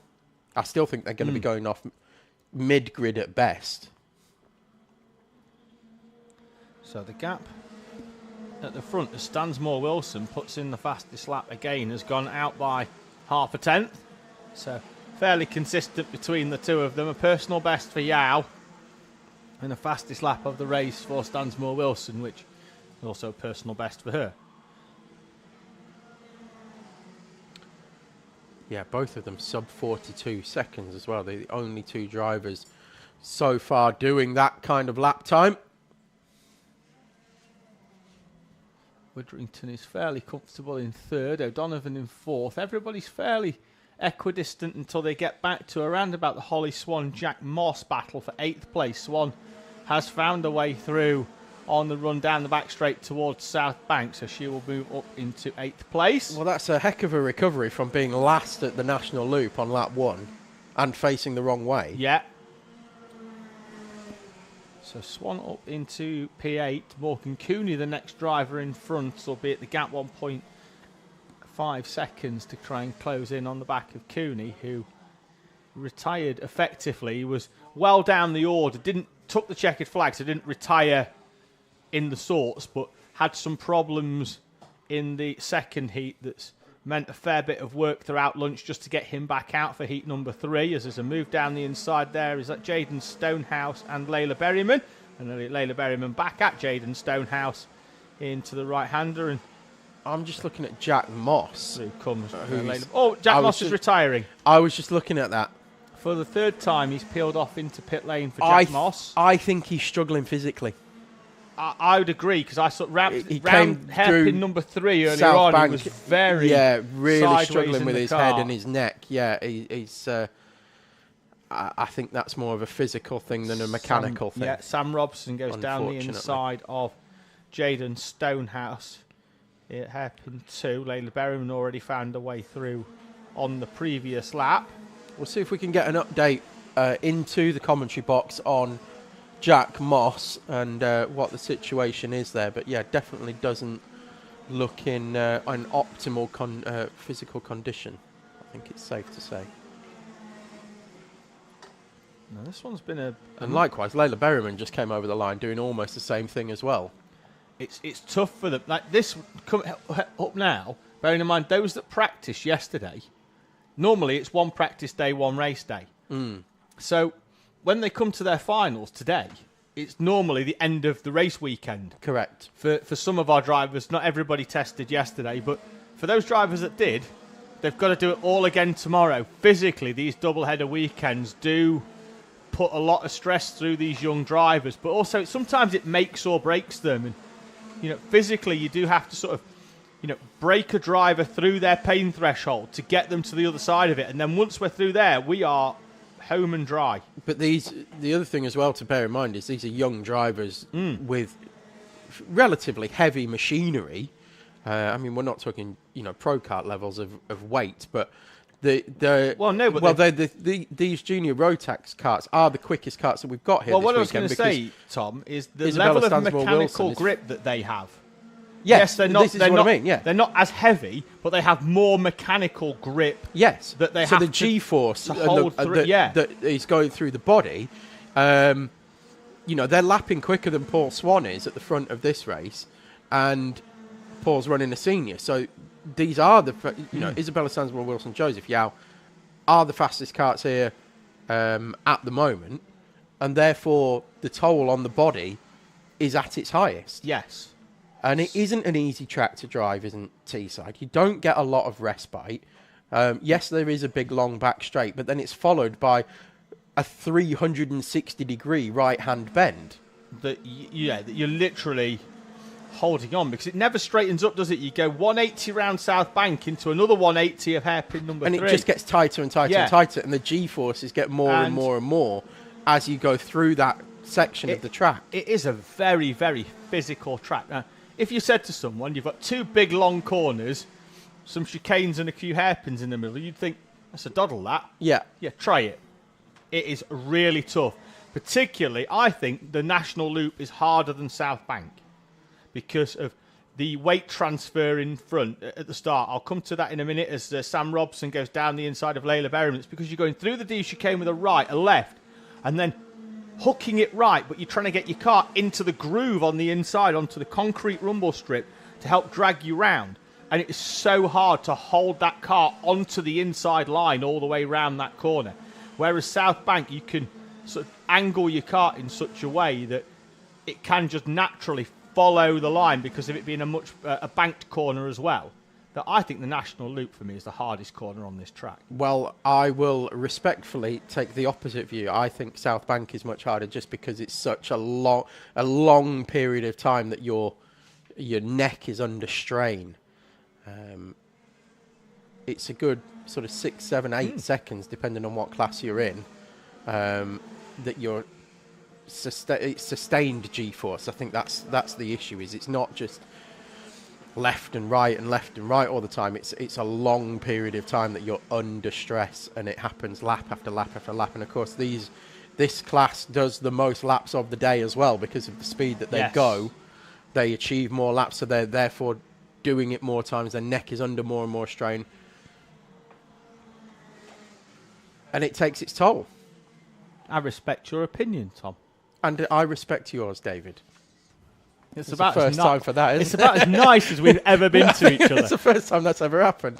Isabella Stansmore-Wilson takes the final lap board with another 41.9. The only driver now in the 41s. Joseph Yao dropping to a 42.1 as he looked comfortable in second place. O'Donovan and Widrington for third and fourth. Looks like it might be getting a little bit spicy towards the final half of the lap. But Stansmore-Wilson heading through hairpin 3 and 4 for the final time. Will take victory for the first time here today. I'm just keeping an eye on O'Donovan and Widrington, and it's as you were coming out of hairpin 4. Stansmore-Wilson takes victory from Joseph Yao, with Widrington just holding off O'Donovan for third place. Riley Sims-Ezard comes over the line in 5th, with Jacob Kahn 6th and Morgan Cooney 7th. Holly Swan in 8th and Sam Robson 9th and Layla Berryman 10th. Then we're going to have Jaden Stonehouse, Evelyn Bye, Alex Forsyth, Darcy Hall and the retiree of Jack Moss, and Paul Swan. Across the line in 11th on the road is our only senior Rotax runner. Now, I think that might be enough with a 4th place for Oliver O'Donovan with 2 fourths and a win. I can tell you who's definitely going to take pole. Paul Swan. In seniors, yes. Yes. Yes. You are a very smart man, Tom. I worked that out all by myself. All by yourself. Well done, mate. Right. Only took me 3 fingers. 1, 2. 2. 1, 2, 3. 1, 2, minus 2. 2 plus 2 is 4. Paul Swan goes off pole for senior. Job done. Right. Moving on. Let's do some Junior Pro. Junior Pro Kart, Heat 3, grid.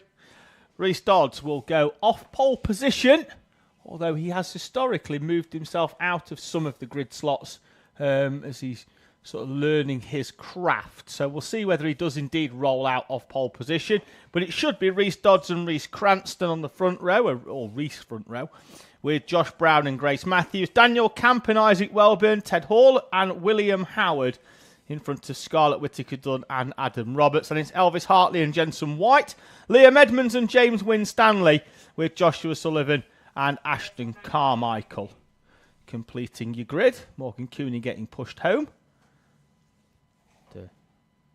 Oh, it looks like we've got a naughty step. Oh. Jacob Carnes potentially on a naughty step. Have you ever been on a naughty step, David? Loads. Have you? Yeah, loads, mate. Carry me home round with me.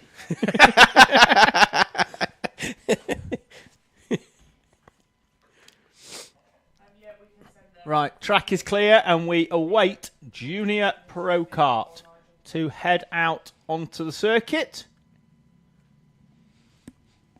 And you can hear a distant rumble. And these big, heavy 4-stroke karts head out. And as expected, Tom, it is Rhys Cranston leading us out. Rhys Dodds has dropped to the tail end of the order, as is his prerogative. I think that if that's what the driver wants, that's the right call for me, Tom. You know, there's no point in going off pole position with lots of carts behind you if you're not confident doing that. But the confidence will come for damage to machinery as well on both parts. Yeah, but the confidence will come for Rhys. Absolutely, that's for sure. So it's an old head on young shoulders. Is that from Rhys Dodds? So the field into 2x2 format as Rhys Cranston leads them through. It's very fast at the moment. Then it slows and then it goes fast again and we are away and racing. But it's allowed the top 8 to fragment ever so slightly, Tom. They've pretty much split into 2 grids there. There's 8th and 8th, and then there's a coming together. It's Jensen White and James Winstanley are together. And then is that Elvis Hartley goes up and over a curb as well. As the field makes their way through. They're still side by side heading down the back straight. They've still not managed to get themselves into any kind of order. And we've got Scarlett Whittaker-Dunn has picked up a contact warning. But it is Reese Cranston from, I think that's Grace Matthews in second now from Josh Brown. We'll just get them over the line just to confirm. So it is Cranston that leads the way with Grace Matthews from Josh Brown, William Howard, Isaac Welburn, Liam Edmonds, Daniel Camp, Ashton Carmichael, Joshua Sullivan already up to 9th from the back of the grid, and Ted Hall in 10th. Carmichael was behind Sullivan at the start, and he's just up in front of him now. So they've worked their way through together. Good effort for Ashton Carmichael. They're still side by side down the back straight, trying to sort themselves out into an order. I think that's Sullivan looking on the inside and gets the move completed. He went this time on the previous lap at hairpin 4. He tried to go down the inside of Daniel Camp and didn't quite get the move done, and then ended up on the outside as they ran up and through the D chicane. So William Howard has made his way through to 3rd on that lap, passing Josh Brown. And Elvis Hartley likewise, I think on Adam Roberts and Jensen White, but just looking down the order a little bit, and that is Sullivan still making his way through the field. Carmichael's basically doing all the work at the moment. And Sullivan's just following him through, although that will change as South Bank as Sullivan's gone through. But yeah, Carmichael had done all the hard work. He'd done about 3 overtakes, and Sullivan had just nipped through the same gap. Oh, work smarter, not harder. Exactly, yes. So Cranston extending the gap. If we drop back to 2nd, because William Howard is now up onto the back of Grace Matthews. And as we've said before, or we were certainly saying for most of last season, Grace Matthews' kart was all over the place last year. Now it's all looking like it's handling a lot better. Carmichael down the inside of Sullivan, who went wide at hairpin 1. But yeah, now Grace Matthews has got that car under control fully. And it looks like it's going where it should be going, where she's pointing it to go. Look at the speed that she's able to generate and hold on to 2nd place comfortably at the moment. I say comfortably, under pressure from William Howard, but up there in 2nd place, and rightfully so, and got the speed to go with it. Yeah, and I think it's good to see from... They're pulling away as well at the moment as well from Josh Brown and Liam Edmonds. You know, we talk about experience and stepping up and... Seat time, Tom. Seat time and things like that, and Grace Matthews, another exponent of that. And showing it with gusto and in spades. Reese Cranston with a gap of 1.7 seconds at the front is gapping the field. It was Alana Howard as well was struggling a bit last year, wasn't it? Yeah. Seems to have fixed the handling on that one as well quite a lot. But Grace Matthews, big step forward this year, particularly as the season goes on, as coming over the line. That was Ted Hall and Scarlett Whittaker-Dunn coming together, and smoke pouring off the tyres as they went into the D chicane side by side. Ted Hall in front of Scarlett Whittaker-Dunn in 8th place. Although Scarlett now coming under pressure from Daniel Camp. William Howard levers his way down the inside of Grace Matthews. Matthews with the door closed. That almost tips Matthews into a spin as they go side by side. And that's going to allow Josh Brown and Liam Edmonds to close up.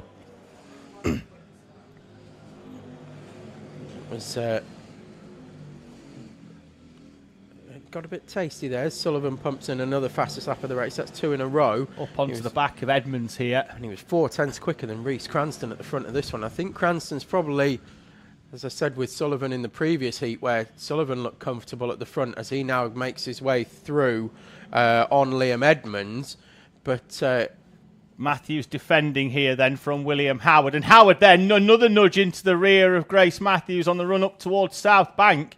Matthews proving particularly difficult to overtake for William Howard. Sullivan is through on Josh Brown and moves up into 4th place. And William Howard's going to be the meat in a sandwich fairly shortly unless he can find a way past Grace Matthews.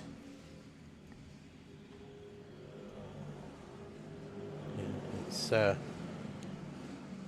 contact warning for Scarlett Whittaker done in the 7th. It's the second time in this 3rd heat.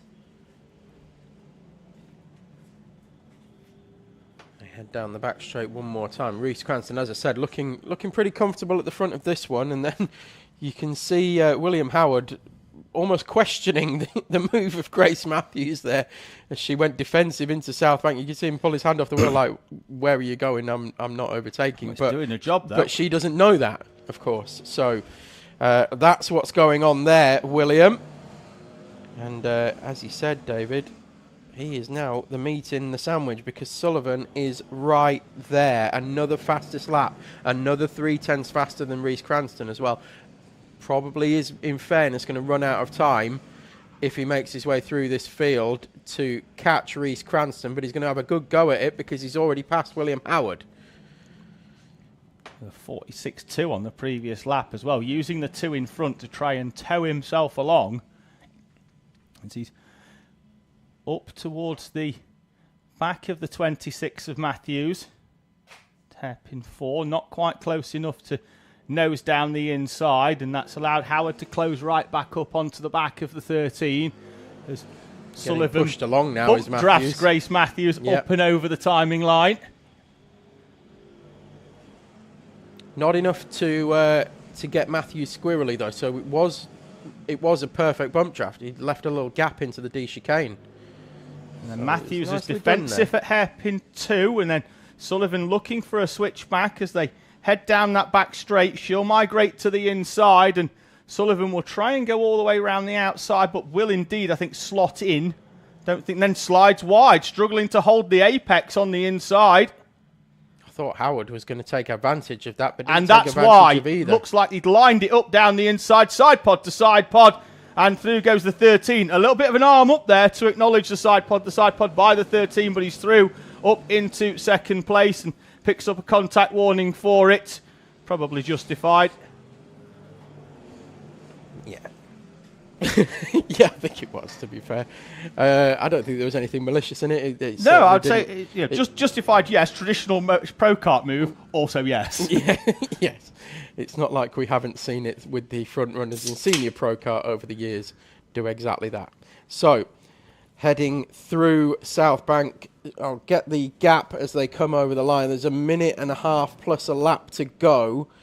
I think it's going to be too much for Joshua Sullivan to close that gap to Reece Cranston. And Cranston could probably get out and push it home and still win this one. But too much for anyone to close that gap. Although, to be fair, in the last one, when Cranston went from the back, it was 4 seconds, wasn't it? Between the two of them at the end. So it's primed for a good final. It certainly is, yeah. Going to be a ding-dong between those two. We shall see who comes out on top of it in about an hour's time. Please stick with us for our Senior Pro Kart Heat 3 coming up next, and then the first of our finals will follow immediately after that. But now Reece Cranston, as we said, looking very comfortable at the front of this one, able to ease off and probably save a bit of tyre life and just bring it home now. 2 laps to go. Done all the work Cranston. Already. Yeah. Sullivan now in 2nd, leading Howard in 3rd. Not dropping Howard, though. Their times are fairly equidistant now. Personal best from Howard now. He's got a... Well, Sullivan is 4/10 off his best now. So I think now that he's got there, knows that he can't catch Cranston. He's seen the timer as well as he's come over the start-finish line. Knows that he's not going to catch Cranston, so just hold on to 2nd place. And then Grace Matthews behind in 4th.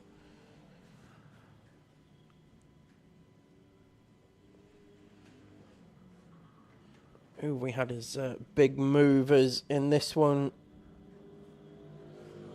Liam Edmonds and Ashton Carmichael have moved up a lot of spots. Final lap for Reece Cranston, second place though. William Howard, fastest lap of the race, 46.232 for William Howard in the 76. Is right up now back onto the back of the 13 of Sullivan. As they head up towards hairpin number 1. Cranston's managed to navigate the lap traffic comfortably and is away down the back straight towards South Bank and heading towards victory.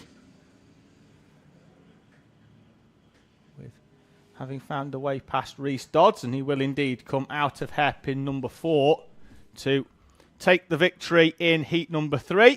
So Cranston comes through to take the win in this one. Dodds will take the checkered flag, and it will be Sullivan in second with William Howard in third place. Grace Matthews P4, Liam Edmonds P5, Ashton Carmichael and Josh Brown in 7th place in front of Ted Hall, Daniel Camp, and a good recovery drive for Jensen White, who was round at the opening lap of that one to finish in P10 in front of Scarlett Whittaker-Dunn, Adam Robertson, Isaac Wellborn, James Winstanley, Elvis Hartley and Rhys Dodds.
So then it's time for the final heat of the day before we head towards our finals, where grids will be set by finishing positions and points amalgamated from the 3 heats. Heat number 3 for Senior Pro Kart as they head out onto track will be led by Addison Smith on pole position. He's going to have Dominic Needham alongside him, with Joseph Williamson and Sam Neri on row 2, with Freddie Cowley and Maximus Shields on row number 3. Rusty Costello starts 7th, Matthew Hashby 8th, Matty Farrell 9th, Jake Collins in P10, with Ike Needham and Alana Howard on the 6th row. Then it's David Brewis and George Ludwell, Carl Burns and Zach Dawson, with Riley Matthews and Danny Bean in front of Isaac Duff and Curtis Yule in P20. So field making their way up and round.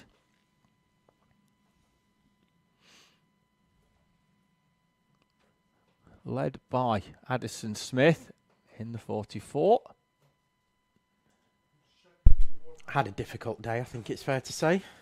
Yeah, he's had 1 or 2 skirmishes as Smith. Chance for redemption here though, going off pole position. Nose cone missing in heat 1 and a spin involving Matty Farrell where it was just a concertina effect, wasn't it, of everybody at the corner. But Shields is round! The championship leaders round. Ludwell's gone through the wall at the far side and will join halfway down the back straight. I think he'll have to pull over and let the whole field through. Which is what's happened. Everybody's still running, but Shields round. Ludwell is effectively leading, but should move out of the way and allow the rest of the field to come through. I'm surprised he didn't do it down the back straight.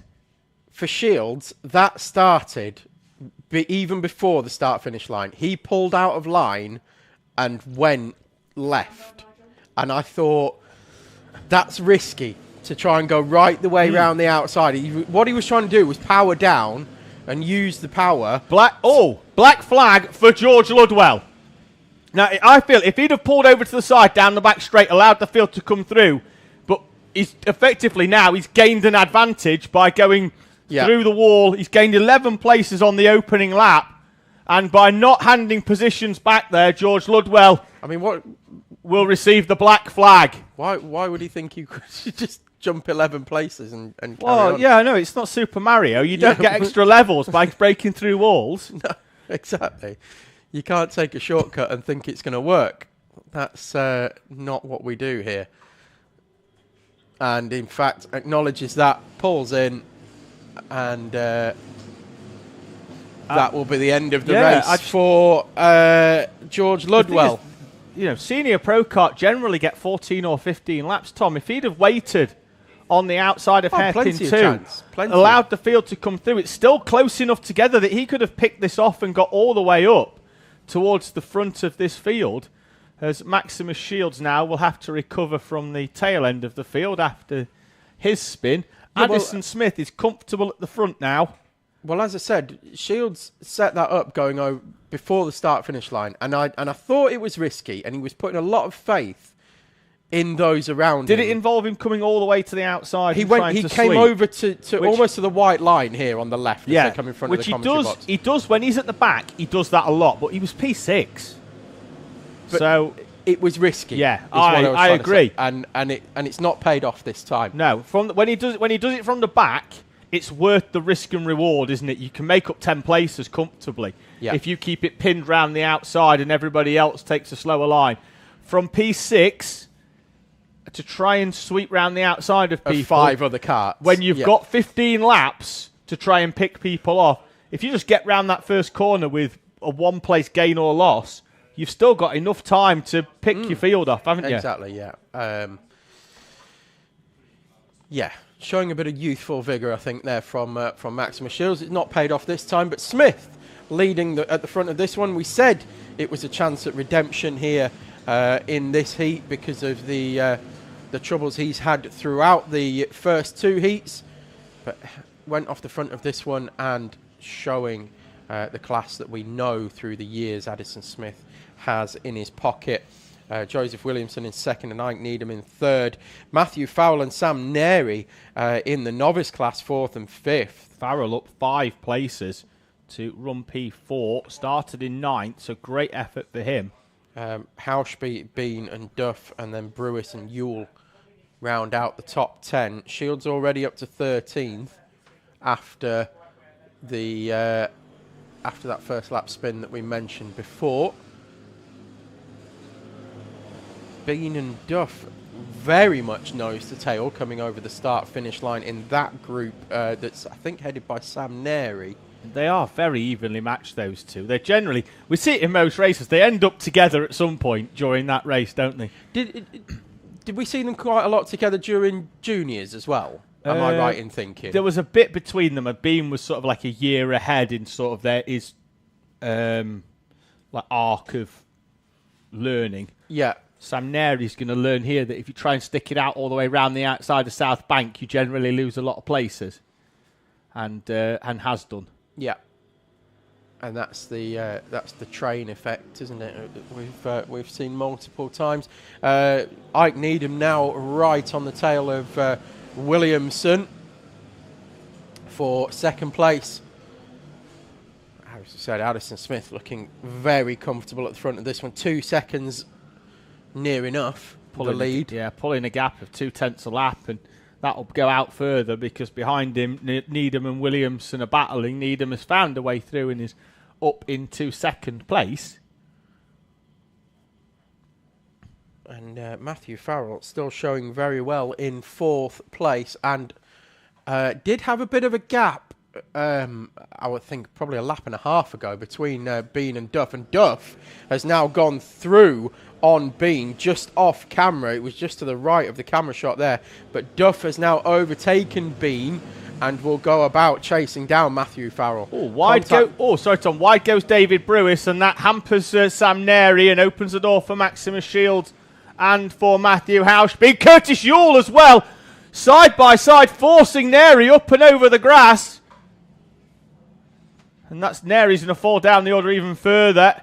Yule's going to get a warning. Before that, Shields had got one, but to be fair, he knew it was coming because before he even saw the board, he put his arm up to the clerk and went, yep, guilty. Yeah, I'll take that one on the chin. Yeah. I've got a long way to go if he wants to win this one as Maximus Shields. I think it's probably going to be out of touch, but Isaac fourth is definitely on the cards. Duff down the inside of Matty Farrell, and that allows Danny Bean through as well. Farrell saw them coming and decided, you're not in my class. I'm not going to fight you too hard for it. Which is smart, but he does need to try and keep a few between him and Curtis Yule. Yeah. And he's going to lose a place to Max Shields there as he recovers down the inside to P6. And now there's only 2 between him and Curtis Yule. I think Farrell's got enough pace, but he's just had a bit of a turbulent lap there, losing 3 places to Duff, Bean and Shields. And Shields will now try and go down the inside of Danny Bean, and as we speak, the job is already done. Next on the cards is going to be Isaac Duff. Oh, Matthew Hauschby. Yeah, Curtis yes, Yule, I think, has just helped Matthew Hauschby slightly wide at hairpin 4. Again, another driver, incredibly quick, but also very raw, is Curtis Yule. He's come out of indoor karting. And well, this is what we were saying where earlier. you have that big friendly wraparound and everything bounces off you. Yes. And also, it doesn't matter too much where you're looking behind, as we said before. You know, the weight transfer and things like that isn't too prevalent on indoor karting. Whereas here, it makes a huge difference to lap time. You need every half a tenth, every thousandth of a second counts here, because you've got such big acceleration zones. I think is probably the best way to put it. And sections where the car is flat out, whereas indoor karting, you're constantly braking. It's a hairpin, it's a hairpin, it's a hairpin all the time through a chicane. Then it's another hairpin. You know, the car is stop, start, stop, start, stop, start. Whereas here, it's got a lot more flow to it. Shields up the inside of Duff there at hairpin 2 and takes 4th place away. Duff didn't really defend that, did he? Saw the cart coming and thought, actually, I can benefit here from a back straight of Slipstream and South Bank, and that'll drag me even further away from Danny Bean. It's that Curtis Yule trying to go down the inside of David Brewis. Thought he was going to try it again at hairpin 4. That would have put him within touching distance of Matty Farrell. So what's the gaps like at the front? Oops, wrong one. Oh, there we go. So the gap at the front, Smith to Needham, is out to 2.7 seconds.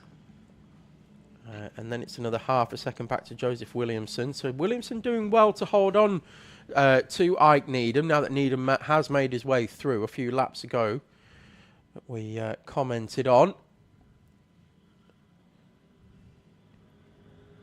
And that's, I think that's going to be enough with 40 seconds plus a lap to go to hold off a charging Max Shields. But Duff as well, using that slipstream to, as you said, David, move away from Danny Bean and cement 2nd place in the clubman class in Heat 3. And Matthew Farrell, 7th overall, is going to hold on, we think, from Curtis Yule in 9th to the novice class victory. But we shall see, as they do look to be closing up, actually. Yule needs to be steady. It's Dawson at the front of that one.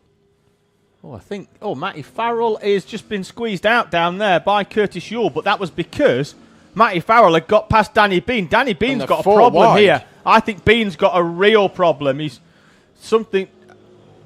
He put his head in his hands there. I don't know what happened. Has he got a front left puncture? Something seemed to be wobbling a lot, didn't it, on that nose? Although he has... Oh, Curtis Yule is wide and Yule is slow. No, is it Matty Farrell? Why has everybody got the same sticker kit? Matty Farrell's round! Spun under his own steam there, and Rossi Costello goes for a trip across the grass in evasive action. Although he doesn't seem too happy about it, but I don't think that there's, these sort of things happen. Yeah, it was.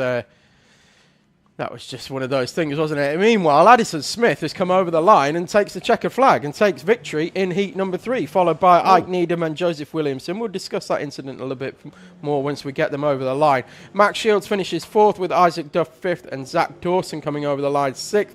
Then it's all been scattered, but Danny Bean, side by side, takes 7th place from Curtis Yule over the line with a very, very close accompanied David Brewis in 9th. Matthew Hauschby eventually dropped down to 10th. Riley Matthews 11th. Sam Neri 12th. Kyle Burns 13th. And I'm sorry, Matthew Farrell, it's my fault for calling the victory in the novice class early because you have finished in 14th place. And Rossi Costello 15th. And Freddie Cowley, Alana Howard and Dominic Needham, the 18 finishers. So it's my fault, Matty. Apologies.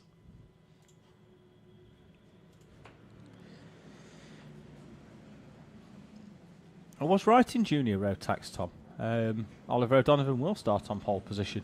Yep. From Isabella Stansmore Wilson in that class. So yeah, was correct. So that is the end of our 3 heats here today. Finals coming up next. That's where I was going to say the money comes, but it's not. It's the trophies, isn't it? The trophies.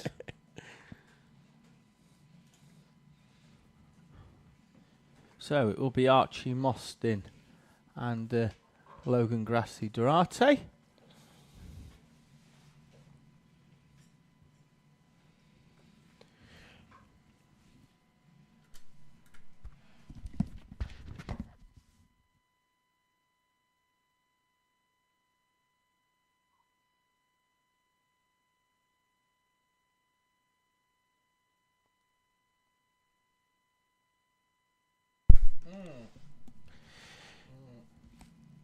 You okay there, David? Stretching. Stretch, limbering up for the finals. Limbering up for the finals.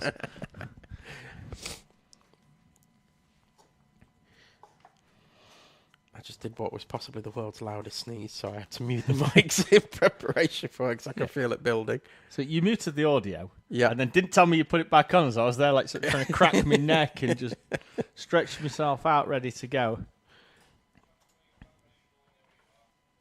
Clouds are looking darker once again. It brightens up and then it darkens and it brightens and it darkens again. It's not doing this Bambino jetting any good at all, is it? It's different every single time they've been out. But it's been... The only thing that's been predictable is that it hasn't rained yet. Well... David's not so accurate weather says it is raining. Says it's on its way. But it definitely isn't raining. No, but do you know, it looks... But it is consistently dark to the left rather than cloudy left. So. Threatening, yeah. Yeah. It's definitely threatening.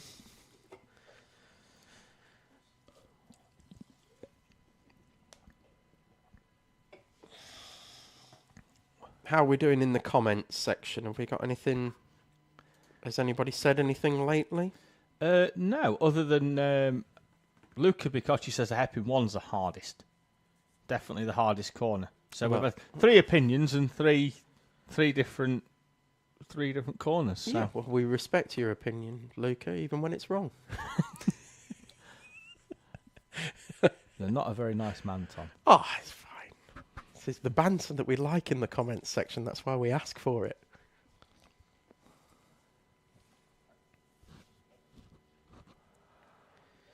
So here we go. Bambino is rolling round for the final. Look at that side by side.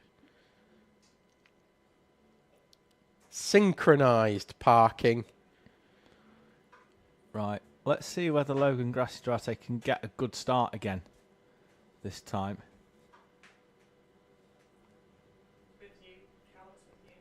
And the green flag is in hand for the starter. It is up, down, and we are away and racing for our first final of the day. He's had another flyer. He has. Great start once again from Logan Grassi Durate.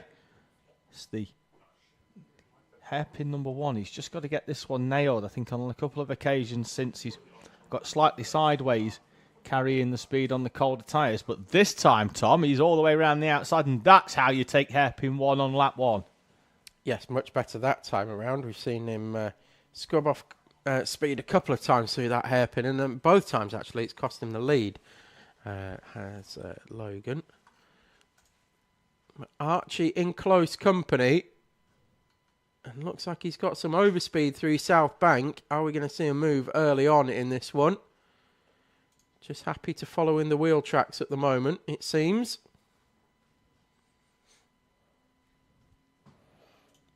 I think for these Bambino drivers, part of the learning process, I think, could be watching some old footage of the likes of McGill, Potter and people like that from years ago who were able to pioneer these Bambino lines.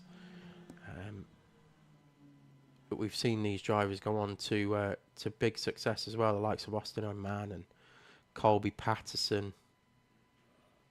As Mostyn now does go side by side, but it looks like Duarte's got the drive out of the corner and does indeed manage to hold on to the lead. So, action in Bambinos. There may only be 2 of them, but they are side by side for the lead. And once again, Mostyn he's going to try the cutback here. Gets on the inside, block pass on Logan Grassi. Duarte at the exit of hairpin 4. Chopped across the nose, gets the move done for Archie Mostyn. And surprising that Duarte didn't use any of the slipstream from Mostyn coming over the start-finish line and electing to get clean air on the nose. Yeah, good effort, though, from Archie Mostyn. Just lined the switch back up a corner before at hairpin number 3 and then hairpin 4. Yeah, just hit the little switch back down the inside on the exit.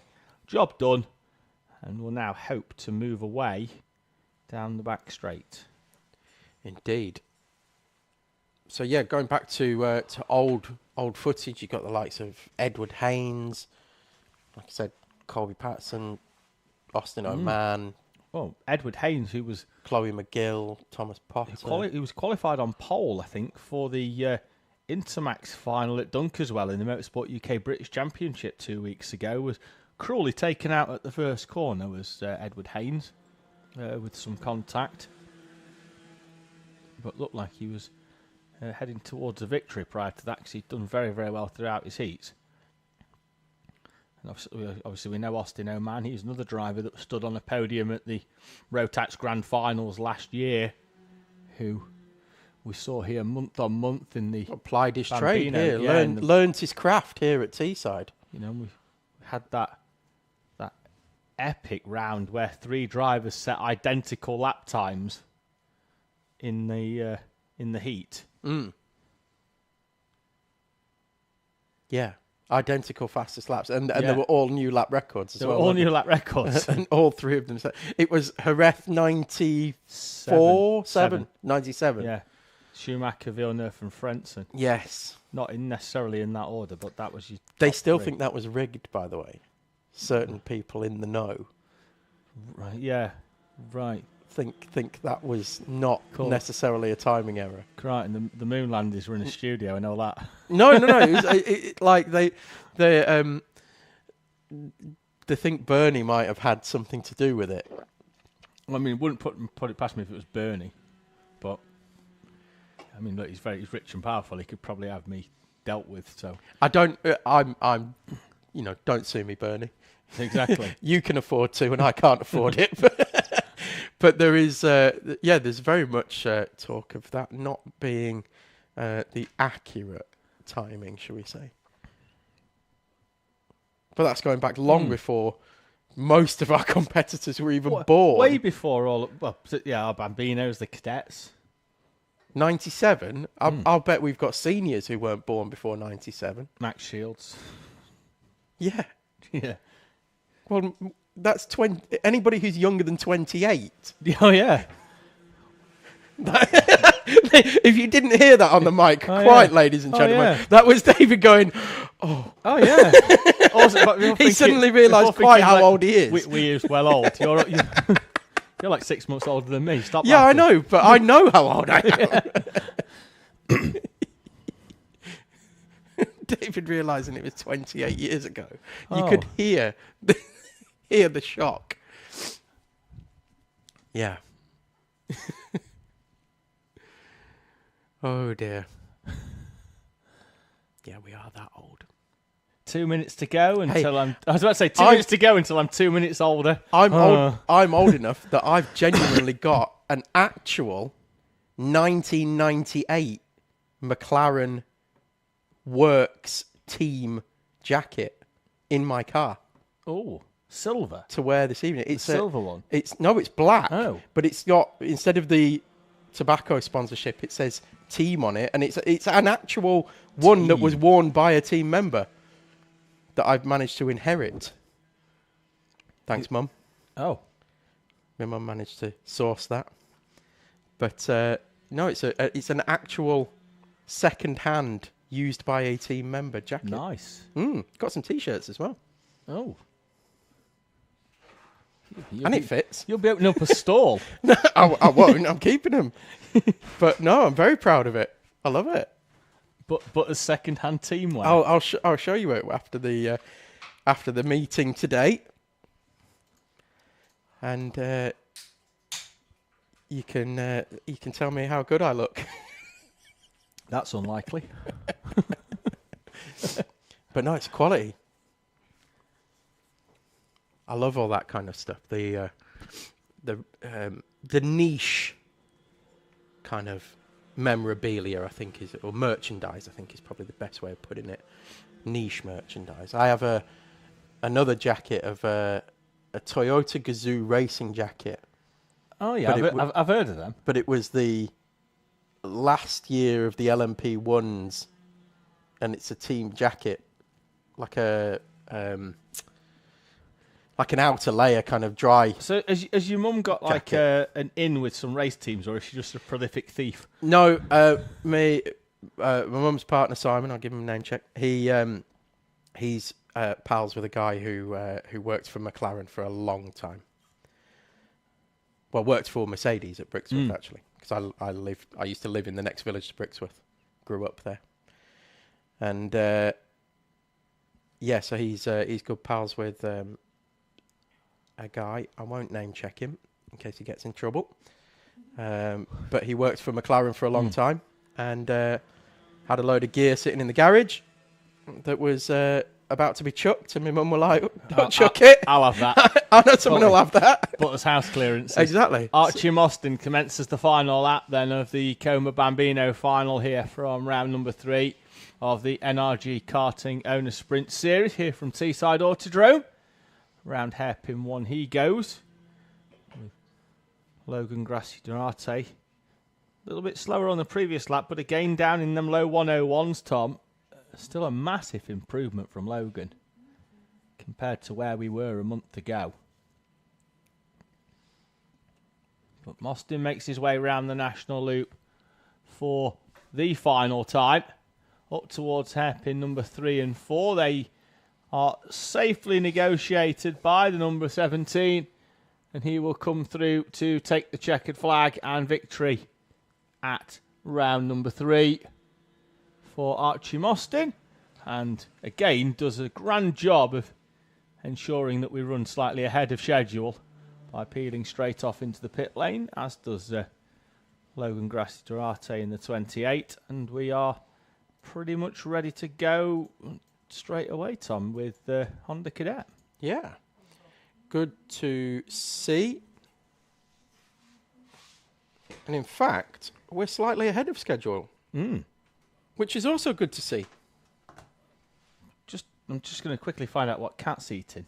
I'm eating the chicken curry. Smells quality. There's some up there if you want some. Well, Curry. I'm going to go in that direction, but it's more for a comfort break than anything else. All right, I'll let you do I'll grid, take mate. a grid of Honda Cadets. So this is our second final of the day, the Honda Sprint 200 Final. Pole position is going to go to Edward Rye, with Francesco Di Caro alongside in second place. They've exchanged victories throughout the day. Henry Colborne pole position sitter from qualifying, goes off P3 with Sam Dixon alongside in 4th. Sebastian McCarthy in 5th and Daniel Zayed in 6th. Albie Cam 7th and Kyle Kerr on debut starts P8 for the final. Aaron Rigg and Aidan Donnelly also debutants here at Teesside, 9th and 10th. Then we're going to have Tommy Burgoyne, Abel Hutton, Aston Wilson, Alfie Keeling 14th, then 15th for Oliver Bullock, and 16th Harry Scrafton, 17th Andrew McCrossan, and 18th for Edward Charlton. And we had all action in Honda Cadets in heat number 3. We had a bit of a steady one in, I think it was heat 2. Steady by Honda Cadet standards anyway, not certainly not steady away like we had in the Bambinos, but yeah, steady by Honda Cadet standards. And I'm sure it will be an all-action final. There is Edward Rye in that Fernando Alonso-esque helmet, leading us round with De Caro behind. Henry Colborne, easy to spot as well with that fluorescent orange and yellow helmet in 3rd. And Sam Dixon, another one that's easy to spot. Although he's white helmeted, his kart's blue and orange. So again, from a commentator's point of view, pretty easy to differentiate. There's a lot of fluorescent yellow out there on kart stickers, and a lot of white and red and blue and things like that. But by making yourself stand out a bit like Sebastian McCarthy as well, it makes it a lot easier for the commentators to see who you are.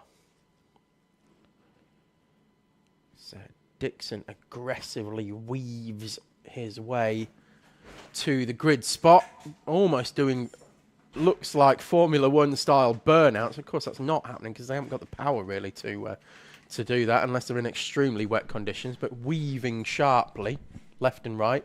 David? It's very, very lightly drizzling. Oh, Snoop Dogg rain. Lethal drizzle. Drizzle. Yeah. That's why he always carries an umbrella, for drizzle.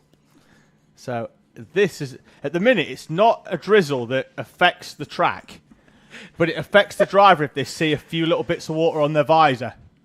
It's a psychological rain. It's a psychological rain. Although I don't know if it's raining down this end of the track. Was down there? Is it dry up here? Who's the gentleman Just up here a with the tiny little sunglasses bit. on and the? No, they're all going. He'll feel it first. A little bit. That one. He'll feel it first. So final few runners, except we've got a problem, have we, for Harry Scrafton in the 44. Oh. Kart being pushed off to one side, and it looks like Harry Scrafton's day will come to a premature end. See the kart there, and see. Actually, going to see if we can get that. We're going to have a quick look at it and see what it was. I think the throttle cable might have come out of the top of the thing. We're going to try and give it a pull start. This is what I'd like about IKR. We can get him on track if we can. We tried. I don't think we're going to be able to. I thought it was the throttle cable sits basically in a groove, and sometimes when you at the start, if you're blipping it to get it going, it can pop out every now and again. But I've never had that happen to me during a pit stop in a BPEC race. Have you? Yes. Yeah. I've also knocked the choke on as well while trying to start the engine in a BPEC race. So. Yeah, so Scrafton's going to go to the Marshall's post. I didn't know if we were going to basically just push his kart back in after the race started, but looks like Harry's going to make his way up to the Marshall's post. If he can go through he can get up the bank, he can watch this one from up here. Yeah, but that's a shame, Harry. But unfortunate for Harry Scrafton. He'll have another chance tomorrow, though. We're back for round number 4 from tomorrow morning, so Harry Scrafton will watch this one from the Marshall's post over the start line. So there is a gap on the grid where Harry would have been. But we are ready to go here, it looks like.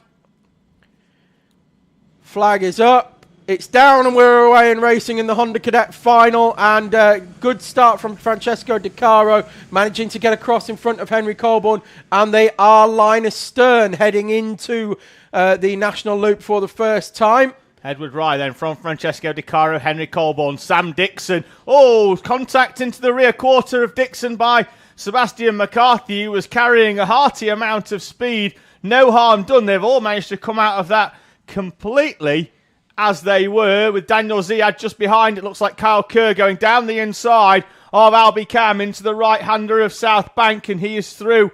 And eventually, I was about to say, McCarthy's down the inside of Dixon for position, but in the end, it's cost him one because he's going to fall back behind Daniel Ziad. Yeah, I was watching Kyle Kerr limbering up while all that was going on with Harry Scrafton, and he was like stretching his chest out and working his arms and getting ready for this one on the grid. A lot of people just looking fairly chilled and relaxed. Kyle Kerr was definitely getting psyched up for this one. He was very, very busy pre-race because his YouTube account messaged to wish himself and Aidan good luck, and then said that we're best commentary ever. So we are now both Kyle Kerr fans. Yes, we are indeed. And he goes up the inside of Sebastian McCarthy and potentially taking 6th place away. And does get the move completed. Emily W in the live chat has made a few comments. Let me know who you're supporting, please, if that's okay, and we'll give you a bit of a shout out. Oh, that's who it is. It's Emily Wilson, who's Kat's niece. Okay. Lovely. Here we go. So it's Edward Rye from Francesco Di Caro, Henry Colborne, Sam Dixon with a new fastest lap of the race in P4, Daniel Ziad 5th, Kyle Kerr up to 6th, Sebastian McCarthy 7th, Albie Cam 8th, Aaron Rigg 9th, and Tommy Burgoyne has, I think, cracked the top 10 for the first time today. Yeah, it's been Tommy Burgoyne 11 most of the day, hasn't it? Correct. It's great to see him up inside the top 10, just in front of Aidan Donnelly and Abel Hutton. The three of them are where they were back down the back straight, all nose to tail, as Henry Colborne has a nibble at Francesco Di Caro's 2nd place.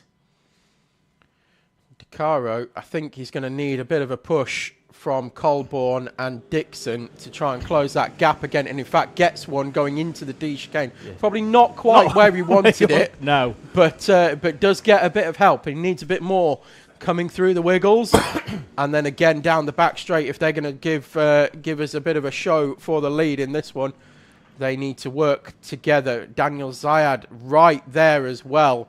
Has been a bit of a nearly man so far today, but having a good showing in the final, going with this front group. Started the day on the front row, did Daniel Ziad in 2nd place, so that a turbulent heat number 1 dropped him down to 7th or 8th, and now he's been slowly finding his way back towards the front. There's a gap then from this top 5 back to Sebastian McCarthy, who's been battling with Kyle Kerr, Albie Cam, and Aaron Rigg.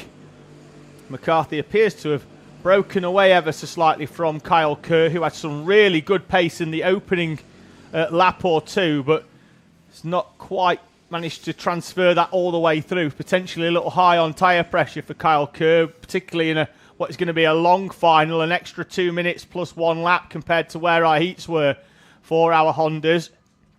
And we are at a 5 as Sam Dixon pushes Henry Colborne down the back straight, and they've both pushed each other into fastest lap territory. All of the top 7 with personal best, the top 5 all in the 47s.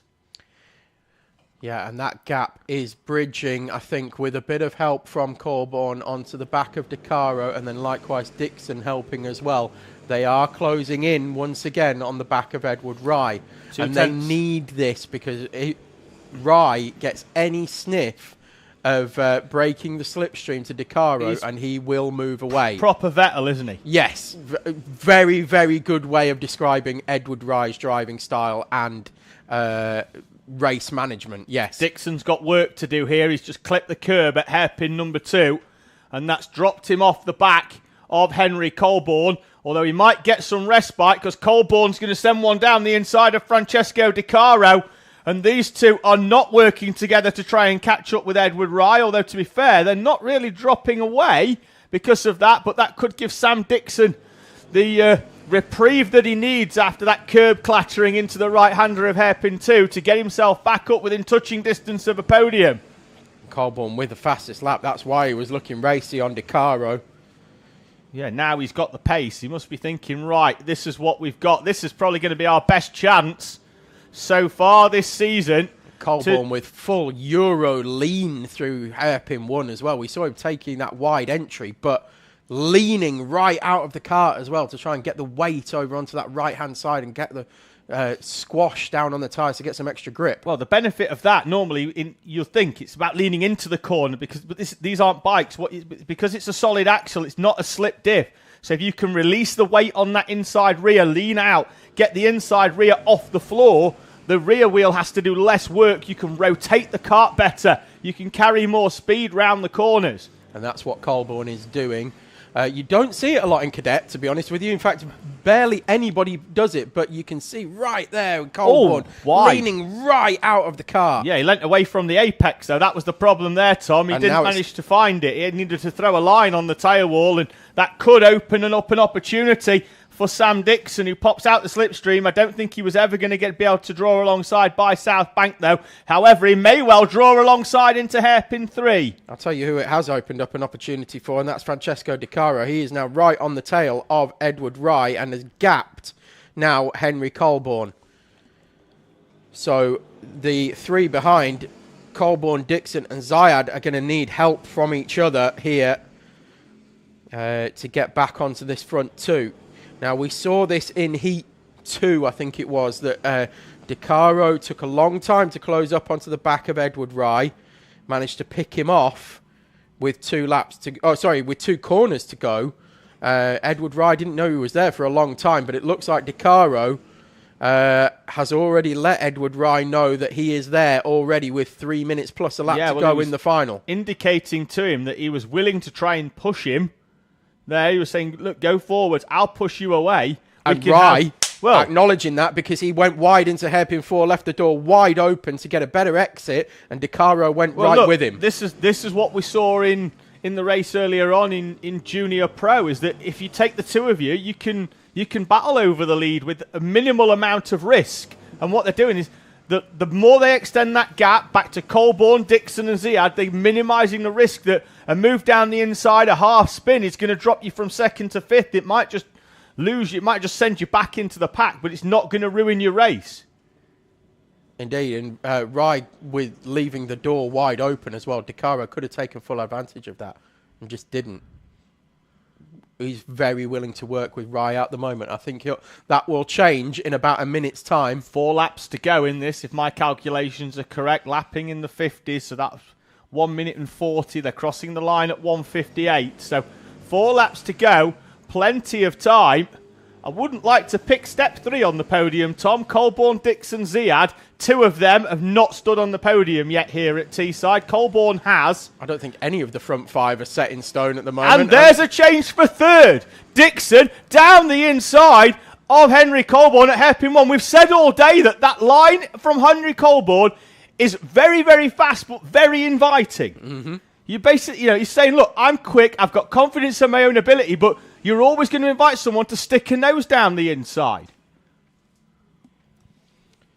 And that's exactly what happened. I think Dixon's been basically setting that up all day. He's been trying to find a way through all the way through to the final, as Zayad now pulls alongside Henry Colborne for 4th place. Colborne coming under increasing pressure through this race. And that has opened up the gap even further from Dixon now to De Caro, who's looking very racy on the back of Edward Rye. Still 45 seconds plus a lap to go, so we'll get at least another 2 laps here. He wants the victory. Colborne wants that place on the podium back in 3rd place. We'll keep an eye out on that one out of the window. We'll probably stick with this lead battle. You'll keep picking up the battle for 3rd place in the background, but Francesco De Caro has just got to try and be a little bit closer to Edward Rye. Speaking about being closer, Rye puts in his personal best as Colborne and Zayad close right up onto the back of Sam Dixon. Colborne thought about move down the inside there on Sam Dixon. Dixon had it scouted into 1. Can't scout it into 2 though. Through goes Henry Colborne. Sam Dixon's back down the inside, and we're going to be 3 wide down the back straight by the look of things, as Daniel Ziad's going to try and get through on Sam Dixon. And indeed does, and Dixon goes from 3rd down into P5. And last lap board is going to go out this time. We have reached 0 on the timer. Is it? Yes, it is. The final lap board is out. Oh, Colborne and Ziad are side by side. They've come into contact. We're too preoccupied with each other. And Dixon sweeps round the outside to retake P3. We're looking at the battle for the lead. De Caro still nose to tail with Rye, and now we just drop back as Colborne gets up and over the curb, and we're dropping back on camera. I'll keep an eye on the front 2. David, you talk us through the final lap for the final step of the podium. Well, Rye's just defending off down the back straight from Francesco De Caro, and he's going to have to white line this one all the way to the end. It's been a hard-fought victory if he can hold on for Edward Rye. Out of the final corner he comes. Rye's going to take this one. Rye's going to win it from Francesco De Caro, and 3rd place for the first time is an elated Sam Dixon from Daniel Ziad and Henry Colborne. Whew, and breathe. That was once again all action here in Honda Cadet. Edward Rye taking victory just from Francesco De Caro. The gap 0.3 of a second in the end, but they were... De Caro had a good look at South Bank corner and then into hairpin 3. Rye putting his car putting his go-kart everywhere that he needed to hold off Francesco De Caro and take victory here. Sam Dixon doing likewise on the final few laps. He took 3rd place overall, and Daniel Ziad 4th. Henry Colborne 5th. Sebastian McCarthy 6th. Kyle Kerr 7th. Sorry, David, I'm going to trip you over there. Albie Cam in 8th, Aaron Rigg in 9th. Aidan Donnelly did eventually take the final place inside the top 10 from Tommy Burgoyne. Then it was Abel Hutton, Aston Wilson, Alfie Keeling, Oliver Bullock, Edward Charlton, and Andrew McCrossan. Proper Honda Cadet final, that. We do like seeing drivers get their first podiums, particularly after they've toiled for so long in sort of that 5th, 6th position, trying to get themselves up there. Hence why I left the com box to congratulate Sam's mum and dad. So he takes his first podium here at Teesside. Just a bit of a shout out, some more admin before we move on to into final, is that because it's a double header, if you signed on today, you'll need to sign on tomorrow as well and do your signing on for the process again. So please make sure that you do that when you get 5 minutes, please, so that it doesn't delay our race day tomorrow morning. So we then move towards our inter-final then, Tom, in R200 and into Rotax. We're just having our grid here. So what you'll see is the weighbridge on the right, you'll think, oh, Tommy Burgoyne finished P11, but we take random drivers from in the mix as well, just to make sure everybody is correctly in at the weight. That's Gracie just walking through the shot there. Yes. Dressed like she's off to the North Pole. She's dressed like she's off to the North Pole. I imagine she's off to see Sam Dixon because she does a little bit of driver coaching with Sam. Just for reference, it's 19 degrees out there, folks. 19 degrees, and she's got a coat on that wouldn't look out of place in the Matrix. Again, showing our age. But with padding. It's like a duvet. Excuse me. Hang on, I'm about to die. Right, Tom's going to cough himself towards the final. I'll run you through the grid of Joey Swan on pole position overall. And then behind, it's going to be our Honda R200 runners. Luka Bachuev on the pole for R200. Aaron Berridge alongside him. Tom Nichols and Peter Webster with Dexter Petty and Harry Pennington. Then it's Oliver James Smith and Matthew Plant. Jensen Whitehead and JJ Allen.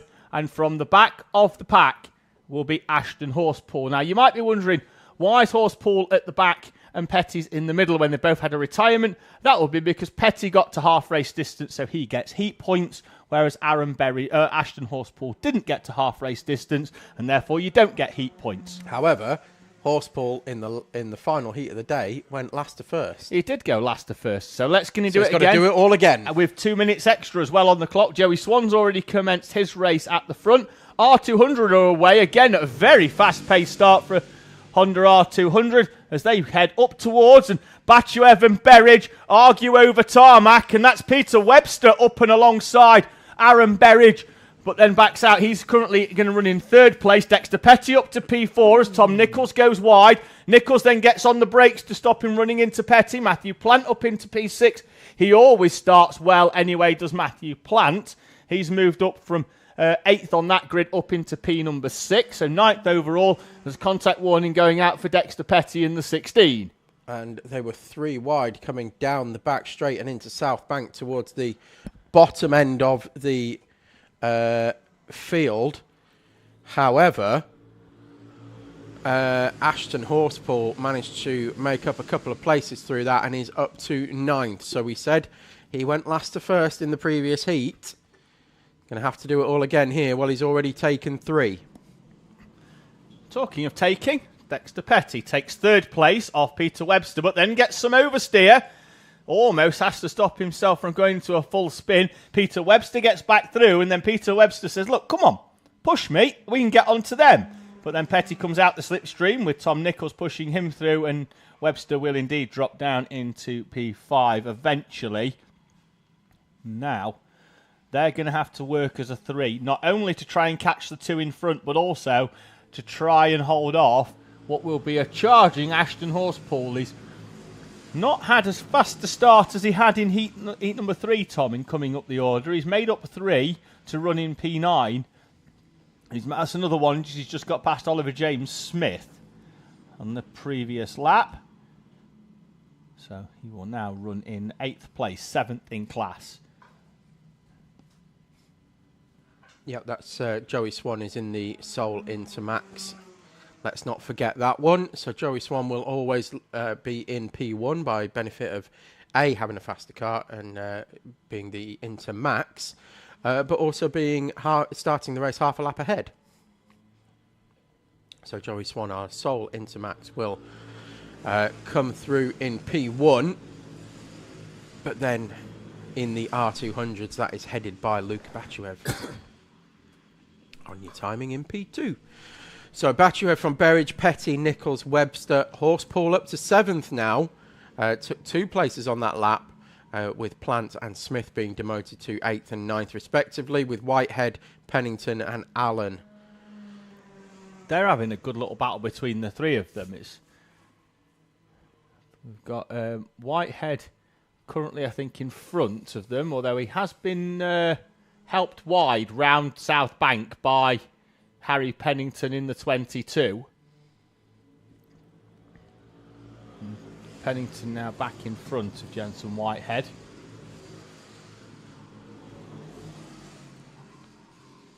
We've got 2 pairs at the front of this one now. Batchev from Berridge. Then there's a gap to Petty and Nichols. Peter Webster, the fiscal wizard, on his own at the moment. Needs a bit of help, I think. Might get it from Ashton Horspool. Although with the way that Horspool's been scything through the field, he might not. Was that a defensive line into South Bank from Batchev, or is that just his normal turning? It looked like it was early. I missed that. I was looking for live timing. Yeah. Oh, there's your live timing. There we go. Thank you. We'll just find out whether he does it again on the previous lap. Okay.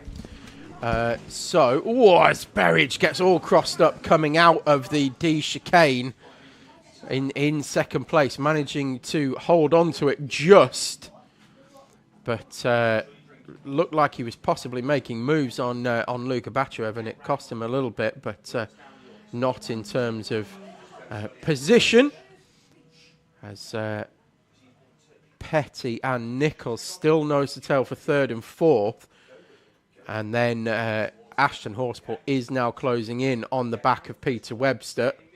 So now we've got 3 pairs They need to start working together, as we always say. And I think Berridge is doing that to an extent with Bachuev. He's not, although he's under pressure in terms of nose to tail, I don't think Berridge is actually looking to overtake Bachuev at the moment.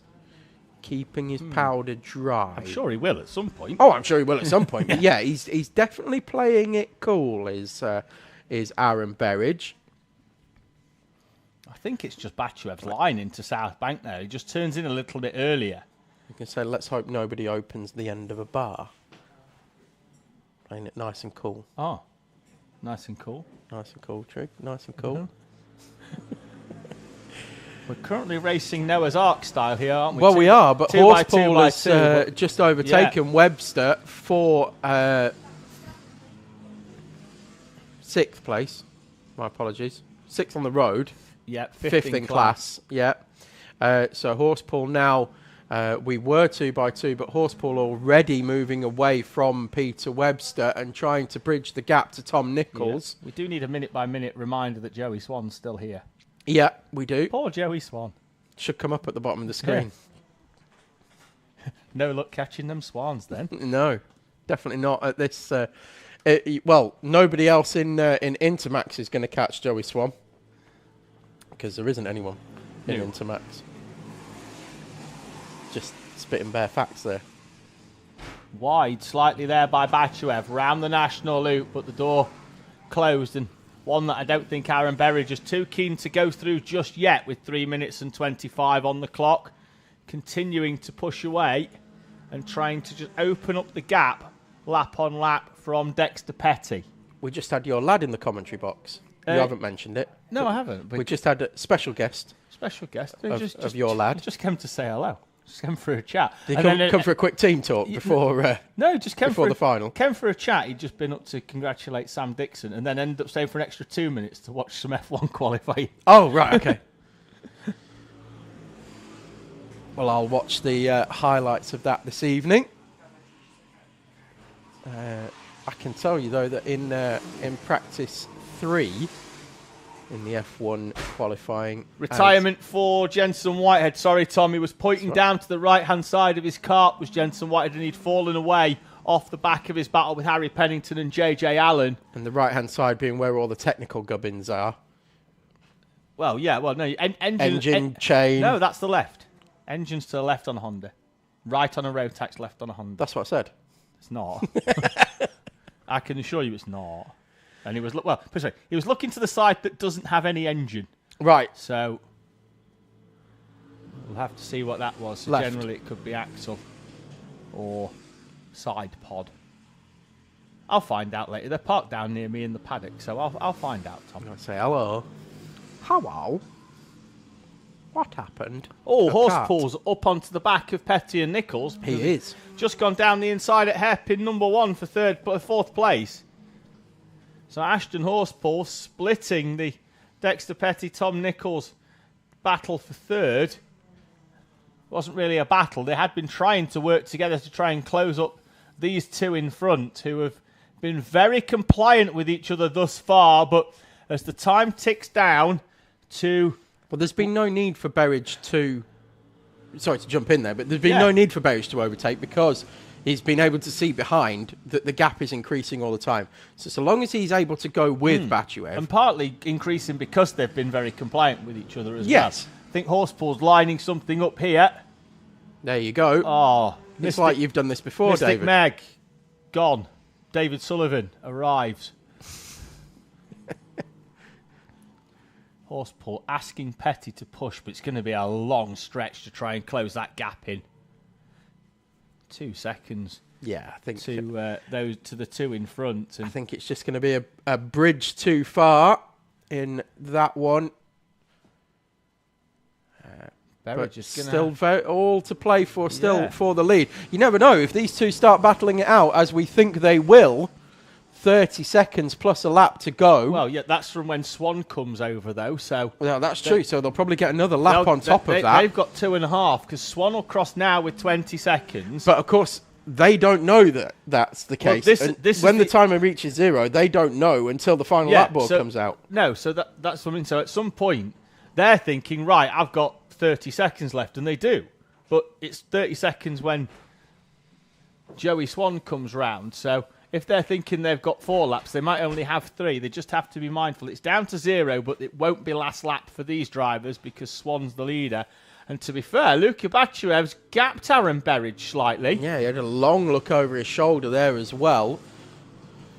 So Joey Swan coming round hairpin 4 will take the last lap board. He'll also take probably a couple of the R200 lads in front of him as well. If he wants, of course. He could just ease off and enjoy a final last lap. I don't think he will.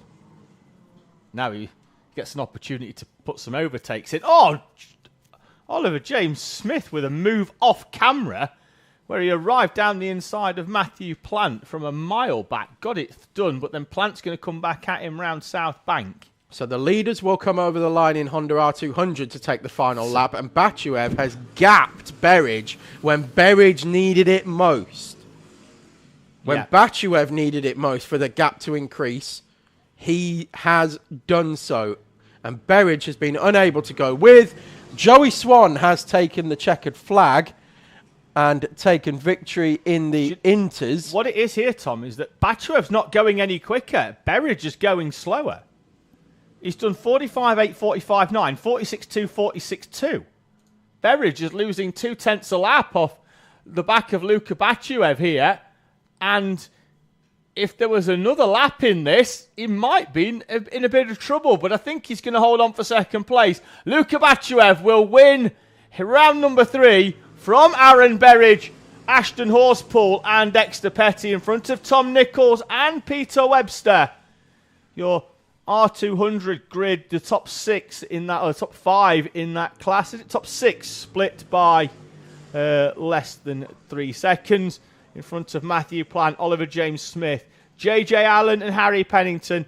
And then Jensen Whitehead retiring with 6 laps to go in a Honda R200 Inters.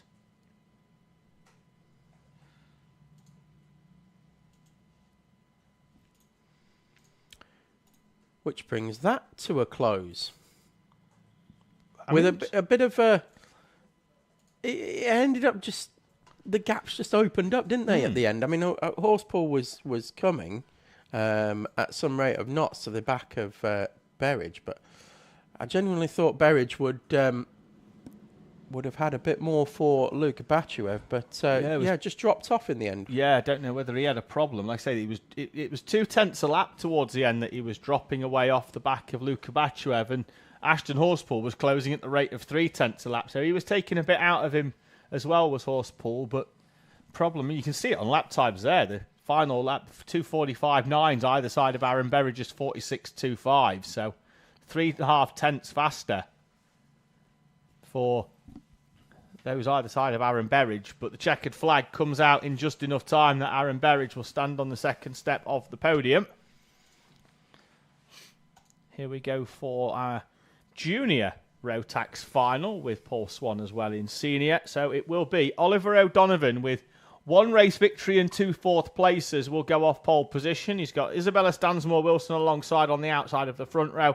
Joseph Yao and Riley Sims-Ezard on row number 2. Holly Swan and Freddie Widrington on row 3 with Sam Robson and Morgan Cooney on row number 4. Jacob Carnes will start 9th. Alex Forsyth in 10th. Darcy Hall and Evelyn Bye on row number 6 with Jaden Stonehouse, Jack Moss and Layla Berryman in P15 in front of the sole senior of Paul Swan.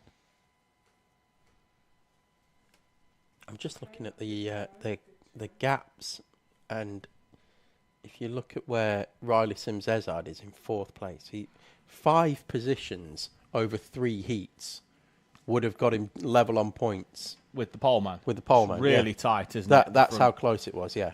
Yeah, but obviously with here as well, Stansmore-Wilson had a penalty in Heat 1. Yao. Joseph Yao, 2 penalties in Heat 2. Yep. Because he had a front fairing and a 5 seconds for gaining an unfair advantage. It's going to be a very interesting final, particularly between those two. Can Oliver O'Donovan hold on from pole position? Has Riley Sims-Ezard got the same pace that he had in Heat 1? Holly Swan's been quick as well. Oh, we've got drivers off. I don't think we're getting this one going at the first time of asking. Layla Berryman's gone for a trip up the grass. Jaden Stonehouse is off as well. 3 races in a row, we're going to have a false start in juniors. Yeah, that one was just not going to happen, unfortunately, that time round. And it'll give us an opportunity to give at least 2 drivers a race, because they're going to be up onto the back.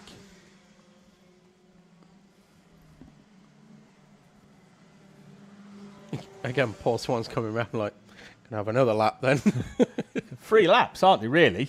Let's be honest, you don't pay for for this lap. No, it's free, isn't it? True. Enjoy it. I mean,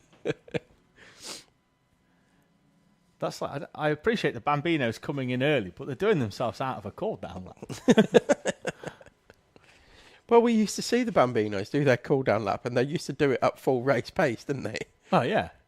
Right, we're spread out again here. It's got to be slower. And Oliver O'Donovan being told he needs to back that pace down.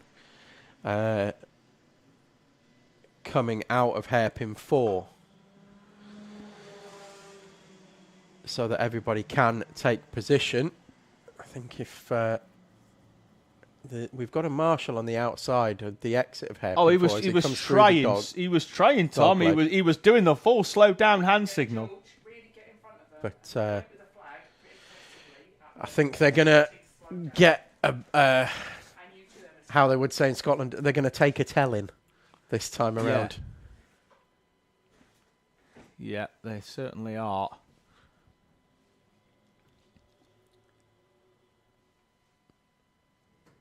We've got acceleration cones around about 40 metres before the start line, and that's where they should power down. That's actually textbook now. We've had 2 false starts. That's a good one for me. That, and we are away and racing in this Junior Max Final. 12 minutes plus 1 lap. We've got 5 karts off at the first corner. We'll try and pick them out. I think Alex Forsyth is one. I think we might have Sam Robson in there, Jacob Carnes. I think Freddie Witherington's involved as well. I think Morgan Cooney.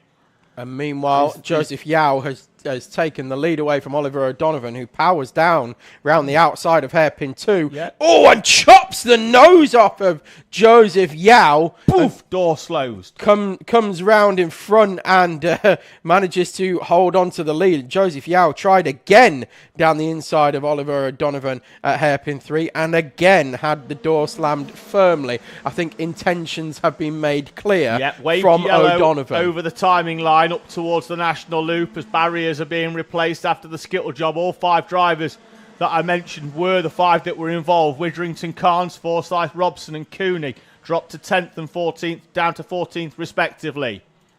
And a few of those have had good showings through the heats as well, as again Yao looks down the inside into South Bank corner. This time doesn't allow O'Donovan the opportunity to defend and makes his way through. He needs to break free before Isabella Stansmore-Wilson tries the same move on Oliver O'Donovan. I think potentially Holly Swan as well. If Holly Swan can get through, she's had pace today as well. O'Donovan with a heat victory, though, and 2 fourth places. No slouch at all. No, indeed.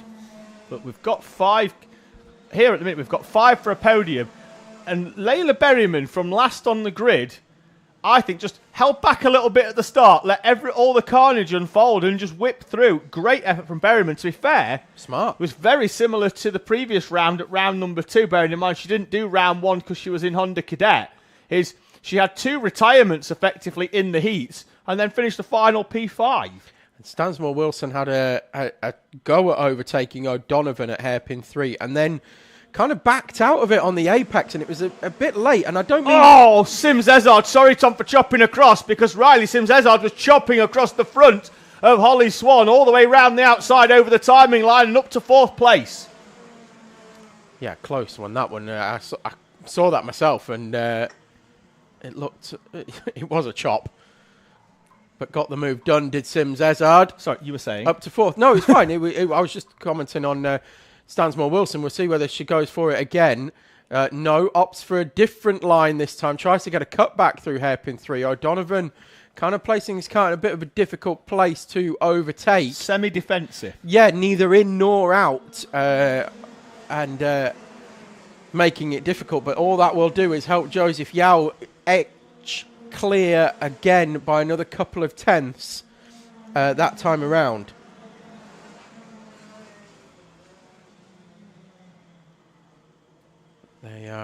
Stansmore Wilson either needs to get past quickly or work with O'Donovan. Otherwise, this one's going to be game over and Joseph Yao's going to take victory. Yes, and it's going to have to be in the next 2 laps or so, and these two have got to figure out. out. To be in the next 2 corners or so. Thought it was going to come there, down the inside into hairpin 4. Now she needs to think about it and work with, because... Well, we've had a few laps of trying to get through that haven't quite gone to plan. So now, is it a case that we work with and try and catch back up to Joseph Yao, or do we keep plugging away and try and get that second place? Sam Robson retires from the final. He peels off into the pit lane from what would have been P13 at the time. And here's the corner that Stansmore Wilson thinks about it lap on lap, but O'Donovan's got that semi-line into the middle of the corner and just puts it in the middle. I think a straight line into 4 is the best way to get through. But to be fair, they're not falling away, I don't think, too much off the back of Joseph Yao. 6 tenths was the gap on the previous lap, and it's pretty much the same. Riley Sims-Ezard, though, with the fastest lap of the race. He's 2 tenths quicker than Isabella Stansmore Wilson. And she's got to find a way through now, or she's going to become... Well, again, the meat in the sandwich, and then you're going to have to attack or defend. Attack, she's gone for down the inside of O'Donovan. O'Donovan with the switch back out of hairpin number 2. And down the back straight, it's as you were. Oliver O'Donovan still holding on to second place. Riley Sims-Ezard, though, now, Tom, in with a sniff of a podium, closing it up onto the back of Isabella Stansmore Wilson. O'Donovan was so unsure about where Stansmore Wilson was, though, coming down the back straight. He had about 3 attempts to turn into South Bank Corner, not sure whether somebody was alongside him. So again, not confident turning in is going to cost him time. And it looks like, was that Darcy Hall coming over the line with her hand up in the air? It is. I don't know whether she's got a problem. Darcy Hall was in 9th. Freddie Witherington and Jacob Carnes behind, and goes wide at hairpin number 1. I think there's a problem for Darcy Hall. Yeah. Underpowered coming out of hairpin 2. Well, I don't know. At the end of the straight, it's there. It does appear to be a little bit of a pickup issue, doesn't it? But out of the corner. But the end of the straight, it's okay. Yao still leading, and the gap's starting to extend now, a tenth a lap or so. And Sims-Ezard is right there with O'Donovan and Stansmore Wilson. Oh, Darcy Hall, as you say, Tom, correct call by yourself. As she peels off into the pit lane to retire from the final, as does Morgan Cooney. They're dropping like flies. Just hang on. There's a podium, potentially, if you just keep going. Exactly that. There's it's a war of attrition here in this Junior Rotax final. As we said before, this is the most amount of laps in a race that anybody will complete today. What were we up to? 15, 16 laps last round? David's just going to check. In the final or in the heat? In the final. Last round. Well, in the heats, they're doing 16 laps. So we'll probably get 18 then, aren't we, in this one? That's a lot of laps. 19. 19 last 19 month. we did last month. Right, okay. As you rightly say, that's a lot of laps. It is a lot of laps. It's a lot of laps to put on your tyres. It's a lot of laps to put on your body. And it is a war of attrition. It's who's going to be strongest at the end of this one. Is it going to be Joseph Yao, who currently occupies a 0.774 second lead from Oliver O'Donovan?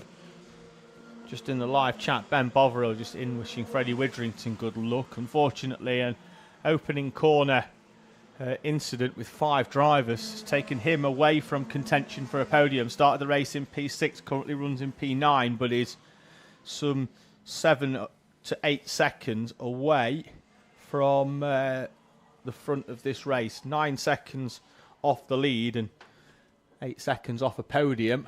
The podium, though, is going to be contested by these 3 drivers. Yao should be on the top step if he can just keep his head down and go. Stansmore Wilson is very much pushing O'Donovan through over the start-finish line. So they are working together now. Personal best for her. Fastest lap of the race just behind for Riley Sims-Ezard. Although he won't get it this lap. He's just gone slightly wide at hairpin 1. Had to jack the wheel in and get the inside rear up off the floor. You sort of want a natural curve, and he's had to sort of induce that with an extra aggressive down pull on the steering wheel just to get that kart rotated. He just went in a little bit too deep and used the flex of the chassis to help that kart brake round the left-hander of hairpin 1. And that's the difference between the Rotax and the Pro Kart classes, in that you can do that in the Rotax because you've got the extra grip on the front tyres and on the front end, and not such a heavy weight. If you do that in the Pro Karts, you're just going to understeer and go straight on. Yes. Personal best for Jaden Stonehouse on the previous lap, so a bit of a shout out to him, currently in P8. I'll tell you who are having a good race a bit further down the order is Widrington and Carnes. Yeah, then although they had the off on the first lap, they've been having a good little battle. The lap times are steady as well, and forth. Again, they've got sort of front pace. Yes. Just fortunately, they're 9th and 10th. I think Joseph Yao, I was going to say, that gap looks to have opened up, and there it is on screen, fastest lap of the race, Joseph Yao, 10th quicker than Oliver O'Donovan, and I could see the gap had opened up. It's a kart length, a kart and a half. That essentially equates to a 10th and a half. It is. Visual indicator. You can normally tell, can't you, with the way that they come through.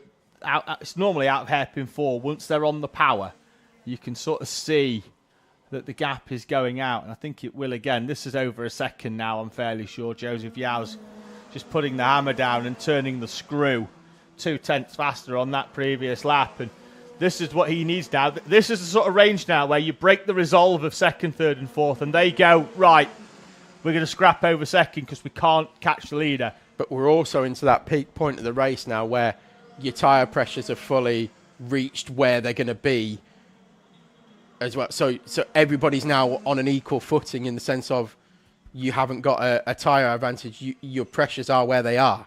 Your engine, your water temperature is where it needs to be. And your setup is optimal, is what I'm going to say, or the optimum that you've set it at anyway. We know, particularly in a race that's going to probably go 19 laps, that you can't set a Rotax up to be absolutely bang on for 19 laps. No. You either go early, you go middle, or you go long. Yes. And what you want to do really is aim for the middle and hope that you've got enough that you don't have to worry about going long. Yes. And I think that's pretty much now what Oliver O'Donovan has got, whereas I think Joseph Yao has aimed for the end of the race. Yeah. Which is what we're seeing. So Joseph Yao has now got that pace. Oliver O'Donovan, I think, has gone sort of early to mid in terms of his setup. I think Sims-Ezard went early to mid as well because he's falling away off the pretty back early. Yeah, he needed those positions, got himself into 4th, and as you said, David, now that everybody's... Yeah, well, I mean, he was 4th at the start, but I think so you go early, you think, right, if I can get through up into 2nd and go with the leader, and then Stansmore Wilson down the inside of O'Donovan. O'Donovan had it scouted and left half a kart width down the inside. That's twice through a hairpin. She's put a half move on O'Donovan, hasn't committed to it. That's the type of move where you end up tagging the tyre on the inside and spinning yourself out of a position. But it was likewise through hairpin 3 really early on in the race. She had that half move and had to back out of it. It's all well and good thinking you've got the pace to come through and break away if you get through. But if you can't get through... Yeah, again, it will be a 19-lap final here, you're Tom. Stuck. Yeah, it will be, yeah. And they are around on their penultimate lap. The timer hit 0 just after Joseph Yao crossed the line. So 2 laps to go. Potentially 8 more opportunities here for Isabella Stansmore-Wilson to take 2nd place away from Oliver O'Donovan. 8 more opportunities for Oliver O'Donovan to hold on. Joseph Yao will come through to see the last lap board with a gap that's going to have extended out beyond 1.5 seconds. Oliver O'Donovan and Isabella Stansmore-Wilson for second and third. But in what order? Riley Sims-Ezard has fallen away off the back of this battle for the podium in the last couple of laps. We'll need one of these two to not have a very successful final lap to pick up some scraps. And it's Holly Swan, Layla Berryman, with Evelyn Bye closing in on the back of Layla Berryman for 6th place. But I think she will run out of time to attack. Heading up towards hairpin 4, though, for the final time. Stansmore-Wilson not quite close enough to make the move on O'Donovan on the entry in. Yao will take the victory in Heat 3. Oliver O'Donovan and Isabella Stansmore-Wilson complete your podium from Riley Sims-Ezard, with Holly Swan, Layla Berryman and Evelyn Bye in 6th and 7th. Witherington and Carnes are going to be 8th and 9th after their opening lap excursion, in front of Jaden Stonehouse, who completes the top 10. Paul Swan, your senior, in 11th place. And Alex Forsyth, your remaining junior runner on track, with Darcy Hall, Morgan Cooney and Sam Robson all retiring during the race. I was just going to point out as well, I was talking about physical ability, and there's been a lot of talk of that due to comments coming out of through Formula One, and whether female drivers are going to make it to Formula One and all that kind of stuff. But we've had 4 female drivers finish in the top 7 here on the most physical race that we have. I'm going to offer you a controversial opinion. Oh God, here we go. And then back it up with some facts. Okay. I don't think we'll see a female Formula One driver while ever Formula 2 cars don't have power steering, because the F3 cars do. And for F1 cars do. That's kind of what's been said. And that's not necessarily my opinion. That's from drivers like your Abby Pullen, like Abby Eaton and Jamie Chadwick that have said the physical of going from racing cars through. But so at the point there, is F2 deliberately prohibitive to allowing female drivers to progress into Formula 1? Because I think it is deliberately placed there in order to prevent it from happening. However, as a flip to that, as I've just said, our most physical race here this weekend has seen 4 females inside the top 7. More than 50%. Yeah. Well, 50% of the top 8. Kat was going to offer us an opinion. Sorry, Kat. My opinion was, as long as 60-year-old white men are in charge of Formula 1, the women are not going to be allowed to race there. Because 60-year-old white men... Well, that is a controversial opinion, Kat. That's far more controversial than mine, which I am fine. Safe. I thought she was going to say, as long as 60-year-old white men are racing, I was thinking, well, that Alonso's not too far out. He'll still be there, won't he? Yeah. The start, when they do the title thing, and you see Alonso at the start, he does just look like a creepy old man now at the start. Yeah. I don't know if we've got a junior of Pro Kart final grid. I don't think the senior one's been published yet, so I'm just waiting for that to come. It might done. I might need a refresh of me internet, but I'll figure it out in a minute, Tom. Either way, Reece Cranston will lead us round then, having taken 2 heat victories and a 2nd place in the heat so far. Joshua Sullivan won the other heat and then had 2 2nd places. They share the front row. Ashton Carmichael and Ted Hall are on row number 2. Grace Matthews and Liam Edmonds on row number 3, in front of Daniel Camp and Scarlett Whittaker-Dunn. Then it's Josh Brown and Jensen White, Isaac Wellborn and Adam Roberts, James Winstanley and Elvis Hartley, with William Howard and Reese Dodds completing your 16 kart junior Pro Kart grid. Up towards the timing line they come. It's a fairly fast start, and we are away and racing as we head up towards the national loop for the first time. And sweeping round the outside has been on the 13. There's going to be side by side with the 43 of Reece Cranston. Cranston crowds him out, and then into hairpin number 2 they go. Hairpin number 1 they go. Sullivan and Ted Hall side by side. Good, robust racing there for me from Reece Cranston. Had Sullivan alongside him, and we always know if you're on the right-hand side through there, it's a safer option, because the curb on the left, not very inviting at all. And Wellburn, Roberts and Brown have all dropped down, having an incident at hairpin, and the national loop. Turn 1 on the opening lap. Yeah, Roberts all 3 went round. Off the back of this now, isn't he, is Adam Roberts. At the front, though, Reece Cranston from Joshua Sullivan and Ashton Carmichael, Ted Hall, Grace Matthews, Liam Edmonds and Daniel Camp, with Scarlett Whittaker-Dunn, William Howard already up to P9 from 13th. And it looks like Cranston and Sullivan are starting to break away. Can Sullivan tag on to the back, though? That's the thing. Or is Cranston going to, as we said, or as you said earlier, David, go full Vettel? What we saw in Heat 1 is they were very evenly matched. In Heat 3, or in both of the other heats, when they've come through to run first and second with each other, they've been 4 seconds apart, but they've been very evenly matched on lap times when both in clear air. The gap was 0.6 of a second. It's still a fraction lower than that, but nothing that you could visibly pick out. Behind them, though, this one's going to be a good one. We've got Carmichael and Hall. Then it's Grace Matthews, Liam Edmonds. Hall down the inside for third place. Goodness me! This is where we want to be for this race, Tom. There's Grace Matthews, Liam Edmonds on the back. Then you've got Daniel Camp, William Howard down the inside of Scarlett Whittaker-Dunn. But yeah, Teddy Hall on the brake. I don't even know if he did brake. I don't think he did. No, just sent it down the inside and hoped it was going to stop. He came from a different postcode. So he posted that Thursday. And anyway, didn't quite get the move completed, but that would have been probably the move of all time here at Teesside so far. If he'd managed to pull that one off, couldn't quite get it wound up enough and hold on to the position. Let's see if he does it again. Goodness me. If he does it again, I'm adamant he can't reach the brake. There he goes. Oi, down the inside. Got it stopped. Oh, he can reach the brake because he's got it stopped. Oh, a lovely block pass in the end. That is superb by Teddy Hall up into third place. Ashton Carmichael, Grace Matthews, Liam Edmonds. And it's brought that whole group back together. Daniel Camp down behind the steering wheel there in the green cart with the yellow helmet. That's William Howard up onto the back of this train now. And then he's going to try and move down the inside of Daniel Camp. That door is fairly firmly closed. It's in the background, Scarlett Whittaker-Dunn, Jensen White just behind them with James Winstanley.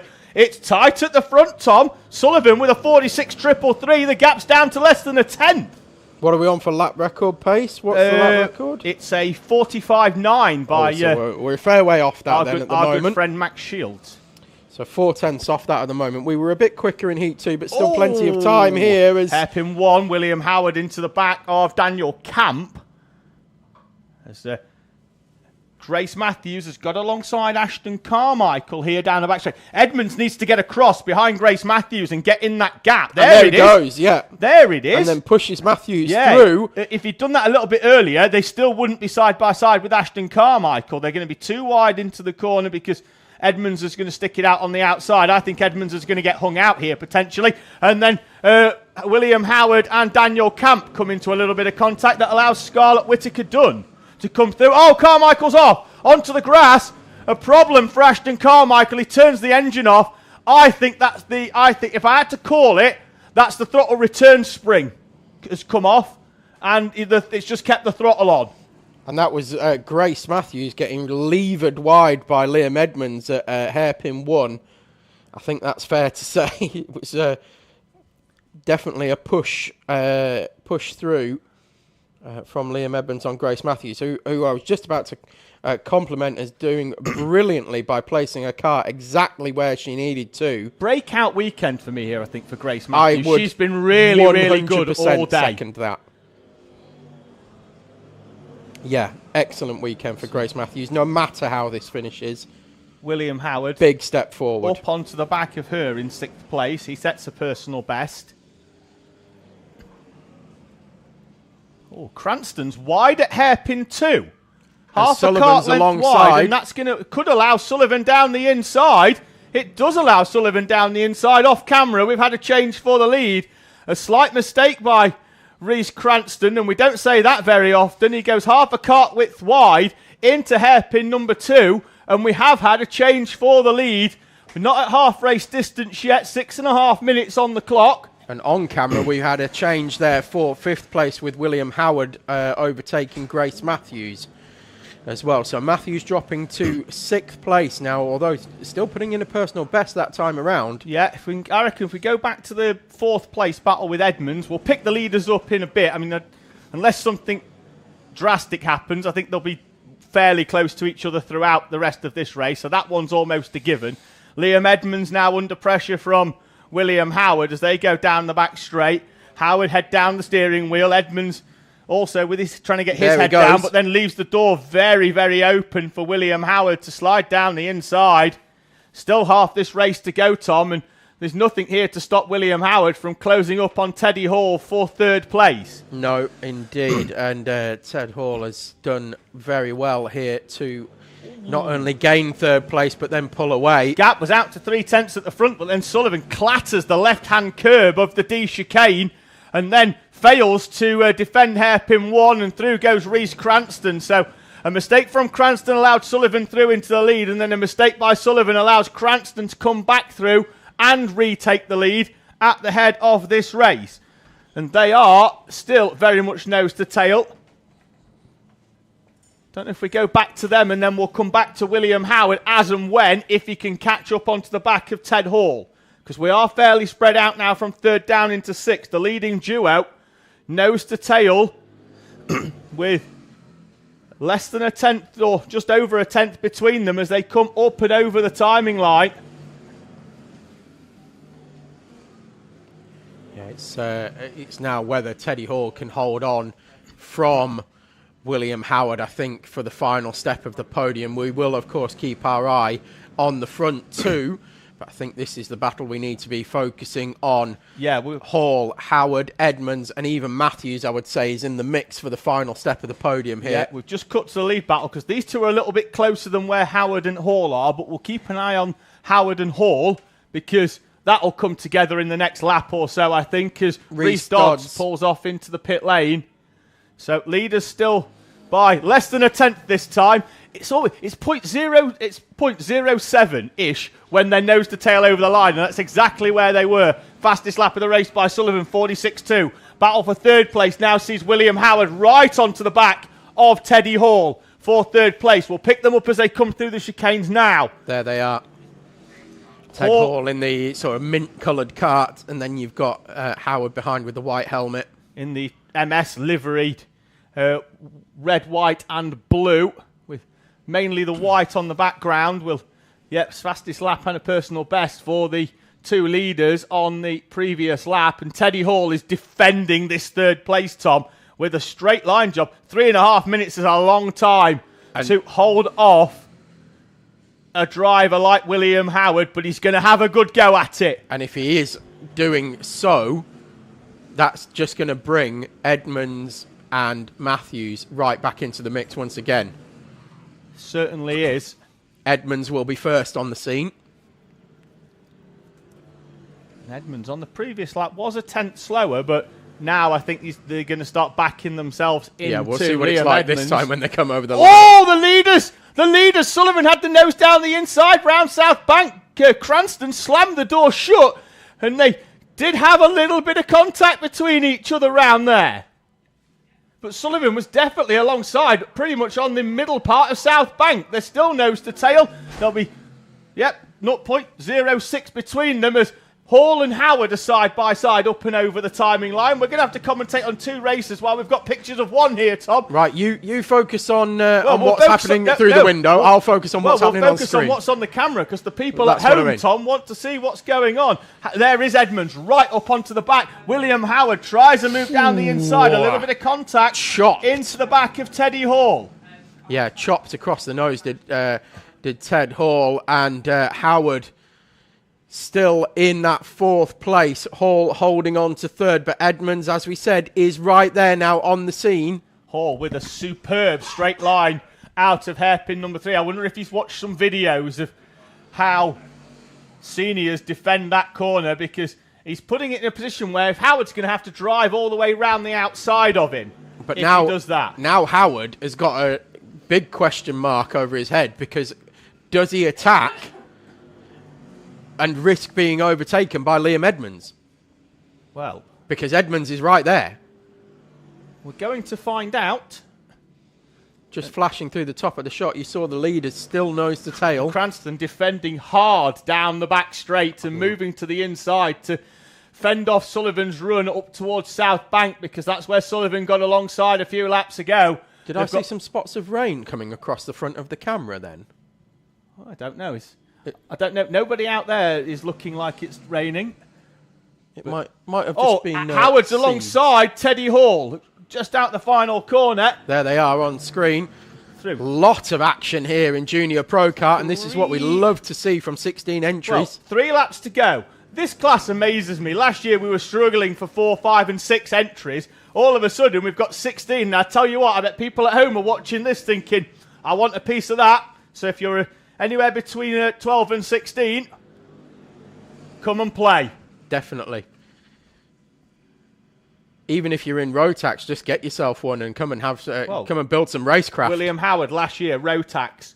Ashton Carmichael, unfortunately, out of this final, but last 2 seasons, Rotax. We see even in seniors. Ted Hall lost the rear end coming through hairpin 4. That's going to give Howard an opportunity to pull alongside. Ted Hall holds on round the inside from Howard. Robust in his defence was Hall, but it was through his own mistake.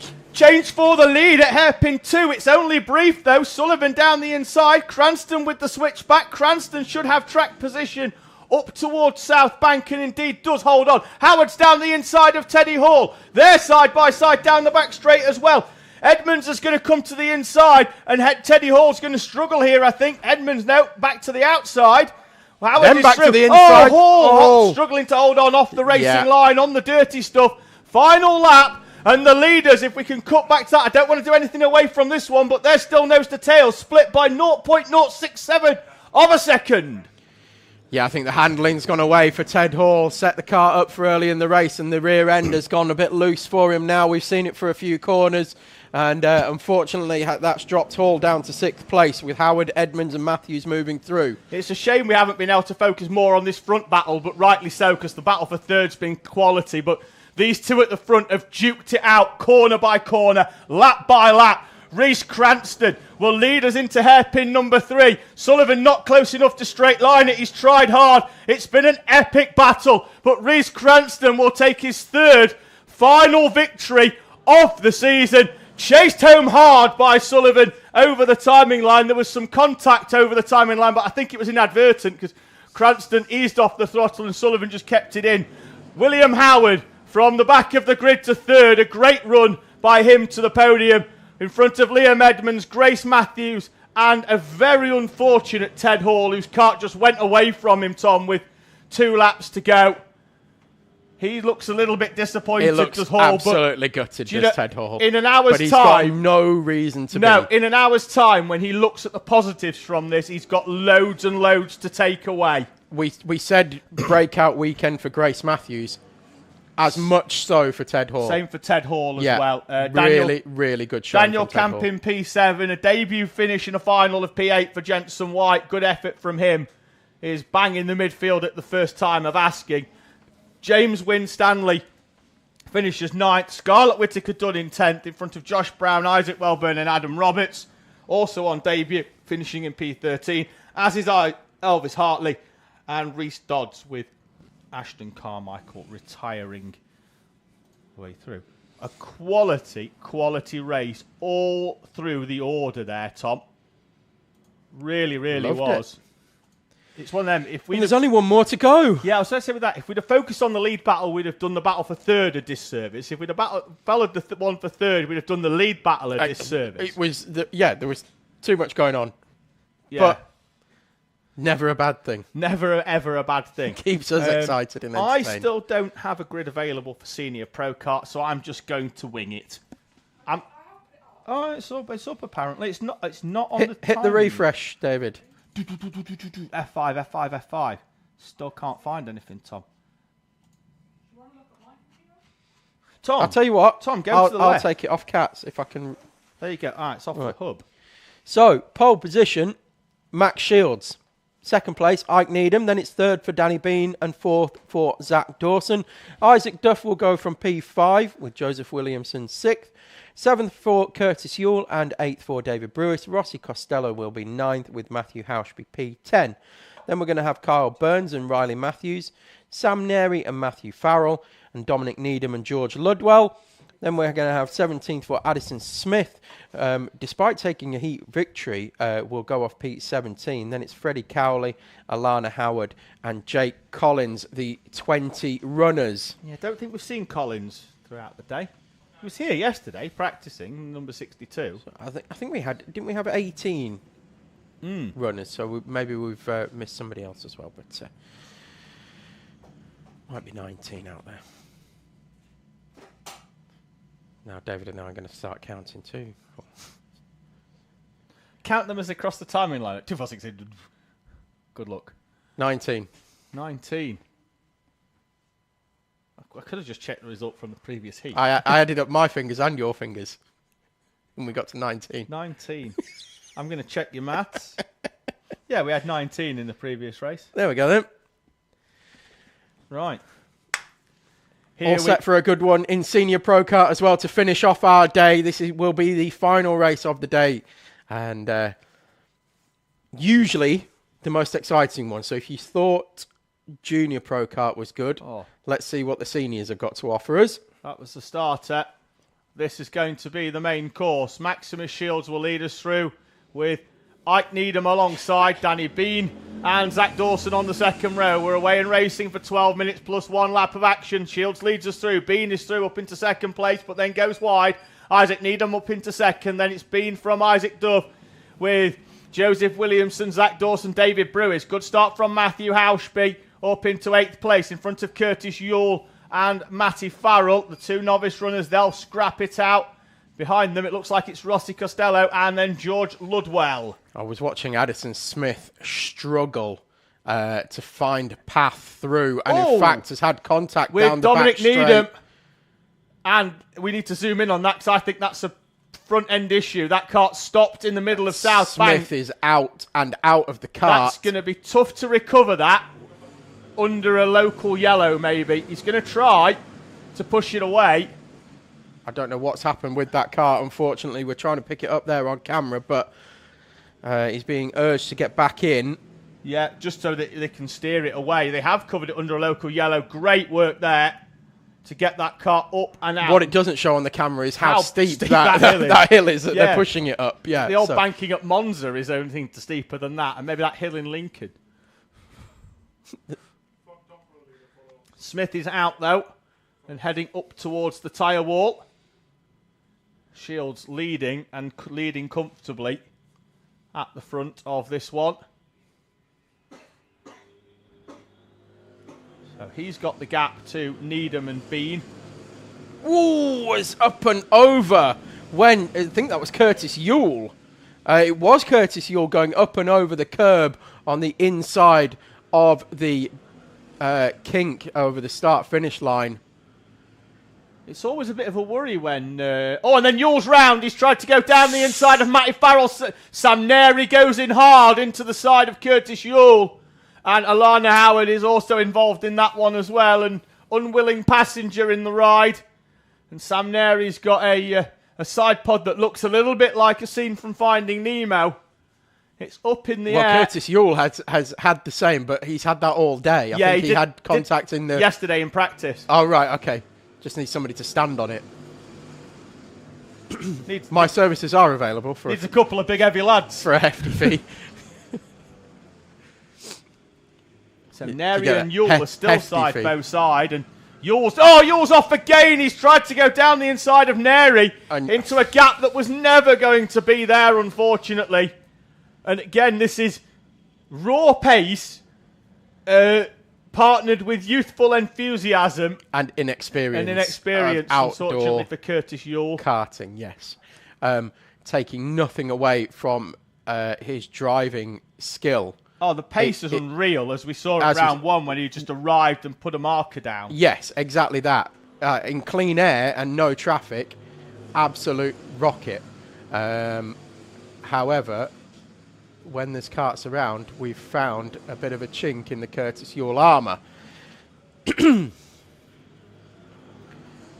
Not been the best of finals, but good news is we go again tomorrow. It's been a day of learning for Curtis Yule. It throughout has. The heats as well. He's got himself involved in one or two incidents that haven't helped his overall race pace or time. Very similar to Jacob Carnes, but again, they get to do it tomorrow rather than have to wait till next month, which is going to be a benefit. I think it's safe to say we've written this one off for Curtis Yule. It's been a day at Pro Kart school. and we'll come back tomorrow and we'll go again. Every day's a school day in Pro Kart class. You don't stop learning in this game. No, you don't. No, really, you don't. No, that sounds like a cliche, but you really don't. Every lap you turn, you learn something new. It might be a tenth of a percentage. But every lap you're learning something. Shields has a gap of 2.3 seconds. Might as well be a week. We'll just continue pushing away. Fastest lap on the previous 46.275 for Maximus Shields becomes a 46 dead almost for Max Shields. Ike Needham showing well in second as well. I thought George Ludwell, although he had the DQ in Heat 3, I thought he might be a little bit further towards the front, but finding his way through, and potentially from where he is, still plenty of time to catch up the likes of Ike Needham in second place. Yeah. Williamson, Duff, Dawson and Bean in front, though, are all in the clubman class. So whether they're going to fight or not, as Curtis Yule picks up a contact warning. I don't know if that's for something recent or if that's delayed. Okay, it's fairly recent from what we're told. Okay. To be fair, his other two, they weren't really contact with anybody. He went for gaps that were there and they closed very quickly, and he tagged the brake and took himself out of races, really, didn't he? So yeah. But I think it was a coming together overtaking Dominic Needham as Isaac Duff and Joseph Williams. Yes, indeed. They come together down the back what straight. Is effectively third on that club class podium. So they're going to have to be mindful as well. They've got George Ludwell coming through on the back. What type of cake is that you're showing us, Kat? It's a coffee birthday cake for Johnny. Oh, that's quality, that. That's quite. I do like a coffee cake as well. So I'll be going straight to see Janet Webster after this one. She's actually put in the WhatsApp group how old she is, so I am now legally allowed to say that she's going to be 46 on Tuesday. So happy birthday to Peter Webster's mum, who does generally bring us cake at every round. In fact, Peter brings us the cake, and I demand that Janet brings it herself, so we can say thank you for all the cake she brings us. Okay. Well, of course, but they bring us cake because it's written off, isn't it? It's 20%. Yeah, of course it is. All them ingredients as well, and you can also lie about how much ingredients are in there. So that, yeah, but like double the amount of flour. 45.9 for the race leader, Maximus Shields. If you don't know what we're talking about, you haven't been with us for most of last season. We'll explain it tomorrow in greater detail. We do have an actual birthday tomorrow as well. Dexter Petty's dad. It's his actual birthday tomorrow. Have we got any drivers whose actual birthday is this weekend? Yeah, we don't care about them. It's just people on the bank that bring us stuff. Anyway, 4.5 minutes plus a lap to go. We shall return to the action that's actually happening on screen.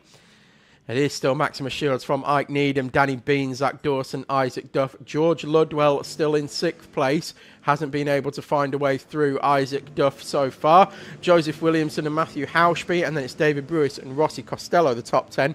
Front of your novices is headed by Matthew Farrell in P11 with a gap of just over a second. And just, in fact, it's actually gone out by another 0.3 to Riley Matthews. Freddie Cowley in 14th overall is third in the novice class. He's got a gap of 1.7 seconds to Sam Neri, and he's being willed on by what I'm guessing is his dad on the bank, who every time he comes through is sort of helping waft him through over the start line towards what will hopefully be his first novice class trophy for Freddie Cowley in the 53.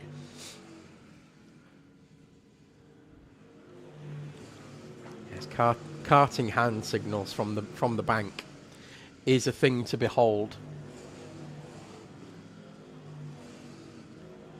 I just wondered where the massive clock was that appeared on the grass, and I've realised it's the one that's over the start-finish line, but because of the camera angle, it looks like it's in the middle of the grass past the D chicane where the big scoreboard is. You'll see it next time they come round. It threw me right off. I was like, oh we've got a giant countdown clock. Are you making this like American football where we just spray adverts on the grass? Well, they do it all with CGI now, don't they? Yeah. I'm not a fan of that. Especially when they do it in the F1 as well, and they put it like on the inside of a corner or something. Grr. Shield. Just spray Fosters on the grass like you used to. It's the best place for it. Anyways. Danny Bean looking very racy through hairpin 1. Zach Dawson in very close company. This is the fight for the clubman class victory. Dawson head right down behind the steering wheel, looking for every 10th of a mile an hour to try and close in on Danny Bean. He's going to need it because Bean's been formidable so far in this race, but I do think Dawson's got a bit more at the end of the race. Maybe tyre pressure's coming in for Dawson at a time where Danny Beans are going slightly over the top of their optimum conditions, and they set exactly the same lap time, Tom. They're not even pushing each other. They set exactly the same lap time, 46.476. Some would say Bernie Ecclestone's the cause of that, but I think they set exactly the same lap time. Some would say that, but I would also say that Zach Dawson is in full Tiger Shark mode at the moment, stealthing up to the back of Danny Bean. They may have set the same lap times, but you can see Dawson just closing in. There he goes. Is he going to have a look on the inside? No, not quite. I think we might see a move into hairpin 1, though, if he's close enough this time around. Danny Bean now knows he's there. He had a quick peek over the shoulder, just half a glance. He knows how close Zach Dawson is, and this is for the victory in clubman class. Ludwell is now through and past Isaac Duff and will probably get involved in this fight as well. There goes Dawson on the inside of hairpin 1. Gotta love it when a plan comes together. Danny Bean immediately returns the favour. Ludwell's coming here, and Ludwell's going to push Danny Bean. He's going to get both. Ludwell's going to try and get through on at least one of them. And then Danny Bean now has got to try and use George Ludwell. Ludwell's down the inside of Zach Dawson. That's what I meant by using. Get in that gap. Now we're going to get a switchback lined up, are we? Yes, we are. Dawson down the inside. He's going to get the slipstream from Ludwell, though, and look at that. Drives clean past Danny Bean over the start-finish line. That's brought Isaac Duff right back into play as well. So all to play for here. The front three, nose to tail and clubman class. In the front of the pro class now we have the front three in the race. Shields, Needham and Ludwell. Bean's back down the inside of Dawson at hairpin number 1. Dawson was slightly offline. I'm going to have to watch that one back. And Duff is right there now. And in fact, he's alongside Dawson. Elects to tuck back in. Get a better entry into hairpin 3. And there he goes, Isaac Duff on the inside of Zach Dawson. He's going to demote him from first to third in 2 corners. Dawson fighting back. Is he going to be able to... Oh, he runs Duff right out onto the rumble strip. Holds on to position, but that's given Bean a big gap now in front, and they're going to have to work hard on this final lap to give Bean any kind of pressure. As a crow makes his way across the grass nonchalantly, ignoring everything going on around. That's a good move by Danny. Who else is there? Joseph Williamson. Sorry, good move by Joseph Danny Williamson is there, and he's right alongside Isaac Duff. It's a great move by Bean down the inside to take the lead, by the way. I watched it back, missed it out the commentary box window. Maximus Shields, though, will round hairpin number 4 to carry on his clean sweep of final victories here at Teesside in Senior Pro Kart.